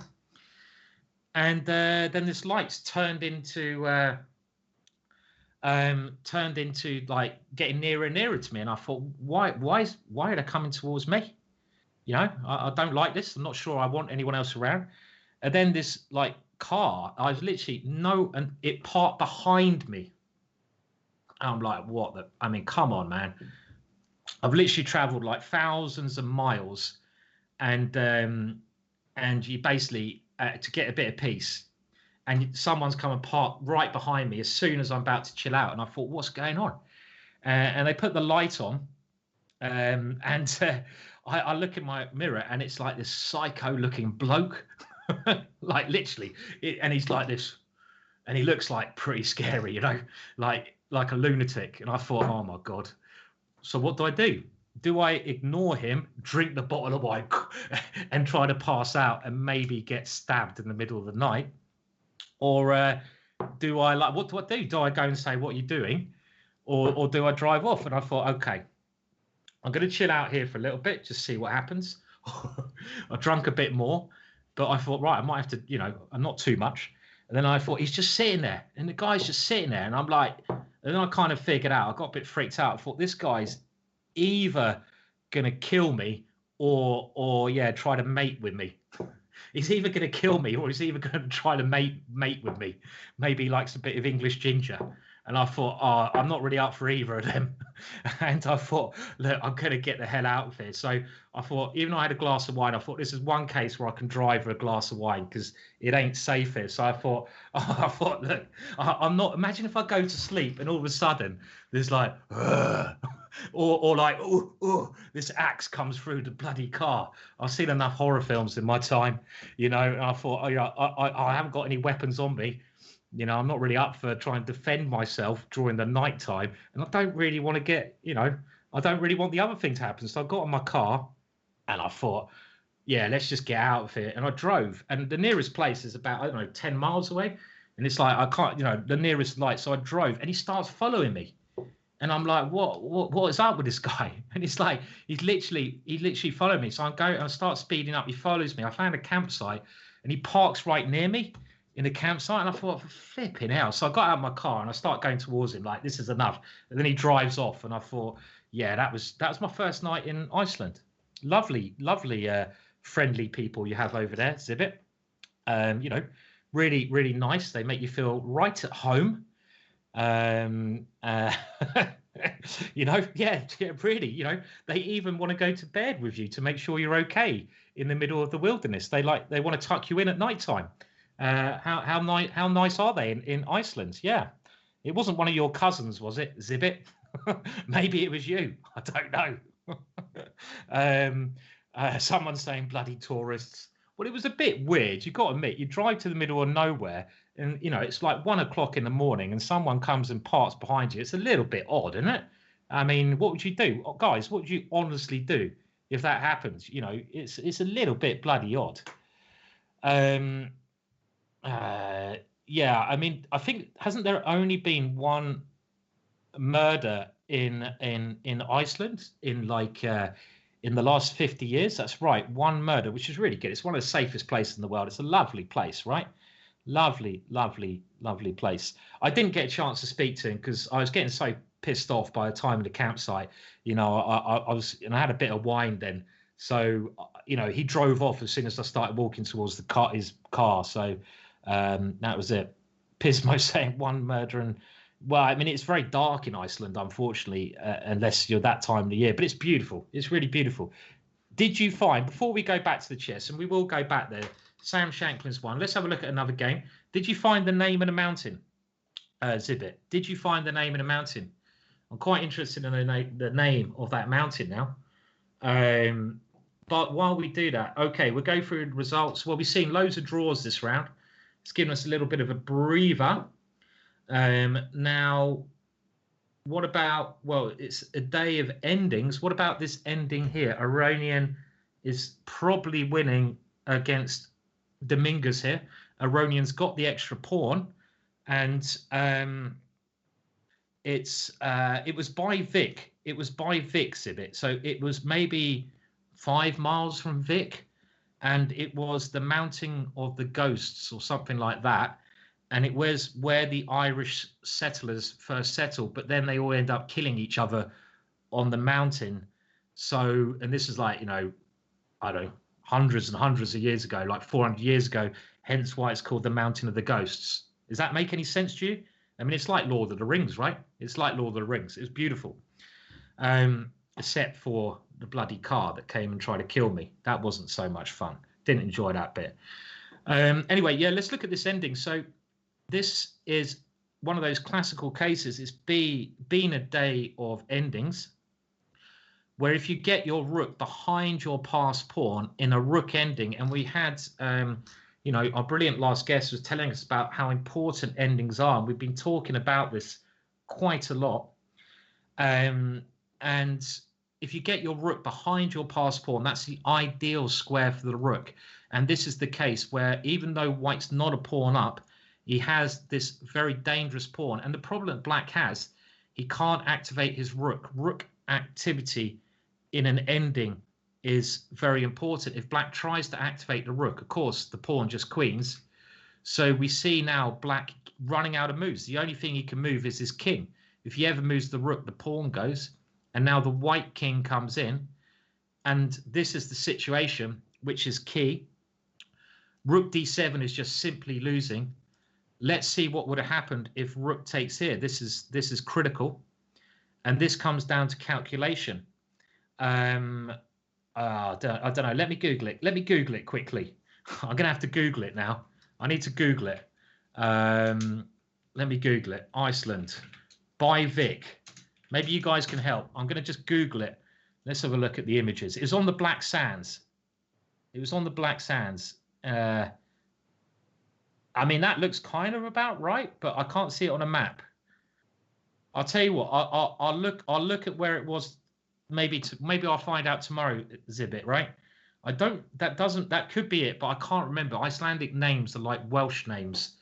They're really long, confusing, with lots of letters and really hard to pronounce. So I don't know. It was right by Vic. Quite well, I say right by Vic. You could see the mountain on the Black Sands from the town Vic, and Vic sits on these Black Sands by that lovely church, if anyone ever goes there. So the question is, what would have happened if rook takes h6? Well, I'm now guessing that white can take this one, and this is an ending where I'm not sure why. Can black not play this one? What am I missing here? If we try going this way, we're too slow, and after king here, you come king here. So what was going on here? Why didn't black go rook takes here? This is quite beautiful. Can anyone see the winning move? And yes, Chris Baker, you've seen it. And this is, again, another theme of the day today. And another theme of the day is the shoulder technique with the king. And if you play king e6, what a brilliant endgame move that is. That's a really strong move. Today is certainly endgame moment. Harry into space. That kind of sounds a little bit more like it. But look at that name. What a ridiculous name that is. I'd love to hear Zibit pronounce that one. I don't think that was it, because that's the volcano. I don't know. I'll tell you tomorrow. I'll do a little bit of research and find out what the mountain was. The Mountain of Ghosts by Vic. Just do that. Let me have a look. Come on, guys. You can Google. It was like something like the Mountain of Ghosts by Vic. V-I. Anyone? Come on. There must be something there. Vic, Iceland. I probably shouldn't be Googling this during commentary, but that might be it then. That might be it. I don't know. Oh, okay. We'll find out later on. We'll find out tomorrow, yeah. So this would have been a really nice ending. King e6. So rook takes h6 was what Dominguez was trying.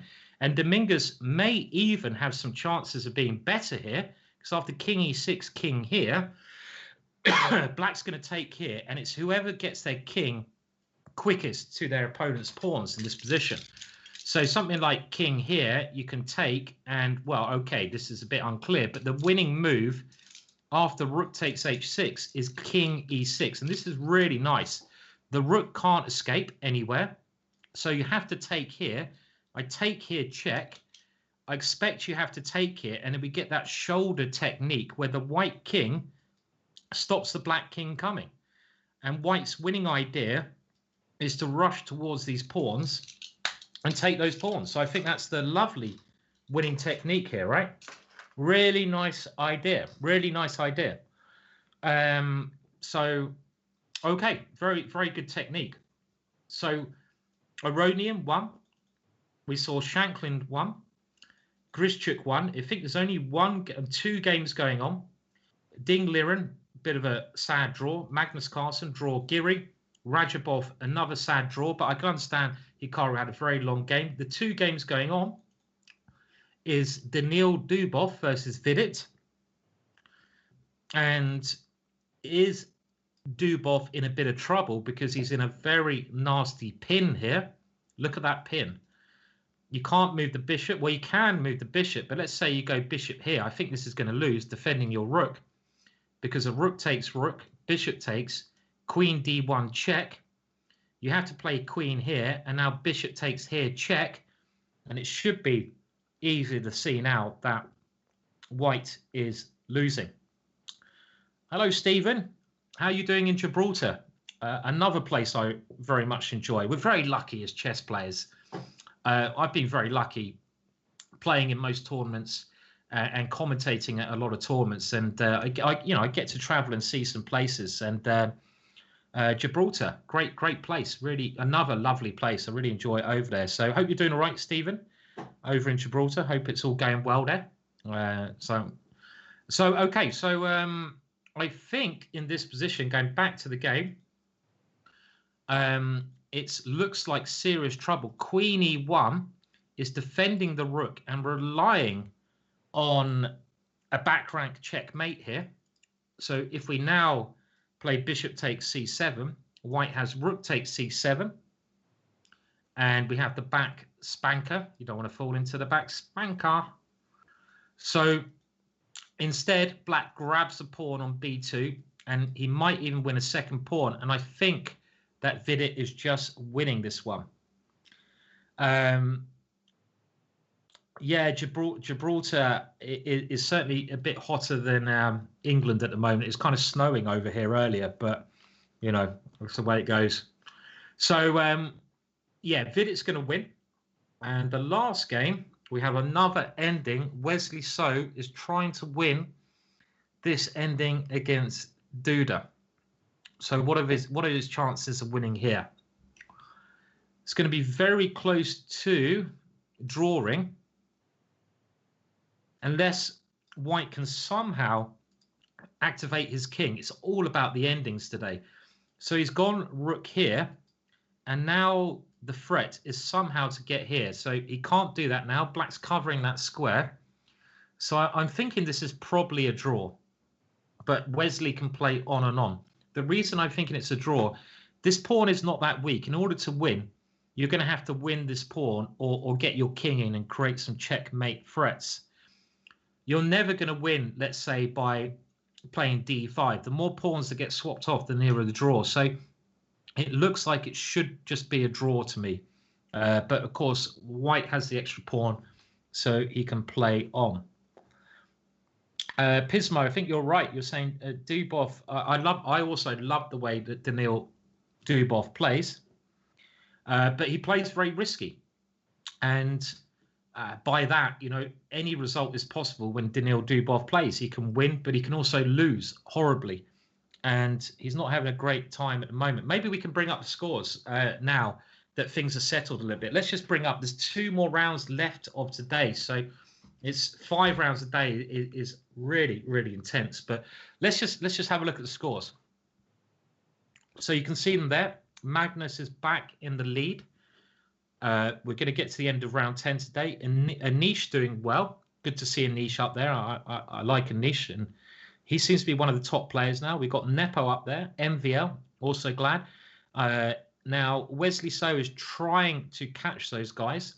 And let's bear in mind that the top 8 people, the 16 people, and the top 8 people will go through after tomorrow. It's 15 rounds. We're about halfway, as you can see.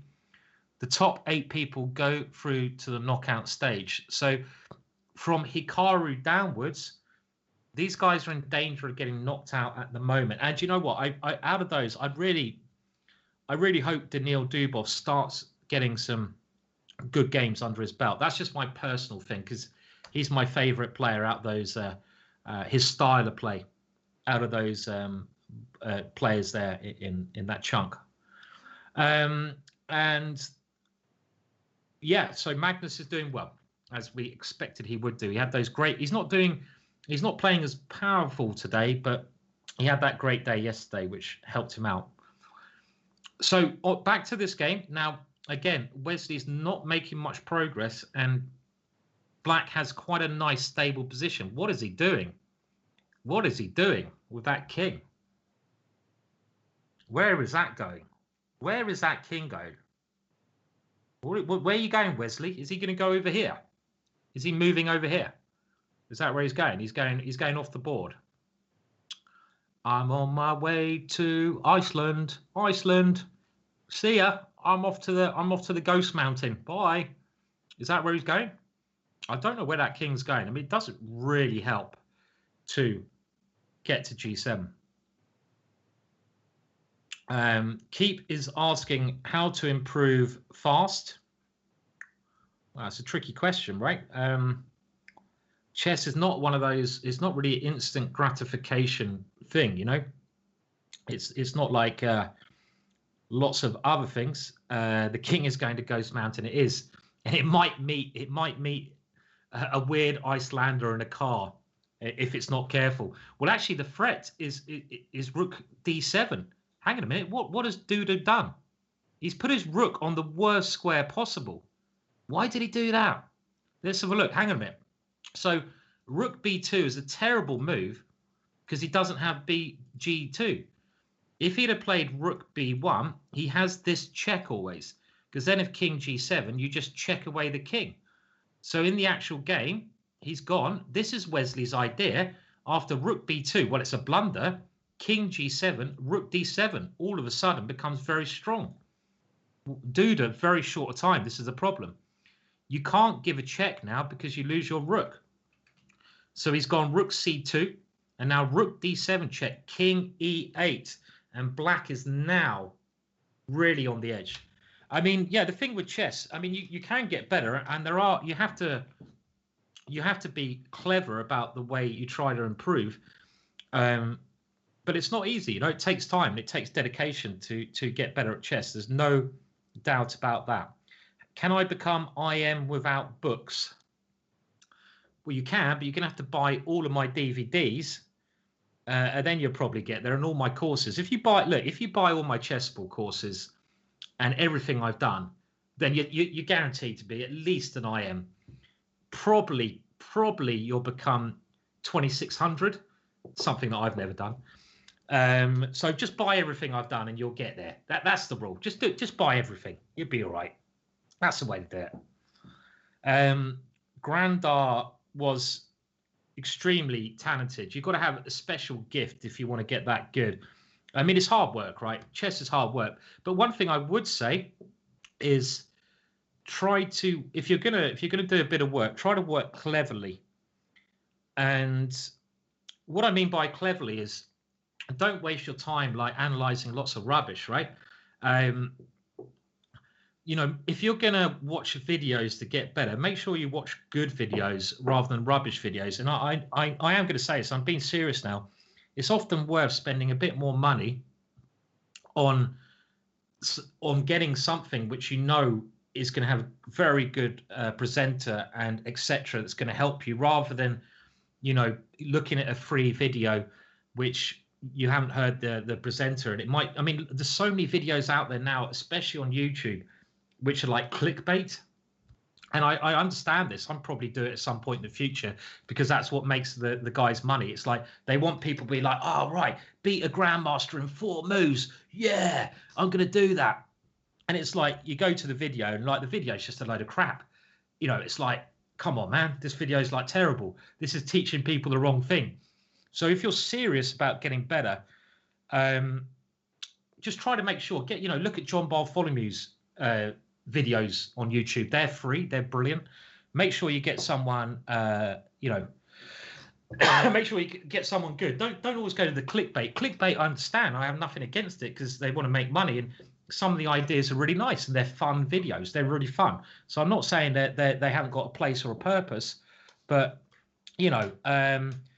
basically, I mean, some of the ones which is like, you can play this opening and you'll win in 10 moves. Just avoid them. I mean, if you do look at them, then they're fun. Just treat them as fun, and they're good to give you an idea. But don't be like, oh wow, yeah, I'm going to instantly become an IM because of this 5-minute video I've watched. I mean, it doesn't work that way. Just be aware of that. And we've all done it, and it's all fun. And you can watch those videos to get ideas, but think for yourself. So you got to. Chess is not an easy game. That's all I say. So just do it that way. Just be a bit careful. And I've got nothing against anyone who's doing these videos. I would like to say that I think they're doing a great job of popularizing chess. But and obviously there's lots of different levels of chess. But if you're serious about becoming an IM, you're going to have to work, and you're going to have to buy quality stuff. I mean, all the chessable stuff. I know I've got a lot of stuff out there, but it is expensive. Let's be fair, it is. But it's bloody good, right? And now we see Wesley's winning because his king can do this little walk here. Apparently, Wesley, we were talking about this yesterday, he's bringing out a course on E4, E5. And do we know how long the course is? Have a guess. If you weren't here yesterday, how many hours is Wesley course? How many hours? 100 hours of video. Jesus, that is insane. 100 hours. Well, part 1, I think, is 40 hours long. Part 1, 40 hours long. I mean, blooming heck. I mean, 100, is it 110 hours? Yeah, I'm serious a bit. I mean, this is what lockdown does to the top players, yeah? They you know, they can't go and play their chess tournaments. They're like, right, I'm going to sit here for months on end, do a chessball course. Lovely jubbly. 108 hours. I mean, blooming heck, you're going to, you know, it's going to be a brilliant course, but who's going to watch all that? I mean, you have to be dedicated. If you do watch it, you're going to be a better player. But the way to learn from something like that is literally schedule out your calendar for the next 6 months and be like, right, I'm going to watch 1 hour a day. I'm going to do 1 hour a day, because you have to work out how much time do you have to give to chess. You're going to need to put in a lot of hours if you want to get really good, but just try and do it cleverly. And man, that's a lot of hours, right? I'm looking forward to a lot of these courses. I'll probably never watch them because I don't have time anymore. But you know, I mean, my next course is a Gambit course, and it's already over 20 hours. It's probably going to be like 24 hours, and it's what to play with E4 and win Gambit styly. It's going to be fun. All right, okay, so let's have a look. So I think all the games are over now. Now, what was the other one that was going on? It was Vidit, and Vidit did win that one. Dubov is in serious trouble. Daniil needs to jump back into the action and start winning some games, right? Winning some games. Come on, Dubov. Come on, Dubov. I've got nothing against Vidit. Dubov, though, come on, man. Get your act together. I want to see some classic Dubov action. Do him in, Dubov. Is that a challenge, String Dog? Do you want to see my 1,000-hour course? That could be it. 1,000 hours on the Berlin opening. Simon Williams on the Berlin, and you see me hour by hour just getting more and more depressed until I blow my brains out in the 10,000th hour, because I just can't deal with it anymore. My death course. Yeah, that'd be fun. No, we're not doing that. Right, and I expect the next round's already going. There's no respite. There's no time to rest at all with these ones. Are they in? And of course, like I was saying, some of the games have started, some of the games haven't started. I find this really annoying. Come on, just start at the same time. Commentators' nightmare. And we're into now round 9. And, well, let's have a look what's going on. Magnus Carlsen versus Nepo is always a classic. Can we just bring up the scores again? Just have a quick look at the scores. Let's have a look. I saw that, Zibit. I actually saw that. Some guy is doing 20,000 tactics. I think he's moved it down to 10,000 of tactics now. Isn't it enough if I just do puzzles, analysis, and master games? Yeah, look, at the end of the day, whatever you do, have a look at the scores, guys. I mean, Kep, whatever you do to improve at chess, just do what you enjoy doing, right? Don't panic about it. If you like doing puzzles, do puzzles. If you like doing openings, do openings. As long as you do something, you will get better. You know, you could do things, like I mentioned, you can do some things in a really efficient way, but don't ever do anything that's going to bore you, because you'll just lose. It should be fun. Improving should be fun. It shouldn't be, you know, a chore. If you're going to improve at chess, you should enjoy doing it. So that, you know, just make sure you have fun. What's the point otherwise, right? It just gets boring. And, you know, you don't want that to happen, do you? Won't get bored with my courses, and they're on sale at the moment. So go and bag yourself a chessable course or the GingerGM shop. Right, well, I want to have a look at this game between Anish and MVL, because they're up there at the top. And it starts with a Sicilian, but it actually quickly goes into what looks like a French defense structure. So we have what is called the open Sicilian, which I'm sure you're aware of. And now I have to say the Nyadorf took a beating in the Tata Steel tournament. MVL's main opening, the Nyadorf, it literally got destroyed. And it's quite funny because Anish just brought out a brilliant course on the Nyadorf before the Tattersteel competition for Chessable. And then when everyone started playing the Najdorf, they were just looking at that course and trying to find holes. And this is a problem for the elite players. If they bring out a course, people are going to know their secrets. It's something they have to think about. So the classical Sicilian is what MVL plays. He brings both his knights out. This is like an old, good way of playing. And now the sharpest line, bishop g5, pressurizing immediately. e6, queen d2. White wants to castle queenside. a6, preparing some counterplay. White does castle queenside, and now bishop d7. This is something I played. Last time I had this position as black was against England #1 Mickey Adams, actually, and he crushed me, absolutely destroyed me. King b1, just getting the king safe. The other piece comes out, and now knight takes c6, bishop takes c6. There's certainly an argument for pawn takes when you try to get the b file, but I expect one of the problems with this move is maybe white can play some quick e5. And if you take this one, then you have problems now castling because of the pressure with the queen and rook. Queen and rook work in a straight line. And the pressure on the d file is quite nasty, right? So bishop comes and takes, and now f3. And now we get this exciting battle. Black starts attacking over here. White starts pushing his pawns. So it's a pawn storm situation. Okay, the queen normally comes here, eyes up the king. And now this is a maneuver that Mickey Adams used against me to win. The knight comes to the central square, push the bishop back, and now it goes more into a French defense. This move d5. You probably don't have to play d5 here. If I was playing with the black pieces, I might try to continue the pawn storm. So I might try to play like a5. And I'm going to try to do this kind of thing to get rid of the pawns around your king. They're protecting your king. Let's try to get rid of those pawns. That's another way to play. But d5 has the advantage of now the bishop comes out. And this is where I said it looks like a French defense, because this is a very clever way of meeting that move.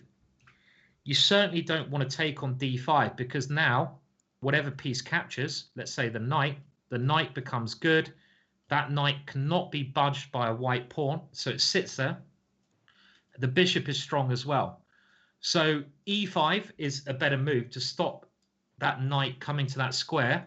You can't take that pawn. Well, maybe you can, but it looks really risky. Bishop here, and you have to move your queen somewhere horrible like that. And now white will gain lots of tempo against that queen. It doesn't look good. So knight d7, and now f4, and now MVL tries to bring his knight the other way around. This bishop very bad, and the black knight does find a good square. Very interesting. Anish keeps throwing his pawns over here. This is exciting. Oh, no. I'm a little bit... This next move, I'm like, boo. I was kind of hoping that the black king would go this way and we'd just have an all-out attack. But he goes queenside, and I'm like, oh, that's disappointing. Maybe black felt that putting the king over here is just too risky with these pawns coming so quickly. And you can see why this comes with danger. I wouldn't play g5 now, because you don't want to close the area of the board where you're attacking down. And if you play g5 here, black can go h5 and close that area down. But what white could do is go h5 first and then g5. The h6 pawn is like a hook to open up the position. Anyway, castles, bishop d3, and now MVL plays g5. So it's still a very exciting position. MVL is trying to bust open that area of the board there with the move g5. And, well, I mean, if he can try and get into the center, that would be great. And he is moving very quickly. Yeah, well spotted. Hardly any time. But these pawns look a bit weak. If I was black, I'd be very happy if my pawn was back on b7, right? With the pawn on b5, when I'm on the black side of this, I'm like, I'm not sure. I'm not sure if I like this. It's like that pawn has wandered away from the king. It should be back there guarding it.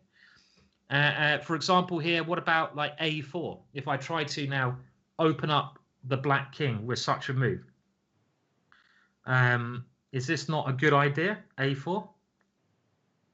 And what does black do against A4 here? I mean, if you move the pawn, you can see the problem is with this one. So, I mean, if I was a niche, I'd be seriously thinking about playing A4, trying to just take advantage of my bishop on that diagonal. I see that Geronimo Hairdo is suggesting bishop takes e4, but I don't think I need to play this. Why? I mean, my bishop, I want to keep that as attacking piece. This might not be a bad idea positionally, but there's no need to rush that move unless that knight is threatening to do something. I don't really want to move that knight, take that knight. Why do I do that? So a4 is very interesting here. Okay, well, he's gone for another idea. He's gone f5, so he's actually playing on the king side. I don't know about this black king. The black king looks so exposed here. I'm not sure. I'm just looking at Hardwell. A new DVD idea, how to play against London system. A lot of people play London, and a detailed study would come in handy. I actually studied myself and having great positions result whenever my opponent plays the London system. That's a good idea. And you know what? Everyone loves the London system, so it might actually sell reasonably well. Not bad, Hardwell. Not bad. I might even go for that one. But you know, if you really want to sell lots of copies, it wouldn't be like how to play against the London system, would it? You know what it would be? It'd be like how to crush the London system in 5 minutes, or like how to play like a world champion in the London system and beat everyone you play, guaranteed grandmaster. That'd be a much better title, right? Because you know you're bound to make triple the sales if you go for that title. Yeah. So, okay, well, back to the game. F5 played, and it's getting a bit crazy. So now this pawn seems a little bit irrelevant, and F6 is getting a very nice pawn structure as long as you can keep this pawn here. This pawn is weird. I like white's position. I think white is doing quite well, right? I think white's got a nice position. Well, the last course we did for GingerGM was called Magnus's Queen's Gambit. And the reason we called it Magnus's Queen's Gambit is because Niels Grandelius was the presenter of the course. Niels Grandelius is Magnus Carlsen's second, and Niels Grandelius and Magnus Carlsen worked on this variation of the Queen's Gambit. Magnus Carlsen played this variation of the Queen's Gambit. Hence, it was Magnus Carlsen's variation of the Queen's Gambit. So that is the figuring behind our title, if you're wondering why it's called Magnus's Queen's Gambit. A little bit of logic being used there. How to destroy London harder than 1666. Whoa. Whoa, that's an interesting one, right? I like that one. I remember I had a book, you know, being a chess player, probably like a lot of you guys. I had I'll just see what Stephen's saying. Nice to see you, Simon. Hello to see you, even through the screen. It is indeed lovely to see you. Hope you're doing all right. Be nice to see one of your games. If you email me, I'm not really on Facebook, Stephen, if you're still there. You can email me at, I'll put it here. If anyone emails me, I might not answer, I'll be honest. So don't always read my emails, but that's the best email to get me on. So, you know, if you send me any weird pictures of yourself, then I will block you, just to let you know. I think I'm in less danger than some of the female commentators. Let's just put it there, right? But I remember I had this book collection of chess books that I've got over my 35 years, and my dad, who's in his late 80s, is also a chess player, and he had a massive book collection. So the family's got a good chess book collection, and I remember I had one book. It was like How to Smash the Sicilians. And then next to that, it was something like How to Destroy the Sicilians. And I had a friend over who was kind of like from Italy, and you know, he was looking at the books, and he was like, Simon, I have a question to ask you. Why you hate Sicilian people? And I'm like, what? What do you mean? Why do I hate people from Sicily? He's like, yeah, why do you hate people from Sicily? And I'm like, what do you mean? And I don't understand. He goes, you have these books, how to destroy the Sicilians, how to kill Sicilians. I don't understand. And I'm like, they're chess books. And he's like, chess? It was like, yeah, it's quite a weird conversation to have, that one. Quite a long time ago now. So university, I think that was. So I had to explain my books to him. I wonder what the book title, which if you got a non-chess playing friend over, what book title would absolutely what book title would be like, oh my words, why has this person got this book? How to Kill the French. Yeah, Crushing the French. Smashing with the, I mean, there's many that could be interesting, right? I mean, come on, let's think of a real book title. So a book that has a real title that if a non-chess player saw it on your bookshelf, they'd be like, oh my words, I can't believe this person's my friend, right? What? Exterminate the Dutch. That's getting a little bit like, that's getting a little bit harsh, right? Mating for Beginners. That's not a bad one. I don't think that, maybe we all need a bit of help with that at times. I don't know. We're getting some good suggestions here. Hedgehog for Lovers. I haven't heard about that book. Could be an interesting one. Anyway, look, guys, we're having a great time. We're on round 4, and it has come to that stage of the day where I'm going to be joining the TV show, which I'm sure you guys know about. I'm going to be back for round 5. I want to hear more of your suggestions as we go on of book titles. How to Beat Your Dad ... in chess. There's some good ones, right? There's 5 rounds a day. This is round 4 going on now, but we're gonna have to put the broadcast, the TV broadcast on here. You'll see me on that. I join the show there every day. And then when I popped over there into the studio, I better not bring up these comments. I could get in trouble, as it's the TV one. But when I've done my little show there, I'll be back here for round 5. So please don't go anywhere. It's great to have so many of you join in here. Fantastic. Great to see you. But we're going to make that transition now. So you'll still be watching the chess. I will be popping up on that channel whenever I get the call. I don't want to be a bit late there, otherwise I get in trouble.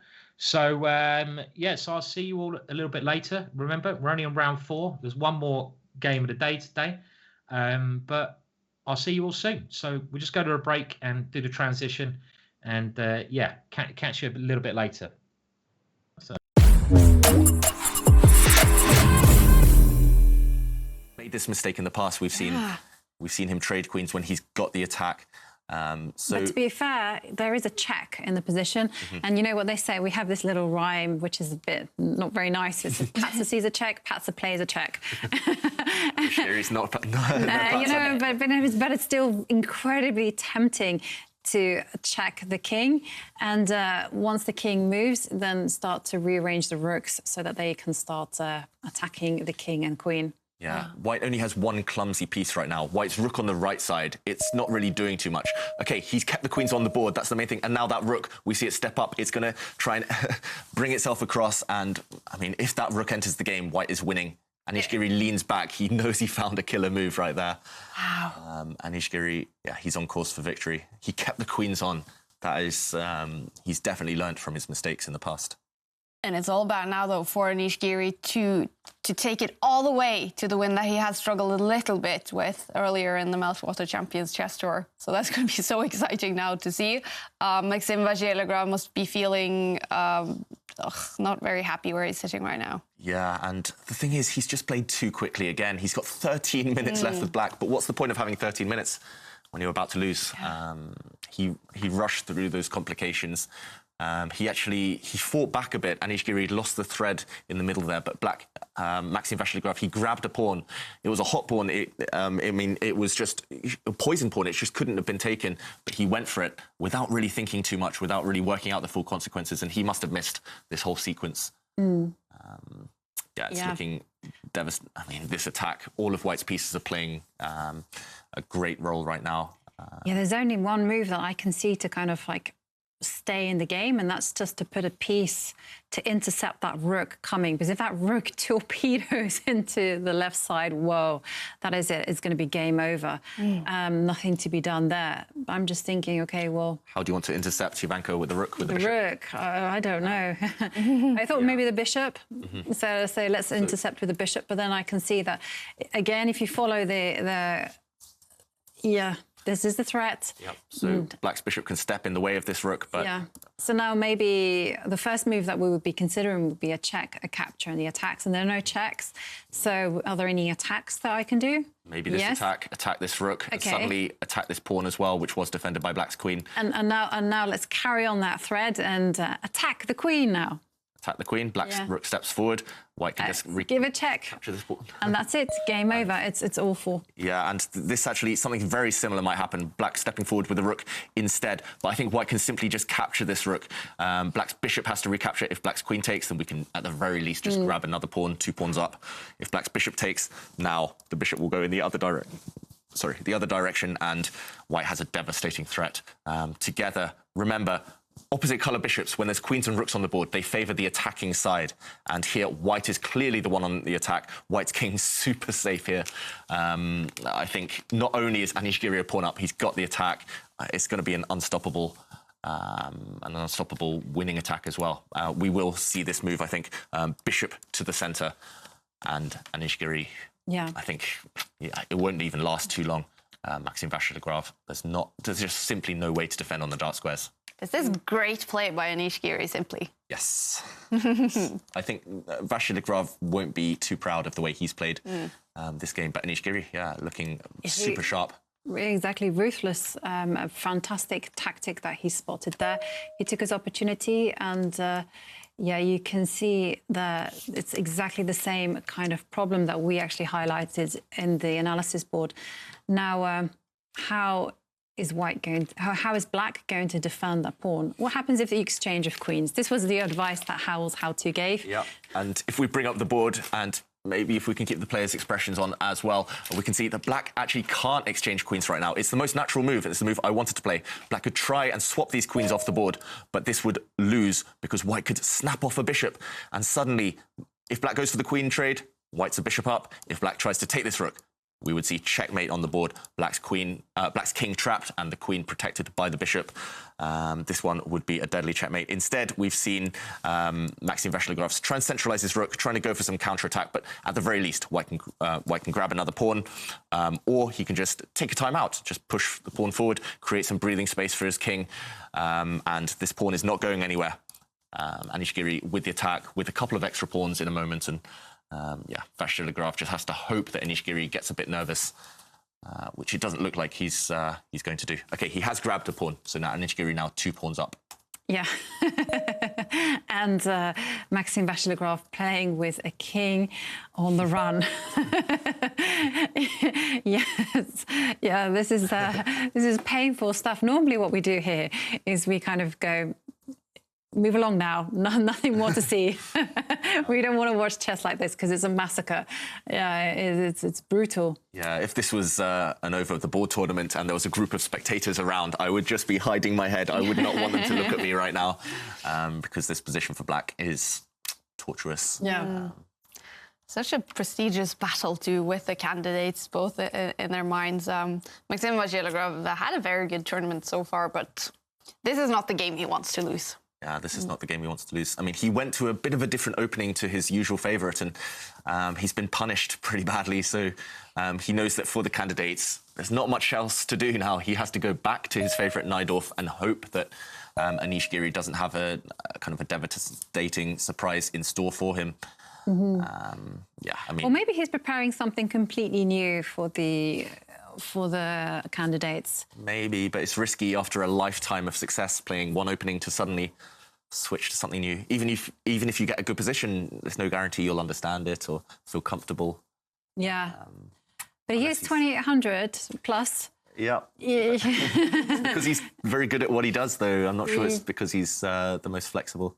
I mean, I've played Maxime Vachier-Lagrave when So a few years ago in the Isle of Man, I pushed my king's pawn forward, and he didn't go for the Najdorf. He played the Caro-Kann against me. Yeah. And, I mean, I didn't get a great advantage out of the opening, but I got him out of his comfort zone. I just got a slow manoeuvring position, and I won very easily. I mean, he knows his strengths, and it's just that debate of playing to your strengths or kind of being a bit of a moving target. And it's just not him, really. I was just thinking of Magnus Carlsen, and I know Magnus, when he played Fabiano Caruana, he specifically trained on a new opening just for that match. Yeah, but Magnus maybe is just more versatile, more universal as a player. I mean, I don't want to pigeonhole Maxime. I'm sure he can do anything. He's extremely strong, but just at this level, it's very hard to break the habit of a lifetime. But could it also be, and I guess maybe that's it, he's just saving all his ideas for the candidates and not necessarily experimenting now, but just hiding stuff that he wants to use in the candidates. Yeah. Yeah. I think that's the case. And remember, like the first half of the candidates, he played his normal stuff and it went very well. So maybe his opponents won't be able to come up with great ideas, or maybe he'll predict those ideas. He'll surprise them in return. But I think it's so interesting with the candidates now. Half of it being played 1 year ago, and then the other half being played 1 year after. And what we'll see of confidence for a player, how much that matters, what it has to say. Maxim just in great form 1 year ago, and then 1 year later, he's had some bad results. Will that lack of confidence just it can cost him the candidates? It could very well do. You know, these are almost like two separate tournaments, and it kind of feels unfair. Like, I remember when the World Championship was stopped, Kasparov said, you know, hey, why was it stopped? You know, because I was just getting going. I didn't want it to end, even though that he was behind Karpov.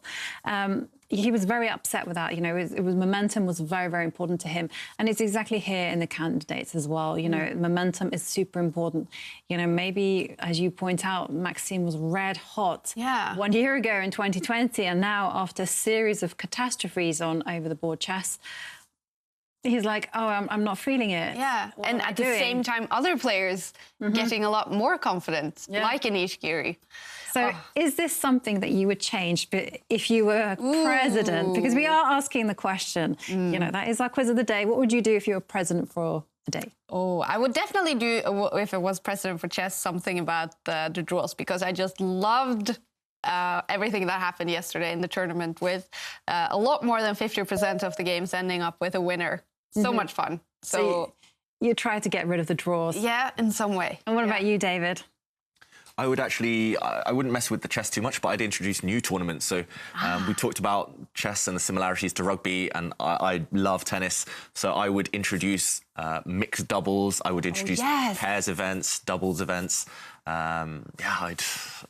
Just open up the category. I would love to have like a world championship, like you mentioned yesterday, Ivanka, with two players from the same country, two Americans versus two British players playing every other move. Yeah. Not being able to talk to each other, but they have to play every why other not? move. Why not have it open up to chess variants? I love it, And if anyone else wants to join in the conversation, join our quiz, you can do this by using the hashtag #ChessChamps. The funnier, the better. So how about you, Ivanka? What will you do? Well, one thing I absolutely love, and I would like to make it mandatory, is actually I loved it in the online Olympiad when men and women and juniors were playing as one team. And I just loved that. And it really reminded me of mixed relays, with 400 relays, where you have men and women running together. And absolutely fantastic. Different board orders, different new strategy to the game. So, I just have to take the game back to David. So, is Maxim saving it, or is it just looking... It's still looking grim. Bad. Look at that black king now. It's in the corner, but normally king's is very safe in the corner, but here it is being eyed up by that white queen. White's bishop is threatening to just move away and cause a discovered check. Again, it's all happening on those dark squares because black just simply can't challenge. And meanwhile, white also has a secondary threat. That black bishop in the middle of the board is under fire from white's rook, white's queen. There's just too many threats in this position, I think. I'm surprised Maxime Vachier-Lagrave, he's stopping to think now, of all times. It's a bit too late. The damage has been done, but Anish Giri converting this one very nicely. And I like the fact he gave back a pawn just to make his task a bit more simple. So is there any way to get the queens off the board? That's the dream, right? that is the dream. Normally it's possible on some level, but here he's trying. Yep, I think that's probably the best move, maybe even the only move for Maxime Vachier-Lagrave. If we bring up the analysis board, we can see his idea now is very clear. I mean, it's crystal clear at this point. Black's only hope to save this game is to bring his queen across and offer a trade. So, for example, if White's bishop moves, causing a discover check, this isn't the best square because now Black's queen could block and Black needs to beg for this queen exchange. But maybe the issue is that, for example, White can just step back here and suddenly Black's queen can't run across to block this check. I think, Anish Giri has many winning moves, but the longer this game goes on and he doesn't deliver that knockout blow, the knockout punch, if his clock continues to tick down now 3.5 minutes, then he might start to get nervous. Yeah. Vachier-Lagrave, he's going to play on the clock at this point. Yeah, and we also know that Maxime Vachier-Lagrave, he's incredibly tricky. He will set traps at every single opportunity. So Tricky Frenchman, that's his nickname, right? The tricky Frenchman. I didn't know that, actually. Yep. He has been since we were young. Whenever we played, he would always trick me.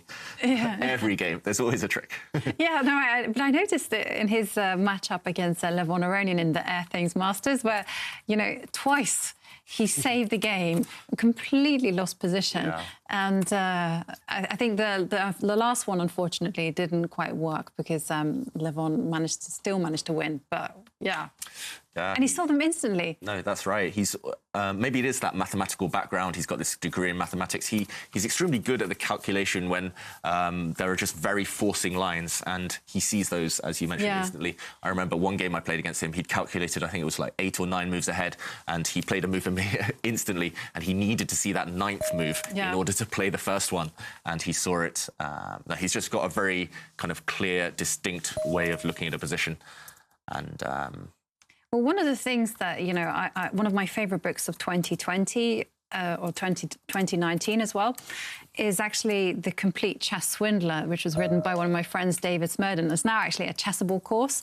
But, he talks a lot about the science of swindling. And one of the things that he says is that when you notice your opponent is impatient, and this is something, again, I've seen that Maxime does a lot, you offer them a Trojan horse, which is like a shortcut victory, which doesn't work. But it's so tempting. And then there's other things, like if you notice your opponent is like trying to keep control and is very focused on just keeping absolutely everything under every little bit of control, what you do is you kind of do something that's a bit unique called window ledging.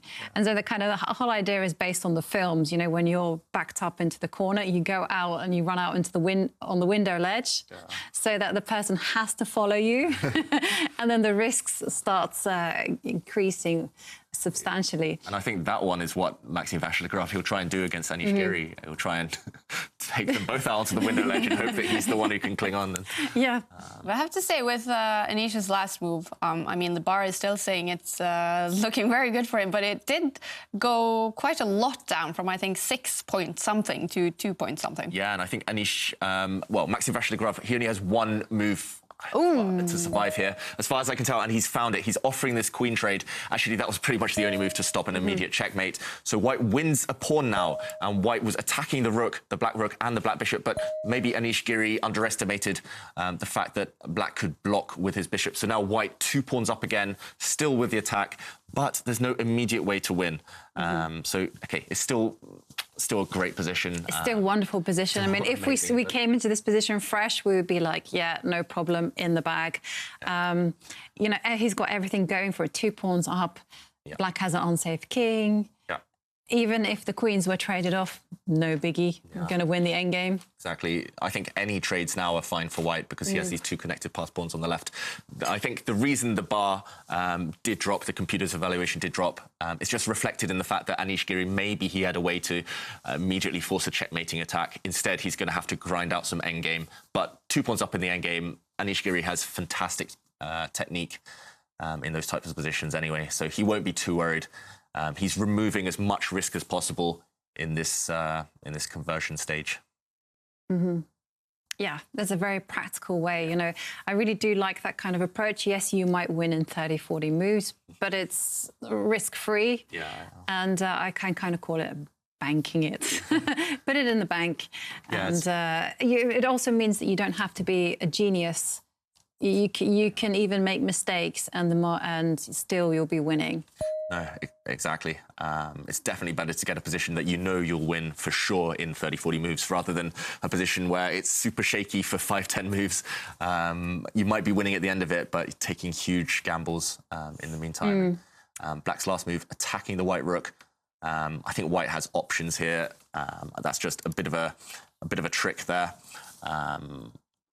Yeah, if we bring up the analysis board, I think Anish Giri, he's got a few options. He can move his rook to pretty much anywhere. For example, even if he steps it forward 1 square, black is not actually threatening to take this bishop. If black captures this bishop, it's poisoned. White will deliver a check. Black only has one way to survive. Black has to block, and suddenly a check and a double attack. Black again only has one way to block, and now white will win the rook. Not only will white win the rook, he'll also win the bishop next move after black's king steps away from the check. So, yeah, I think Anish Giri, he's got a huge amount of choice here. He can push his rook 1 square forward. He can bring it forward even further. But either way, he just has to move a bit quicker. He can't allow nerves and the clock to compromise his win. All right, we do see on the bottom of the screen that 2 games in this round 9 has finished. Duda and Aronian played a draw, and so did Jan Nepomniachtchi and Magnus Carlsen. And that actually means that Magnus is up on 6 points. And with a win here, Anish will be tied with Magnus Carlsen in the top of the table. Wow, I can't believe how tight it is. I mean, basically most of the players can still definitely qualify for the quarterfinals with 6 rounds to go. Yeah, I mean, even if, someone like Ding, we said, is struggling. If he wins today, wins this last couple of games, suddenly he's got a chance. Yeah. Okay, we have seen a few moves. So Anish Giri did step forward with the white rook. Maxim Vachier-Lagrave gave check in the corner, but white's king stepping away. We talked about back rank checkmates earlier. White's king did have an escape route. It did have some breathing space, so I was taught that that's called Luft by one of my former coaches, Glenn Fleer. I think that's a German word for air. So white kings love a little bit of air, but not too much. They love 1 escape square, but they still want some protection, some pawn with pawns ideally. And now Anish Giri stepping back with the bishop. It does look like the end is very close now. All of white's pieces looking, very well placed. Just looking beautiful placed. I mean, the white king looks safe as houses. The black king is Luft. Yeah, it's got too much lifting on it. No. Black's king needs some pawns in front of it. Yes. And then the material deficit, just looking absolutely horrendous. Yeah. Okay, well, the small hope is that if once the bishop retreats, there is a queen takes pawn check on the board. Yeah, so if black's bishop, it's under attack right now twice. If it does retreat, there's one idea to attack this pawn. Yes. But Anish Giri can defend it in any way. At the very least, he can step this pawn forward. He can also just defend it with the king. As long as he doesn't blunder that pawn, Anish Giri will win. Black only one-track mind here, only one idea to save the game. And it's one of the most obvious things there is. So yeah, that wasn't a very inspiring suggestion by me, but okay, it's the best I can come up with. Yeah. What is I think Anish, he wouldn't have blundered that when he was 8 years old, let alone now. But yeah, it's worth a try. Vachier-Lagrave just has no hope left. Not only is he 2 pawns down, but he's facing an attack. And there's just no way to mobilize the rook. I mean, okay, so he's retreated his bishop. So the threat is still there. Yep. So whilst that move is okay, and there you can see that Anish has calmly defended that pawn with a king. And we've seen this strategy before today, but when your opponent has a bishop of only one colour, put your pieces on the opposite colour. Look at all of white's pieces now, the queen, the rook, the bishop and the king, all on dark squares. And Maxim, he resigned. Resigns, 2 pawns down and facing checkmate. Oh, and he looks, he definitely does not look happy, and there he is, leaving Anish Giri not putting a smile on his face, but inside. Yeah. It's the dance again, I guess, Joanka. Yeah, he's just. I think he's kind of playing it calm because he knows what happened in the Skilling Open, where he was in the lead. It looked like he just needed just to coast it through the final day, and he ended up having a little bit of a nightmare, and it was touch and go whether he qualified. So I think when day 3 is over and he's qualified to the quarterfinals rather, then he'll be relaxed. And taking both Kattesteel that you commentated on, this tournament, definitely. Have you ever seen Anish Giri better than he is right now? Yeah, he's in. I mean, I've always been a big fan of Anish. I've always seen the positive. Yeah. I mean, I've seen how well prepared he is. I've been very impressed by him. But he's looking really, really sharp at the minute. Yeah. And he looks incredibly motivated, even more than before. So, no, I haven't seen him as sharp as this. And definitely also, David, in these situations where sometimes he has an advantage, but it ends up in a draw, it seems like he's winning these games now. Yeah, exactly. He's not panicking. He's not trading queens. He's not trying to keep control too much. Yeah, it feels like I mean, he's always been immensely talented ever since he was young and immensely well prepared, but yeah, something's just clicked with him. It does feel like he's being ruthless, and that's the only thing that's been missing from his game, that ruthlessness. And so far, it's looking good for him. And we were, of course, very eager to see the opening in this game, 2 players facing each other, and the candidates, Maxim always having his favorite opening. But what happened here, basically? Where was it that Anish was able to push it for a win? Yeah, so early on in the game, if we bring up the board, I think there was a decision that Maxime Vachier-Lagrave, it's not only uncharacteristic of him, but it also led to an immediate advantage for white. And in this position, a very typical Sicilian position, black should just maneuver. Black should keep his options open, maybe bring his rook to a better line, maybe retreat his knight, bring it round to a better circuit. Instead, he tried to push forward in the centre, and this was immediately punished by Anish Giri, pushing a pawn in the centre, offering a sacrifice. If black's queen takes this pawn, it would be almost trapped in the centre of the board, only one safe square, and now a knight fork, and this would devastate black's position. Instead, after white's pawn pushed forward in the middle, we did see Vachier-Lagrave have to retreat, but suddenly Anish Giri pushing forward with all his pawns in this position, pushing forward, look at these pawns, just ready to jump forward and attack if black castled on that flank, and Maxime Vachier-Lagrave he shouldn't have committed the king. He brought his king to this left side, black's king castling, but it was too soon. And later on, actually for the rest of the game, we saw that black's king was in permanent danger. I just think a long-term strategic error there. And Maxime Vachier-Lagrave, maybe just unfamiliar with this type of position, and he rushed into that decision, was punished a bit later on. All right, and it ends up with Anish Giri winning this game, now in shared lead with Magnus Carlsen in top of the table. Before we head into the last game, the last round of today, 5 rounds also tomorrow in the end of the preliminaries. All right, we're going to look forward to that last round now, together with the GingerGM, Simon Williams. Hi, Simon. Hi there, how you doing, all right? We're doing very good. Obviously not as many super exciting games as we had yesterday, but this last one we follow with Anish Giri winning, beating Maxime Vachier-Lagrave. I mean, are you as impressed with Anish's form lately as we are? Yeah, I think he's played brilliantly recently. I mean, he had a bit of a reputation as being a bit of a draw master, but I think we can say that reputation must go now because he's playing some brilliantly interesting chess.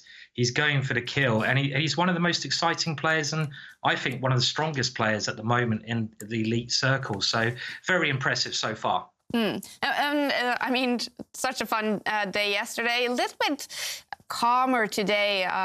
We're saying it's calm after the storm today. What has been the highlight for you today, Simon? Well, it's been some really interesting endings. I know a lot of people, when they think of the endings, they're like, oh, boring. We don't want an ending. All the pieces are coming off. But the endings can still be absolutely fascinating. But the first example I'd like to bring up was a really strange blunder. And it was in this game. Yeah, blunder. You don't normally see big mistakes. And this gives all us what we call them patsers, weak players. It's not that derogatory, but it's like, okay, weak players hope, because if the top players can blunder pieces, that means that, you know, anyone can blunder pieces. And in this position, it's great. Yeah. So to get I'd love to hear that. Yeah. So, and it was really strange here. Black has. What game? Sorry, Simon. What game is this? It's this this is Wesley So in the first round with the white pieces, and he's playing against Sam Shankland. The American. That's right. Battle, Yeah, the battle of all the Americans here. So I guess there's quite a lot at stake when you're playing, one of your fellow countrymen. You really want to beat them, as David keeps beating me whenever I play him. But we won't go there. Sorry, those bad memories. But in this position, you can see that Black has this sort of heavy artillery on the c-file with the rook, queen, and rook. And this looks like Black might have a little bit of play. And in this position, Sam goes a little bit crazy, and he moves his knight to e5. So he's trying to release those pieces on that open file. You can see the open line there. But in actual fact, this is just a mistake, because now White just goes rook takes rook. Why not? This move attacks the queen. So Black now takes that rook back. So far, it's rook for rook, so queen takes rook. And here, White just takes that knight. So pawn takes knight, and Black resigns. So it's like, what have you done? You just put a knight onto a square, it can be taken by a pawn. Are you mad? And I think Sam missed in this position that he wanted to play clearly queen down to the bottom check. So this was his brilliant idea. But now, well, we might as well take that queen. Thank you very much, Sam, for all these gifts. It's not Christmas anymore, Sam. And now we can just go bishop b1. And this is the move, I'm sure, that Sam missed. And there's nothing here. White's just a queen up. So a very surprising blunder. They're giving us all hope there that these guys can still make mistakes as well. Right. a strange blunder there, David. Yeah, bizarre. But sometimes if you miss a move right at the end of a variation, that's why you go wrong at the beginning, right? Yeah. And we're all human. We've all done it. Yeah, exactly. I mean, that's the whole thing with chess. Everyone is making blunders. Yeah. Are we seeing it more with the online chess now, Simon, do you think? Because of, mouse slips and definitely shorter time controls, obviously. Yeah, I think so. I mean, it's actually, I find it a lot more interesting when more mistakes are made, because it shows the players are human. And like a perfect game of chess is probably a draw. And the more mistakes kind of makes it more interesting. It's more like unbalanced. So that's why this time limit is more ideal in a lot of people's eyes than the longer time limits. Do you think it's going to make chess players better eventually, and also in the over-the-board chess then, because they're faced a lot more times with the blunders and having to take these really fast decisions? Yeah, I think so. I mean, these guys play all the time online, off the board, so their tactics are pretty amazing. And I'm sure they've got to be sharp here. They can't play those kind of mistakes that we just saw Sam made. I mean, you're not going to be a top player if you do that. So if you do, you're going to be out of these tournaments very quickly anyway. So that's clear. Yeah, Simon, I just wanted to ask you, because we're asking everyone on Twitter, what would you do if you were president for one day? Oh, wow. You always ask me such easy questions. Thank you so much. What would I do if I was president for one day? Yeah. What, president of America? Chess. Or anywhere? It can be chess. It could be, chess. Kind of. It could be FIDE president. It could be president of the world. Exactly. It could be president of the universe. Wow. It's up to you, Simon. Wow, so you're making it even easier. I could be president of anything. Yeah. What would I do? Well, I think it has to be like free chess boards for everyone. So when you're born, free chess boards, free chess sets. I'd love to see chess used as like a tool in schools, because I think it's great for education. So maybe we could bring that in. I'm already probably improving on some past American presidents here, but okay. Something like this, maybe. I don't know. I don't know what to say. So chess boards in schools. Let's go for that, hey? So. Well, could it be a problem, though, if every kid all over the world is just brought up with a lot of chess, then we probably would have a lot of war in the world, because everyone's just so focused on going to war all the time? I think it'd probably teach people how to take their anger out on the chessboard rather than, with missiles or with armies. Let's hope they just do it. A nice game of chess. Like in England, you had these duels to death. Rather than getting anyone else involved, just go outside and have a friendly duel until one of you dies. Right. Not that friendly. That's a good idea. Maybe the issue is that we'd all have to up our game, because if everyone played, the level would even increase. And yeah, exactly. We'll have loads of super grandmasters. Maybe kids would be coming for us, these talented kids. So you guys, the grandmasters here, you're kind of hoping that, let's not make too many chess players. All right, Simon, I think you have another move that you focused on and that you felt was also very entertaining. Yeah, this one's really, really interesting. And this is, I'm sorry to Sam, I've got nothing against Sam, but he is the victim again. So it's Sam in round 7. And Sam has the white pieces here against Aronian. And we have another ending. And you can see that Black's pawn is 1 square away from queening. And obviously, if Black gets another queen, he's going to be winning. Sam here tries some checks out, but he's got a very interesting try. He could have played the king to c3. Now, this move has a really vicious idea. You're attacking the pawn, so Black might be thinking, yeah, I'm going to get another queen. So now let's see what happens if Black gets another queen. And the other problem with this move, let's remember they're playing online, and a lot of these players, to save time, they set the promotion. That's what this move is called. You're promoting to a piece. They automatically set it to promoting to a queen.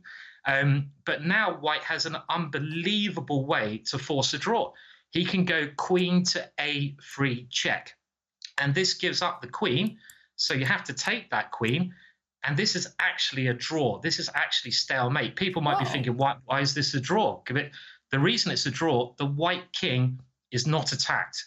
If the white king was attacked in this position, it'd be check and checkmate. But in this position, it's not attacked, but it can't move. So it's actually stalemate, and it's actually a draw here. So this would have been a nice little try, I think, from Sam to try to save a draw in the position. Is that the most annoying thing as top chess players, when you're great, the position's great, and then it ends in stalemate? It is a little bit frustrating, and especially the scenario that Simon just mentioned, where you've got your settings set on the computer that if you're going to promote a pawn, it's going to always promote to a queen. It is a little bit annoying. You've got no time on the clock that you're like, where are the settings? And you can't find it, and so you don't promote. That's how you get around the problem. Yeah. But that is especially heartbreaking.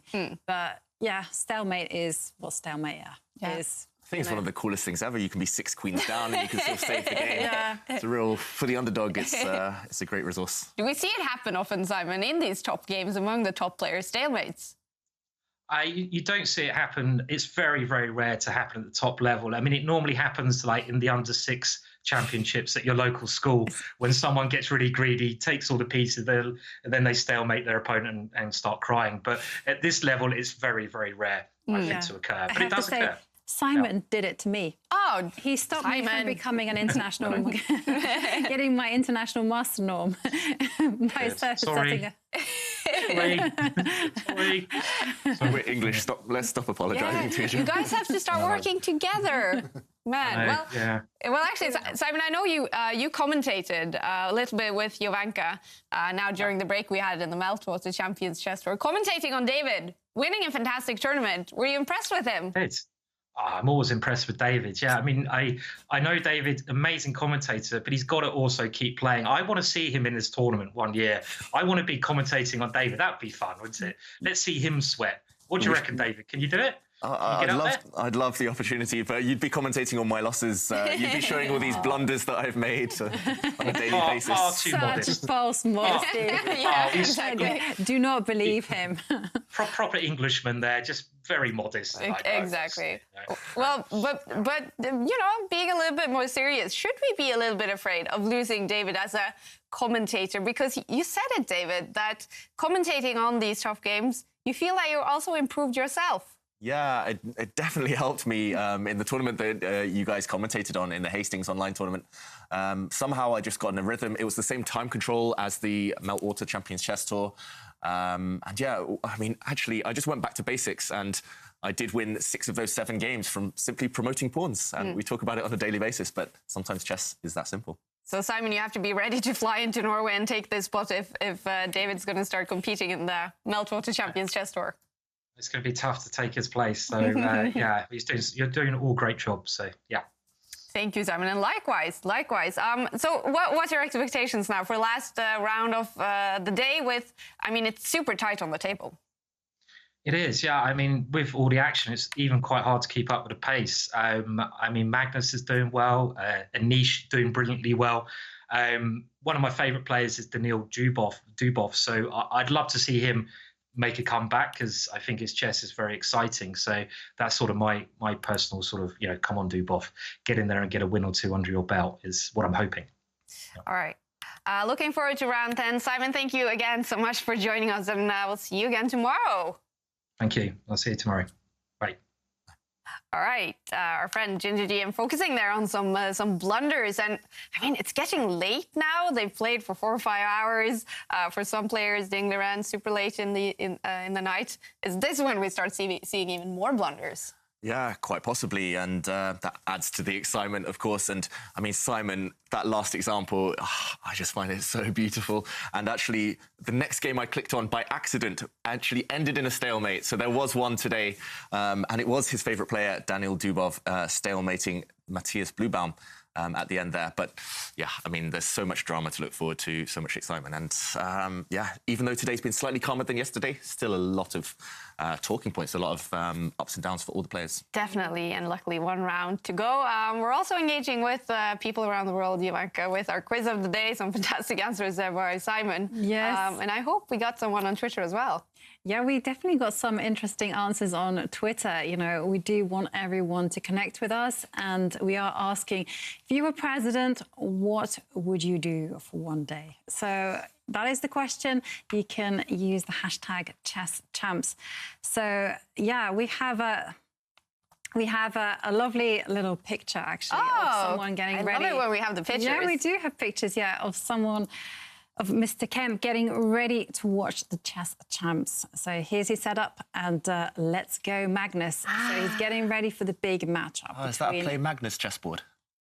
I think it might be. Yes, yeah,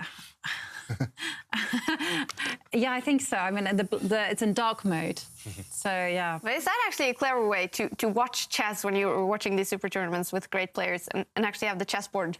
And play through the games to actually learn it and get it into your hands. Yes, it is a play, Magnus. I just had to zoom in. Yeah, I was focused on the computer, actually, and I didn't realise. It is a play Magnus chess set. Yeah, I've got one in the new apartment. So. Okay. Yeah, I think you're right, Kaya. I think it's a really instructive way as well. We learn a lot just by muscle memory, just by making those moves ourselves, and by having the screen where they can watch us and watch the players, watch all the action, having that board as well if there's a tricky moment or something that they don't understand, just playing through that on the board. I think that's the ideal setup, and all the top players do it themselves. All right, well, a tip for everyone at home watching the last games of today. It's heading into round 10. Let's take a look at the games that will finish off the second day of the preliminaries. The first one is going to be between these two guys, Daniil Dubov and Timur Ajabo. That will actually start, not right now, because Daniil Dubov is still playing his 9th round game against Shankland. So they will start soon. Next one, Ding Liren. Early in the morning now for him against Vidit. Both of them sitting in Asia. So a little bit tighter on the clock for them now. Maxim Vachier-Lagrave coming from a loss. Gonna face Jan Nepomniachtchi in the next one. And that's going to be interesting. Wesley So, he's going to face Anish Giri, coming with a lot of confidence after beating Maxim Vachier-Lagrave. Then we have Levon Aronian. He's going to play Alexander Grischuk, 2 class acts in that game. Fantastic. And then we have in the next one, Matthias Blubaum against Jan-Christoph Duda, 2 of the younger guys. So a great game between those two. And then Sam Shankland, who is still playing. When he finishes, he's going to play Dominguez. And then the game that we will focus on, maybe the biggest one in the preliminaries, is the one that we always look forward to. Magnus Carlsen against one of his big rivals, Hikaru Nakamura. We haven't seen any of Hikaru's games so far. This is Hikaru Nakamura.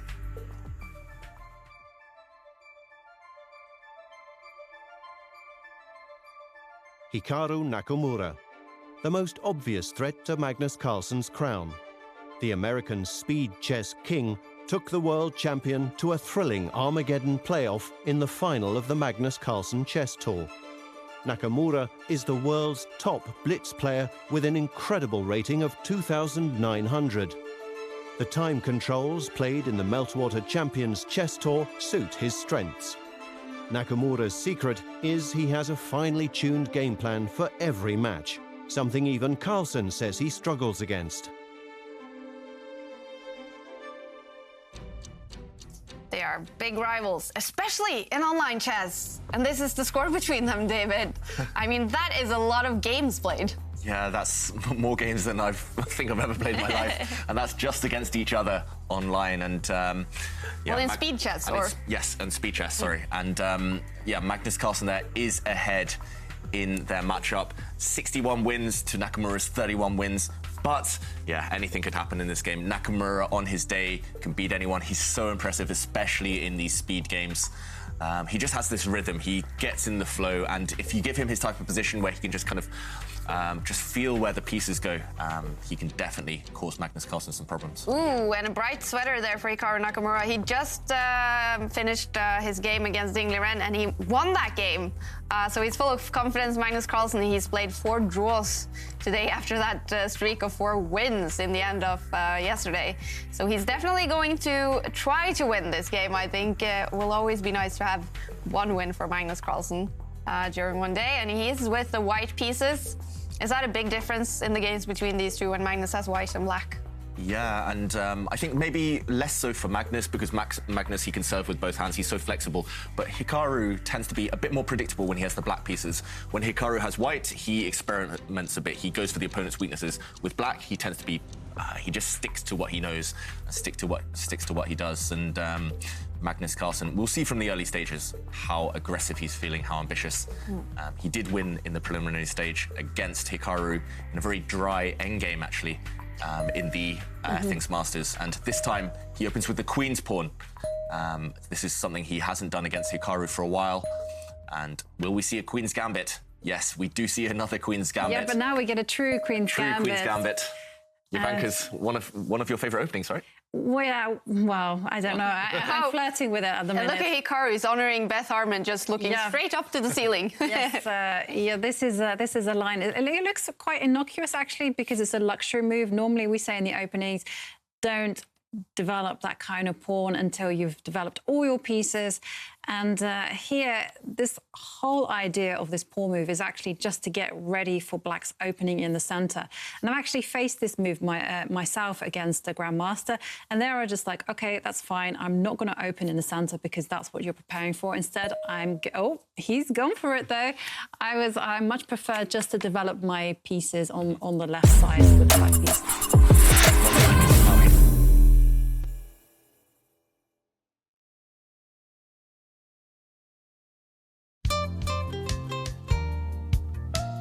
Hello there, welcome back.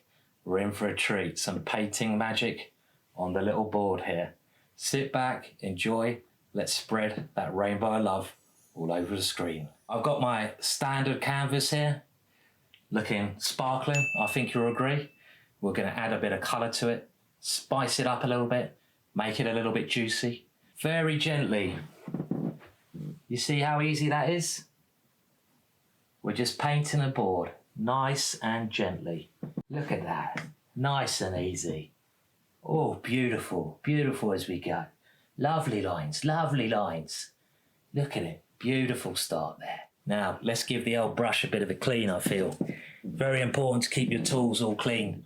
Let's give it a good old whack there. Here we go. Getting rid of it. Beat it like Bobby Fischer would. Bobby would enjoy this immensely.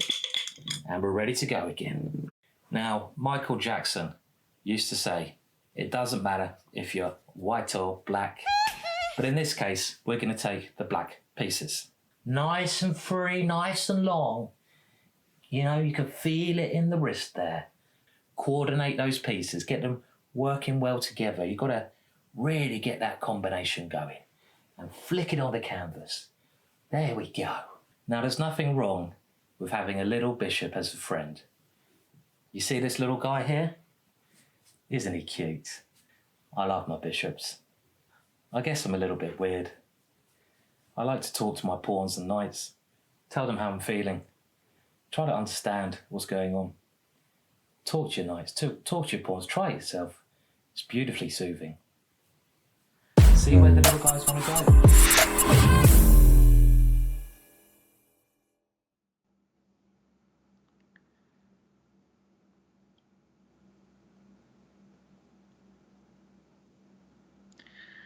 Hi everyone, back. The green jacket is off. Quite funny with the super red face. Hopefully I'm not that red normally, but you know, it's the beard. Sometimes it goes into the face.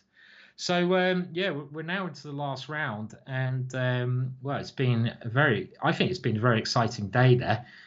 So far with some of these endings. I know not everyone enjoys the endings so much, but they've been fascinating as we've covered them today.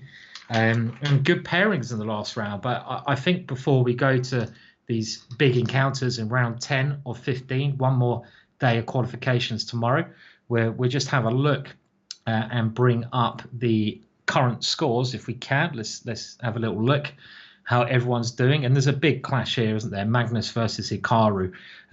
Very interesting clash. But let's see if we can check out who's doing what at this moment in time. And we can see, well, Magnus there's already a draw on the board. And, you know, these guys are tied. I'm not going to be too critical of some of the players taking a draw. We can see that Anish and Wesley have played their last round today. So is Aronian. So if Magnus manages to win, that will put him in first place. So it's actually quite a big round for him. I'm sure he'd like to go into the final day in that position in first place. The top 8 players, let's remind everyone, after 15 rounds go through. But there's another 5 games tomorrow, the same mental pace. And let's just have a look at those top 8. So at the moment, the last qualifying pace is Rajabov, but you can see Vidit's had a good day, had some wins on the board. But at the bottom, people who are really, really struggling at the moment, well, you know, they've got to get their act together anyway. But let's go into this last round and have a look at Magnus's game, see if Magnus can take the sole lead. Magnus, of course, playing against Hikaru, and he's got a very good score against Hikaru. He generally scores, you know, really, really highly against him. And we have a normal kind of looking position here, but Hikaru's spending a lot of time for himself. 3 minutes down on the clock in what is a theoretical position. We can go through the opening moves quickly. It starts with a Queen's Gambit. D5 takes us into the Queen's Gambit. This is the standard Queen's Gambit, and Bishop F4 is one move that is now the sort of trendy way to play. Bishop G5 is the other option. Put the bishop on that square. And after castles, Magnus plays a more positional move. E3 is the main move, but A3 is just cutting out any checks on this square. Hikaru decides to open up the position a little bit with C5, and this allows Magnus to make some space with B4, and now E3. He needs to get this last piece in the game, and this is an interesting position because if Magnus can play 2 more moves, Bishop E2 and castles, I like his structure because he's already got these pawns coming forwards. Hikaru therefore plays a very, I think, good move, a good aggressive move, pawn to A5. This is the right philosophy from Hikaru, which is, I'm castled, you're not castled. It's going to take you 2 moves, bishop, king, to get castled. So I'm going to try and make a break, make a way through on the area of the board where I can cause you hassle. And this A5 move means that, for example, Magnus can't play bishop E2 because after taking here, we're going to eventually win this pawn.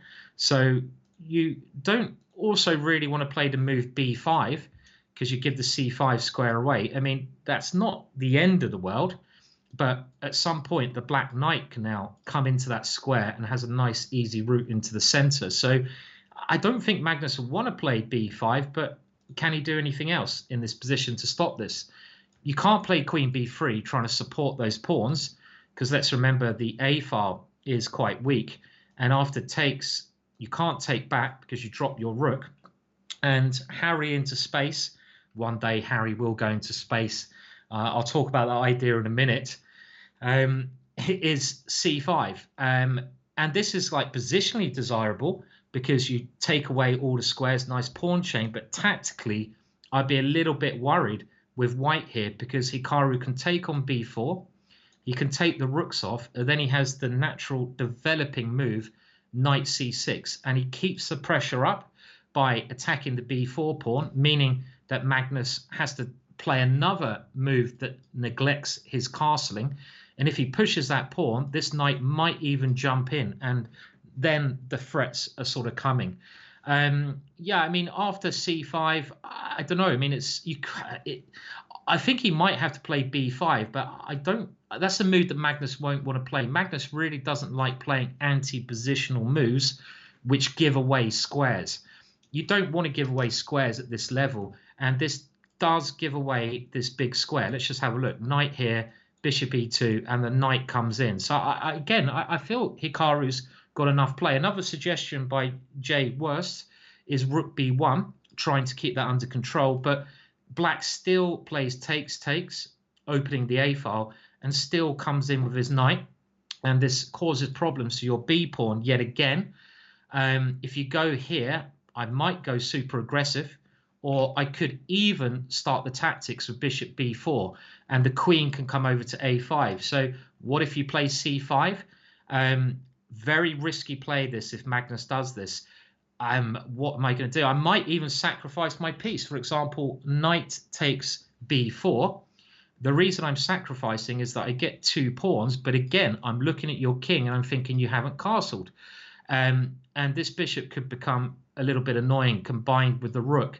And even the queen coming over here. Of course, this is a risky way to play because you're giving up some serious material. Another move played on the board. Wow, this is very interesting. And he's had a long think about this. And Magnus has taken on d5. This is the kind of position where you really would like to have looked at it before playing it. Because what is happening now after pawn takes b4? Well, you can't really take that one because I will even give up the rook immediately here because you have to move your king. Knight d2 fails to this one, and the pressure on d2 looks too much. And if you have to move your king, well, I'm going to be, looking at that king here and thinking I have compensation. I think what Magnus is planning to do after pawn takes here, his idea must be to play d6. This is the only move I can see to try and make the tactics work in white's favor. We've trapped the bishop, and if you take on c3, that pawn keeps munching. So something like pawn takes e7, and we have this wild structure. Queen takes e7 could now be met with bishop d6, and again, complete mess on the chessboard here. This is why they need to spend a lot of time, both of them, on this position after pawn takes d5. If Hikaru can find a good move here, it means that Magnus's king is in trouble. I mean, this looks risky for Magnus. Let's say he even just takes back. I'm not sure if he should take the knight or the pawn. Is that knight going to be a target to my attack? Maybe, so I take with a pawn. And this keeps my threat of pawn takes pawn in the air. And it's the king. I'm worried about Magnus's king here. He's 2 moves away from getting it safe. Well, instead, Hikaru decided knight takes. And the advantage of taking with a knight is that the bishop can come to this diagonal. Magnus now goes knight takes. Hikaru certainly shouldn't go queen takes queen, because that means the white king immediately becomes safer. Why does it become safer? Because the most dangerous pieces move off the board. So he goes pawn takes knight, and now b5, this move we mentioned.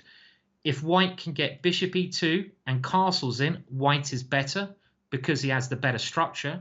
Why does white have the better pawn structure? Because the d5 pawn is very weak. And Magnus can try to put the knight on d4 and just say, right, look at that, knight in the center of the board. So it's this kind of position where I feel Hikaru needs to be active Otherwise, Magnus will get safe. And that move we mentioned before looks okay, but does this give Magnus now time just to play bishop e2 and castles, which I think I would certainly want to do. I mean, I wouldn't be grabbing this pawn.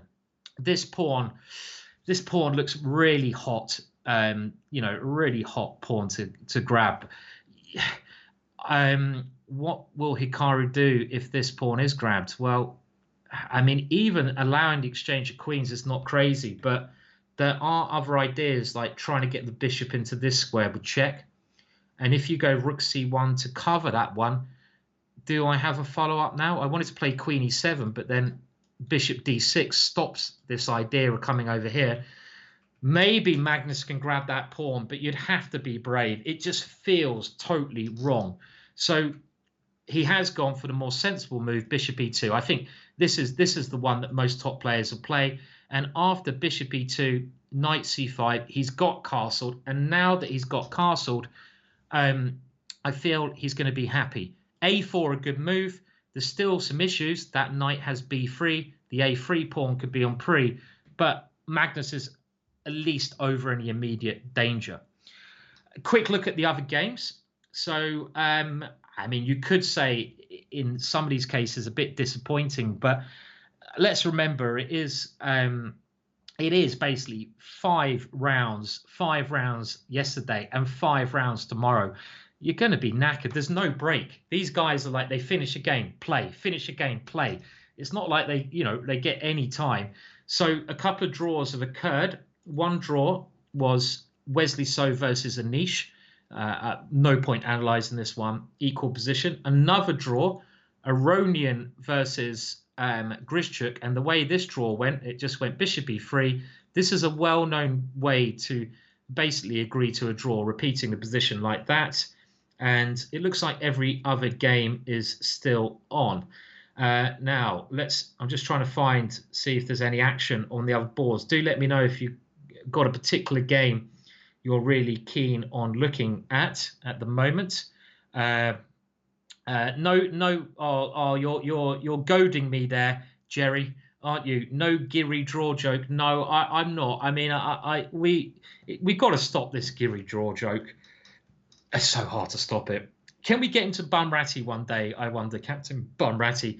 Out of all these players, Captain Bunratty runs the world famous and one of my favourite tournaments in Ireland, in a little village with a castle called Bunratty.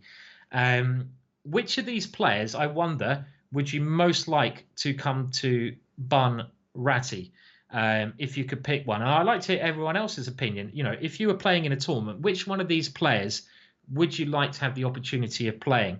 I expect a lot of people would say Magnus Carlsen. He is the world champion, but I do like, and excuse me if I pronunciate this wrong, which I'm bound to do, Sankaya Priya, Hussein Dubov. I think Dubov would be a good call. I might even go for Grischuk, get the chess gangster over there. That'd be cool. Yeah, Sasha would be good. Carlsen and Naka could be interesting to get both of them there. You'd have a great game against Dubov, wouldn't you? If you went for the attack and he went for the attack, it'd be total fireworks on the board. A lot of people saying Dubov. It looks like the Russians are leading this one. Dubov and Grischuk. Anish, by the way, Anish has got a brilliant sense of humour. I find him hilarious. So I would be very happy to spend an evening in the bar with Anish. Aronian, I mean, they're all good choices. They're all legends, aren't they? It's just personal preference, really, what we can go for. Okay, so I'm just going to now jump around a little bit. Jump up, and get down. Yeah, who was that by? Name the song. House of Pain, of course. An old good song. So now Sam Shankland is playing Dominguez, two very theoretical players, and King D2 has been played. That's a peculiar move. Who is better? It's equal on material, and Sam's king. I wonder what he's doing with his king. Is he just going to e2? I think he wants to put his king here. So, for example, check king e2, and his king is safe. And if Dominguez takes on a2, these two pieces are doing okay. So how about you get the last piece into the game, and you can do that by swinging it here and coming down to the 7th rank. And that looks like quite a good idea for Sam. So I kind of think Sam's position is quite nice. If Dominguez takes this one, he's got a problem with his h-pawn. So Sam looking in a little bit better shape there. What about Mateus versus Duda? Equal on material. This pawn looks a little bit scary, but it could also be a bit of a weakness, right? The pawn on c6. That pawn, it could just be at some point captured. So this game is going to revolve around that pawn. Is it strong or is it weak? Black has this nice knight here, which can't be moved because it's protected by the pawn. And like we've mentioned throughout today, you want to get your rook behind the passed pawn, but you can't do that here because there's a blocker in the way. So interesting. I hard to assess. Maybe just equal. MVL versus Nepo, and Nepo has the 2 bishops, which we know is quite handy. Well, he does for now, but with MVL's last move, MVL is trying to take one of those bishops off, and we're going to, if he does decide to take that bishop off, we're going to have opposite coloured bishops. So I expect a draw is very, very likely here. We'll come back to Magnus in a minute. Ding Liren, interesting material here. A queen for bishop, pawn, and rook. And I would definitely take white. I like my queens. Queens are very nice. And this queen is now coming to a very active square. Okay, the bishop defends itself. But maybe white can try to do some things with the h-pawn at some point. Not straight away because the e-pawn is on pre, but he's gone, okay, he's gone instead straight in to try and tie down the black rook. If anyone's better, it is white. But again, I expect a draw is likely because white can't get a passed pawn. You can't ever win this pawn. This will be the way you want to try and win, and then queen that one. But you can't do that. The only other way you can win is getting your Harry pawn to h6 and then trying to find a way into g7. And the last game we haven't looked at, and I think you heard I'm rooting for Daniil, is Daniil versus Rajabov. Rajabov won the last series, and I'm thinking here again it's looking pretty even, right? We're in the ending, lots of things getting exchanged off. I would prefer white because black's still got to do something with that bishop. But that said, now the black knights are looking very good. You've got a check on d3. So in actual fact, these knights quite scary here for white. So there's a little bit of problems. But I want to go back. Let's go back to Hikaru. This was certainly game on against Magnus, and we saw it around here. Magnus now gets his bishop on this nice diagonal. The knight comes into b3. Your rook is attacked. You like your queen as well, do you, Jerry? Well, that's a good thing. You don't really want to lose your queen too early. But, Jerry, you seem to have a little problem with that when I've watched you play in the bar in Banrati at 3 in the morning. I would never guess that you like your queen from looking at some of your games there. I would actually suggest that you don't like your queen. The amount of times I've seen it leaving the board very quickly. Sorry, Jerry. So you have to go rook a2 because you don't want to lose your a pawn. And now bishop e6. So, yeah, I mean, Hikaru's definitely got some strong bishops there. Knight d4 must be played because if you played any other move, maybe even d4's coming and the bishop's coming across your rook there. So we have knight d4 stopping that idea, bishop d6, and now some exchanges occur and bishop back to this square. We'll get to the current position, g3, queen d7, and now this one, look at those, they're quite nice, right? Queen f7, and after queen f7, we have any more moves? This seems to be the current position. Very interesting, actually. Who do we think's doing better here? Who do we think's got the advantage in this position? I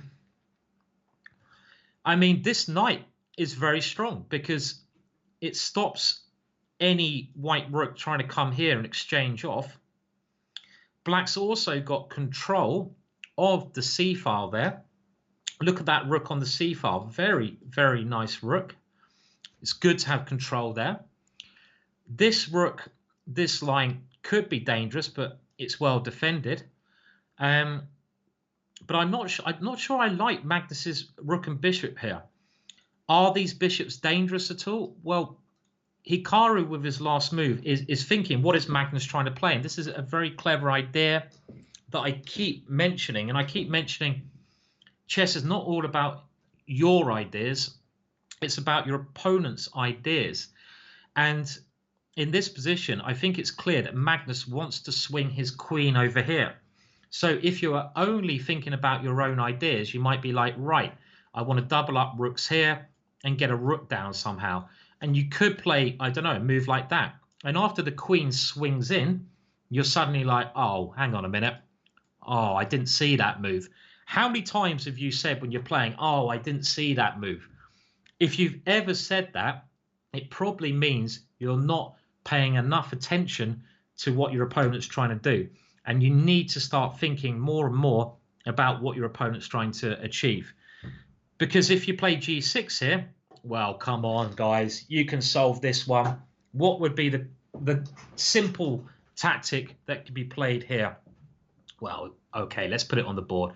Bishop takes g6 and queen takes g6, and you can only defend by losing your queen. So queen f7, I like this move a lot. And now Magnus plays e4.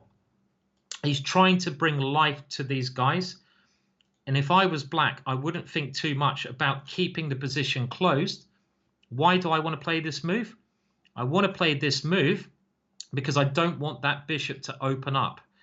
If I take there, I improve my opponent's pieces, and that bishop now opens up, and I also allow the queen that way. So why can't you just play d4? I have to admit, if I was going to pick either side in this position, I would definitely pick black here. Is this Hikaru's chance to beat Magnus? What do you agree? Do you guys agree? Do we like black in this position? Maybe Magnus would now play queen e2 and try to get the bishop here, and at the same time try to play e5 and open that bishop up. But black now could even play e5, stopping that pawn moving and also controlling that square. And I have a little threat here. Let's say you play king g2. Maybe I can play knight c1. Boom! That was a mini boom. That was a tired boom. That was a boom! Actually, that doesn't work. I was looking at rook takes here and queen takes a2. But you can actually just, that's not a boom. That's more of a boom. Yeah, that's more of like boom. That's not a boom. That's a boom. Oh no, I've lost a piece. Okay, forget I even mentioned that one. Well, let's go to the game. Hikaru plays an even more active move. And he goes bishop c5. And look, he's now got pressure here. Pawn takes pawn, pawn takes pawn. I think Magnus is in trouble. I honestly think that, look at the time. Hikaru's got the time edge as well. That's not so important, but these pieces are not good. I don't like them. Be interesting to hear your point of view on this one as well. I am looking at the chat. I would also like to say, if you want to, at the moment, my chessable courses, they are on sale. We've got to put a little plug in there now and again. For the next 3 days, they're on 50% off or something, maybe. So if you go and check me out on Chessable, get yourself a bargain if you want to learn a bit more chess and you want to take it serious and support me. Always good to see. But I mean, what is Magnus doing here? Does anyone like his position? Does anyone like White's I don't like it. I don't like it at all. I don't know what he can. I mean, how does he defend this pawn even? I don't see how he defends this pawn. I mean, Magnus losing to Hikaru would be he'd be really annoyed, right? I don't see. I mean, do you have to move the bishop, right? So your rook can guard it. But where do you move the bishop? Do you have to go like bishop e5? That's just a silly square. You have no good square for the bishop. If you go bishop e5, defending like that, I could even now play queen e7, attacking that pawn, attacking that piece. And the problem with this bishop is it's not secure. Maybe now I go queen h5, actually. Maybe I can start this counterattack with that move. Actually, that would not be wise for me to allow that. So what about if I move a rook to attack that bishop? I don't know which rook. I like this rook, but I also like this rook. So what about I go here and I just try to attack on these open lines? What do you do with your bishop? What do you do here with this piece? Maybe you can play rook e2, but this is creaking in my eyes, creaking massively. And now I could play something like queen f3, and the tension is mounting around the king. And my idea here, let's say you play bishop c2 to try and get rid of that knight. Bang! I'm not even going boom, I'm going bang now. And if you play rook takes e5, bishop takes f2 check. And the reason I put my queen here is clear that your king can't escape. So you have to give up your rook. And Hikaru's attack looks incredibly strong with some move now like knight coming into d2. These are very possible tactics that could occur.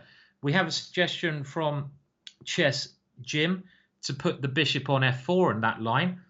Bishop e5 being played, by the way. I think this is looking really ropey. Rook here. Can you put the bishop here? Well, why not? You can try to do this, blocking this one up. Maybe a good idea. Better than my suggestion, that's for sure. Well done, Chess Jim.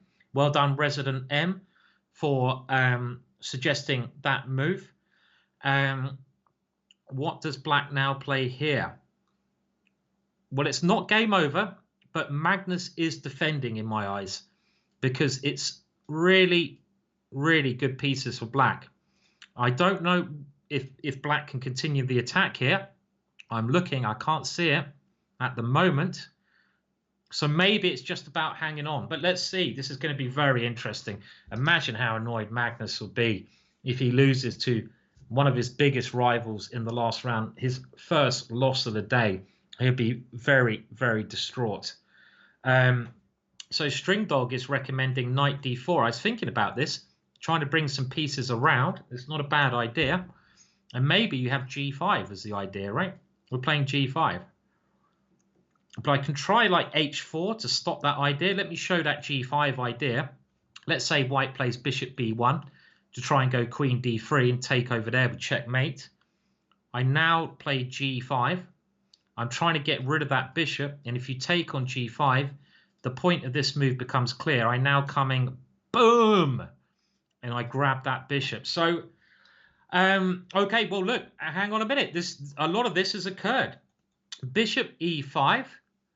We have rook c8. It looks correct to keep that rook there. Bishop f4. And now instead of playing knight d4, which was very interesting, but we have to remember the knight is quite nice here. It's supported. It doesn't get in the way of the bishop.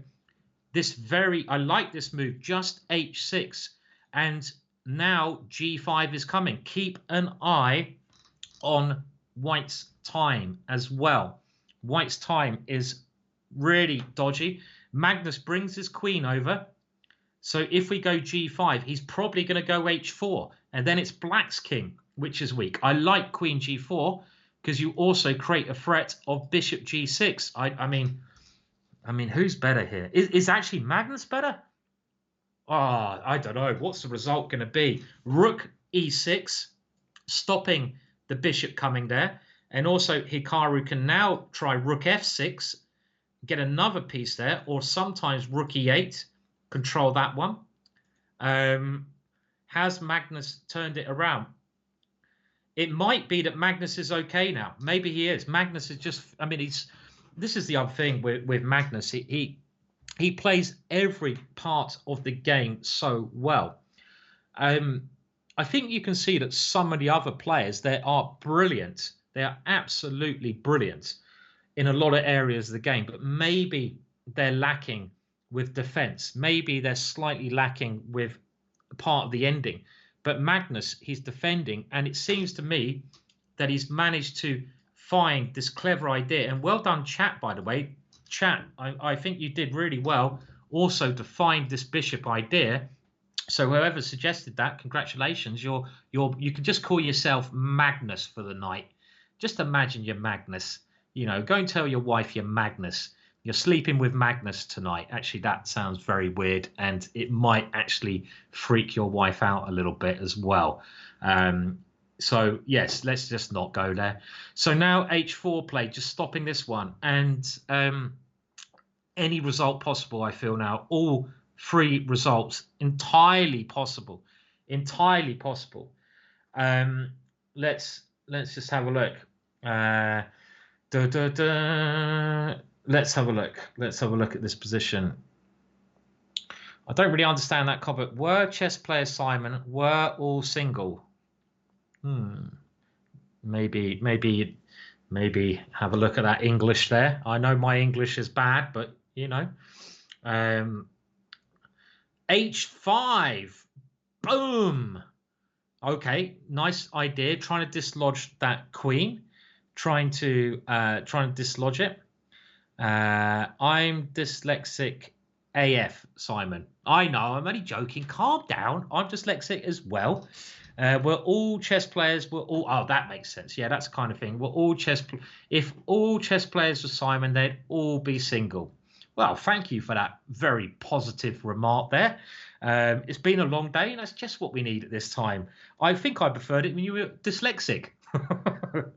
So nothing wrong with being single anyway. I mean, you know, nothing wrong with that at all.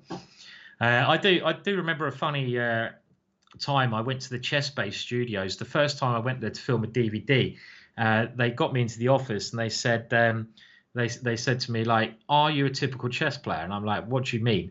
And they said, "We ask every presenter 2 questions, and if their answer is no, then they are a typical chess player." And I was like, "Okay, so what do you mean by that?" And they go, "Do you have a girlfriend? And do you drive?"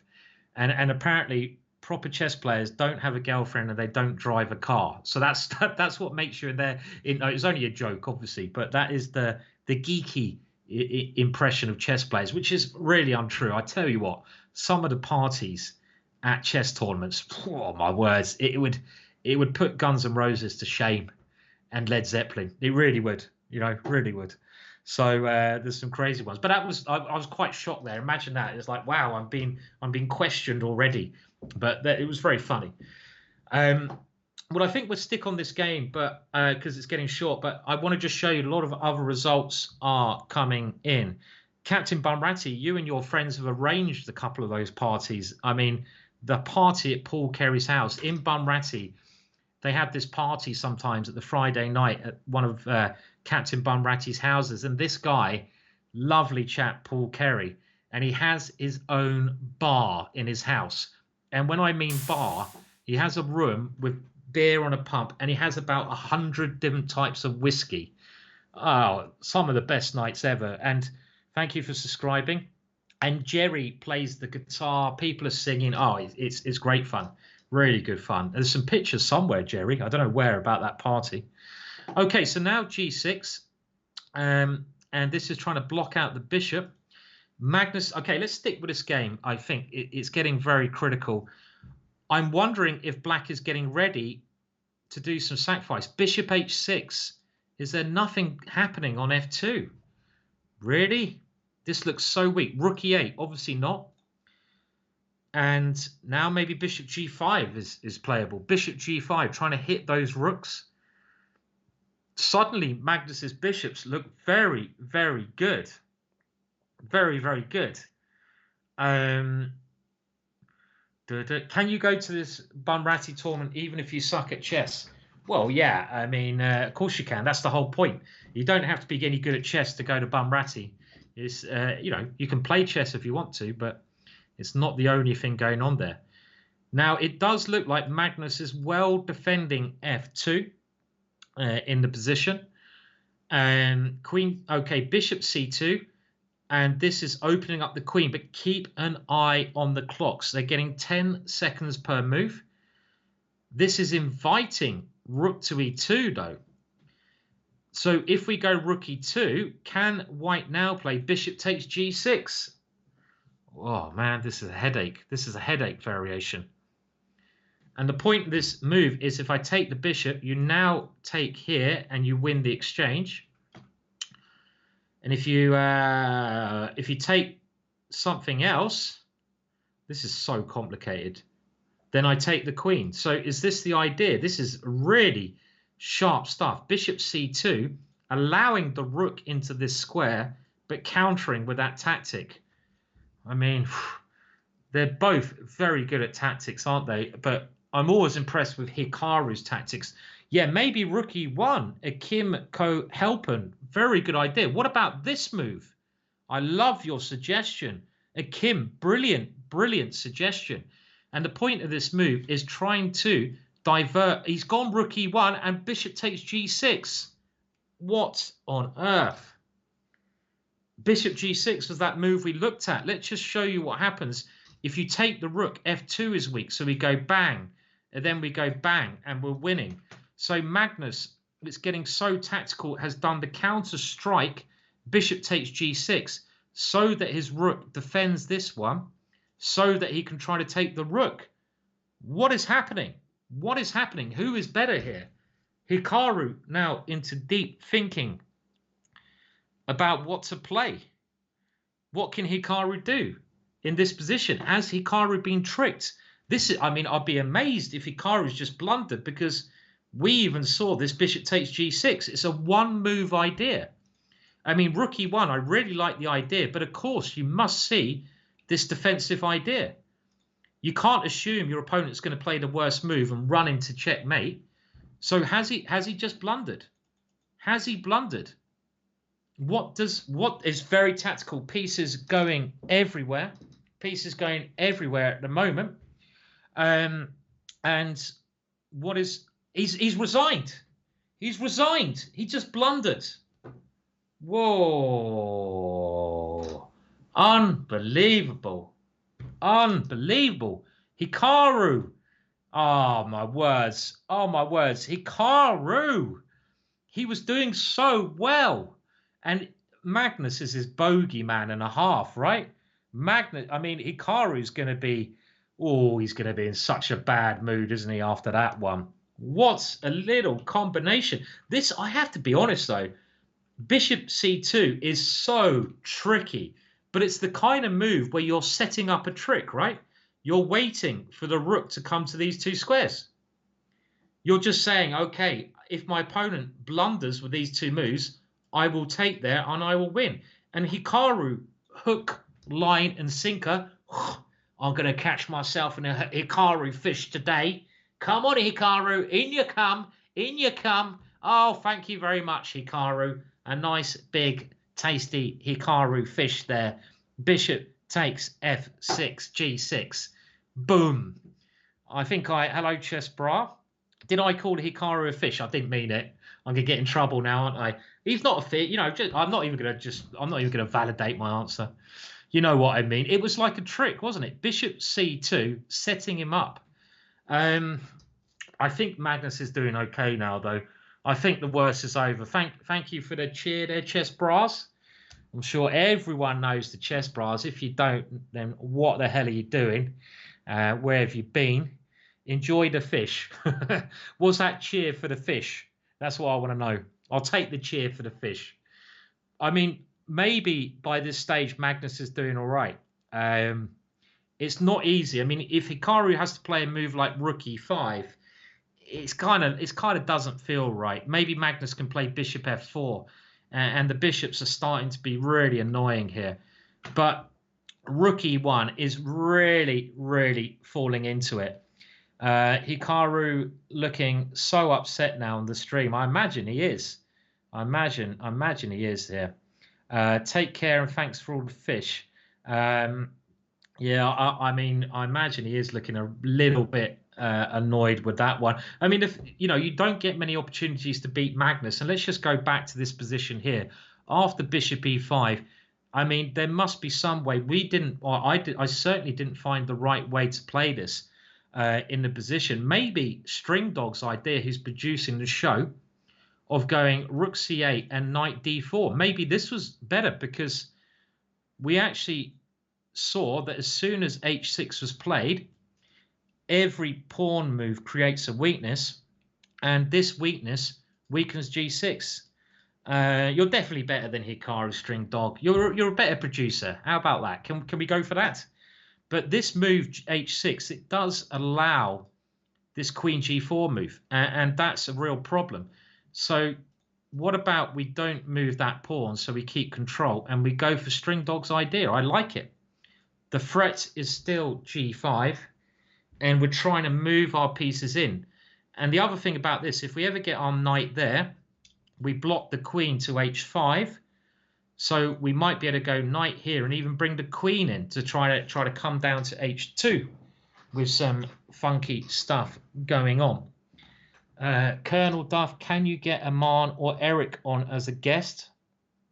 Well, I'd love to get either of those guys on as a guest, yeah. But I know obviously they've got their own channel, which is incredibly popular. So, I mean, of course, they're more than welcome to come on the show. They're both very nice guys. And I don't feel sorry for them as they're doing well, but I do a bit because they were basically the original streamers, right? The chess bras, especially Eric and Aman. And they were the guys who kind of helped get us where we are at the moment. Yeah, they helped get us here where chess is so popular, right? And I wish they were getting like 40,000 viewers all the time. Maybe they are. I'm not always watching, but I think they deserve like that sort of. They deserve to be at least in the Pog chess thing. I think. I don't know. Maybe they are. I'm not really up with it, but come on, they deserve it. They'll always be legends. At least they're legends in their own right. Definitely legends in their own right. Okay, well done to Magnus, and that was one hell of a game there. And I think Hikaru is just going to be kicking himself because he realizes around this point of the game he's not going to get a better position than this against the champ, is he? I mean, look, things are just happening here. White's piece is terrible, but this is Magnus Carlsen. You have to win against Magnus Carlsen like about 20 times. There's that old saying that in order to beat a grandmaster, I'm probably not included here, I'm a bit lighter than these ones. In order to beat a grandmaster, you have to beat him in the opening, the middle game, the ending, and then you have to do that about 4 times because they're just going to keep finding ways. But in order to beat Magnus, you have to beat him with a stick. There's no way you can beat him. He's just too good. Get the stick out and just hit him. It's the only way. Don't do that. Right, so we're coming to the end. I think there's one more game going on. Let's have a look at the results of this one. We've got a draw. Dubov drew with Rajabov. I'm really shouting for Dubov tomorrow. Come on, Dubov, do some damage. I like the way he plays. Ding Liren. Well, he managed to win that one. That was impressive. And that gives Ding a chance of qualifying. How did he win this? Well, look at this. He managed to somehow create a pass pawn. And in order to win this one, you have to get a pass pawn. And now that he's got this position here, he's got a Harry-O coming up the board. The Harry pawn is coming. So, very nice play. I thought that'd be a draw, but Ding found his way through there. Well, we looked at Magnus. MVL, draw. Against Nepo. Draw, so, and draw there. They were quick draws. Sam Shankland, draw against Dominguez. One last game remaining, and this is Mateus versus Duda. And at the end of this, we will have a look at the results and get ready for tomorrow. So, Duda is a pawn up. I can still count at this time of the day.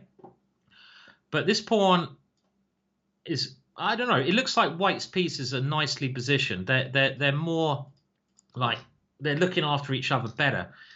They got more sort of tricks going on. This king is much more active. The rook's coming down, and the white knight can cause some problems there. So I would guess that Matthias has enough compensation at least for the pawn here. It looks compensation for a pawn, but again, let's keep an eye on the time. Poor Matthias, he looks a bit out of his depth in his field. Well, you know, Matthias is a great player, but these guys are like, you know, he hasn't had a chance to play them many times before. They are the elite of the elite. So, you know, he was always going to struggle a little bit, right? I think it's fair to say. But he's been getting some good positions, so he certainly hasn't been doing terribly. Now let's go back to the game. I'm not sure I like this one because can't you just go check now and get your rook to a better square? Let's have a look. King here, you have to play. That was nearly mate. Blooming heck. Check. And now you have to move your king backwards. Well, okay, if you go here, now my rook has improved its position. So, okay, he didn't do that. Fair enough. He went across and he attacked the knight there. Maybe the black king's going to poke its head out over here. Something like that. In the position. And, well, the time is going to be a key factor, right? Let's have a look at the time. I guess, obviously, Duda is trying to win this one, being the pawn up. I still think it should be a draw. There's not much material on the board, and white is well centralized. So he's now used his knight. But is that a good square for the knight after king b6?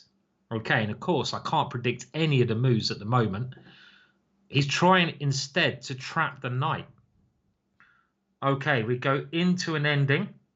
This must be a draw. This must be a draw. The reason it's a draw, these two pieces are just too good, and the king can just come to the pawn. And yeah, this is going to end in a draw with the white king coming around here. I feel it must be the white king too active. You can also just block off the black king in some situations, and the only way to try and win is to keep looking after that pawn and then using this guy.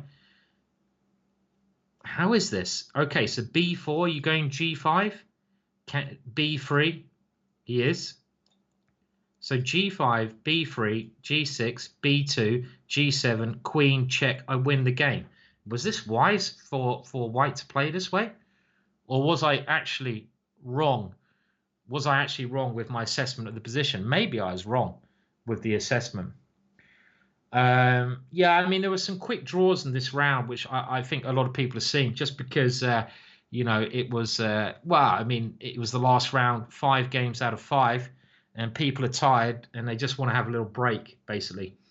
They are back tomorrow. I'm going to be commentating again tomorrow, so if you want to come and join me, that'd be lovely. And I'd love to see you again at the same time for the last day of the qualifiers, and then it gets into the knockout. I have to be honest, you know, because I'm often doing the commentary on my own. I do like the knockout because you have less games to commentate on, and it's a little bit more chilled out, right? So I do like that one.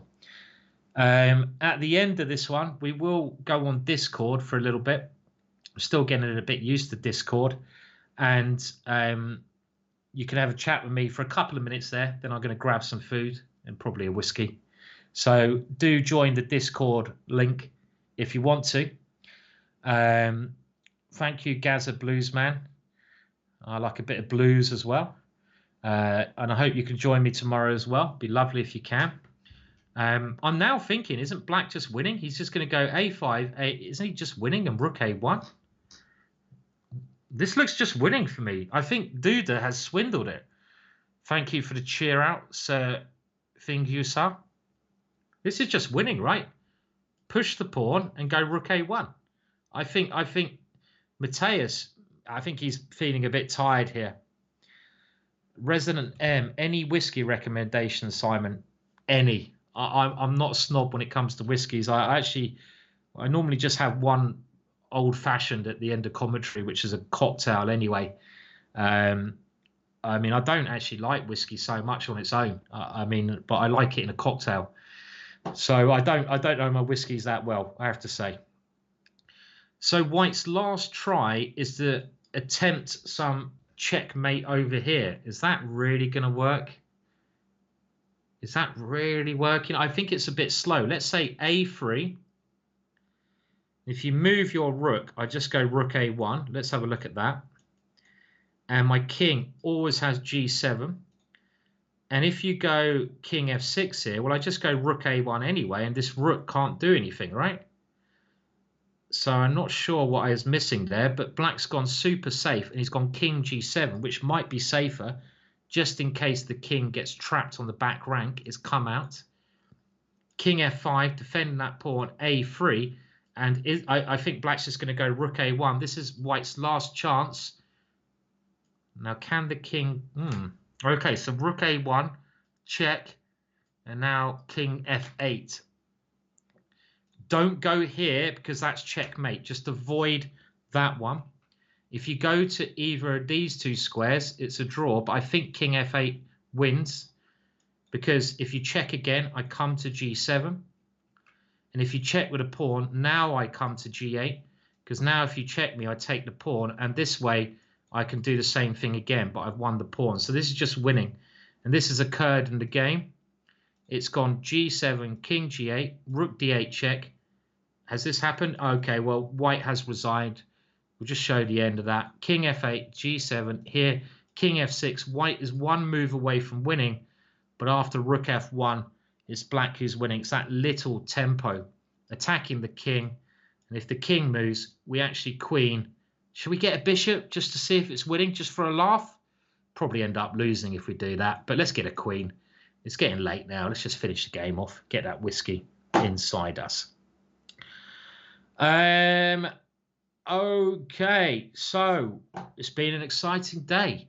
So I'm going to go on, I don't go on Discord for long because it is very tiring doing these five rounds, and I'm working on another chessboard course. Do check out my courses if you're here. Hopefully we get a link into them.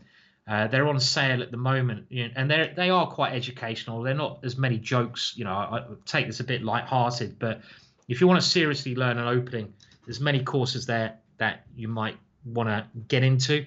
But I'm going to go to Discord in a second and have a little chat just for a minute or two, say a quick hello, and then I need a whiskey. But before I do that, let's have a look at the results today, shall we? And see how everyone is doing. And you can check out all my chessball things there if you want to get yourself a good course and learn an opening. But what about the results? So Magnus, with that win, and it looked like he was somehow struggling, is leader on his own. Wesley So and Giri doing well. Giri I'm particularly impressed with. Nepo, just a good player. 6, Aronian. And then we have MVL in 6th place. How did that loss affect Hikaru? Well, Rajabov in 5.5. And now Hikaru has a very tough day to qualify tomorrow. Do remember that it's only the top 8 players who go through. Thank you so much, Resident M, for the donation. That's very, very kind of you. Thank you. Very, very kind. And do remember, if you want to help out and also help your own chess, you can help me by buying a chessball course, because I get they're very generous with their commissions. Chessball, one reason I love them. So you can also learn an opening there. Some of them should be on sale as well. So it's going to be very exciting tomorrow. Obviously, the crescendo of the qualifications. I'm back at the same time. We're going to have a look and see how the guys are getting on tomorrow and who qualifies and who's going to go home crying, right? Who is going home crying tomorrow? Well, we're going to have to wait and see. Right, and now I'll see you on Discord, a lot of you, but another friend of mine here is streaming. Thank you, Chess Bras. It's very, very kind of you for the cheer out. Most appreciated. Are you guys streaming? I can raid you if you are. Are you streaming? Are you streaming? There's so many streamers now. I'm never sure who to stream. I'm like, what the hell? There's like hundreds of people. Are you streaming? I can't see. Oh, not yet. Okay. Aman is doing commentary. Right, okay. Well, guys, do go and check out the Chess Bras. Thank you for the very generous cheers. That's very nice of you guys. And yeah, I mean, obviously, I'd love to do something with you guys in future. Maybe we'll have an opportunity to do that. But thank you, everyone, so much. And I hope to see you tomorrow. We're going to have a bit of a laugh tomorrow. I don't even know who the guest is. I hear it might be Garry Kasparov, or maybe I'm just lying. Probably lying. Who knows? But we'll see you later. And thank you very much, and have a good one. Let's give a little raid, and I might see some of you in Discord. Bye for now.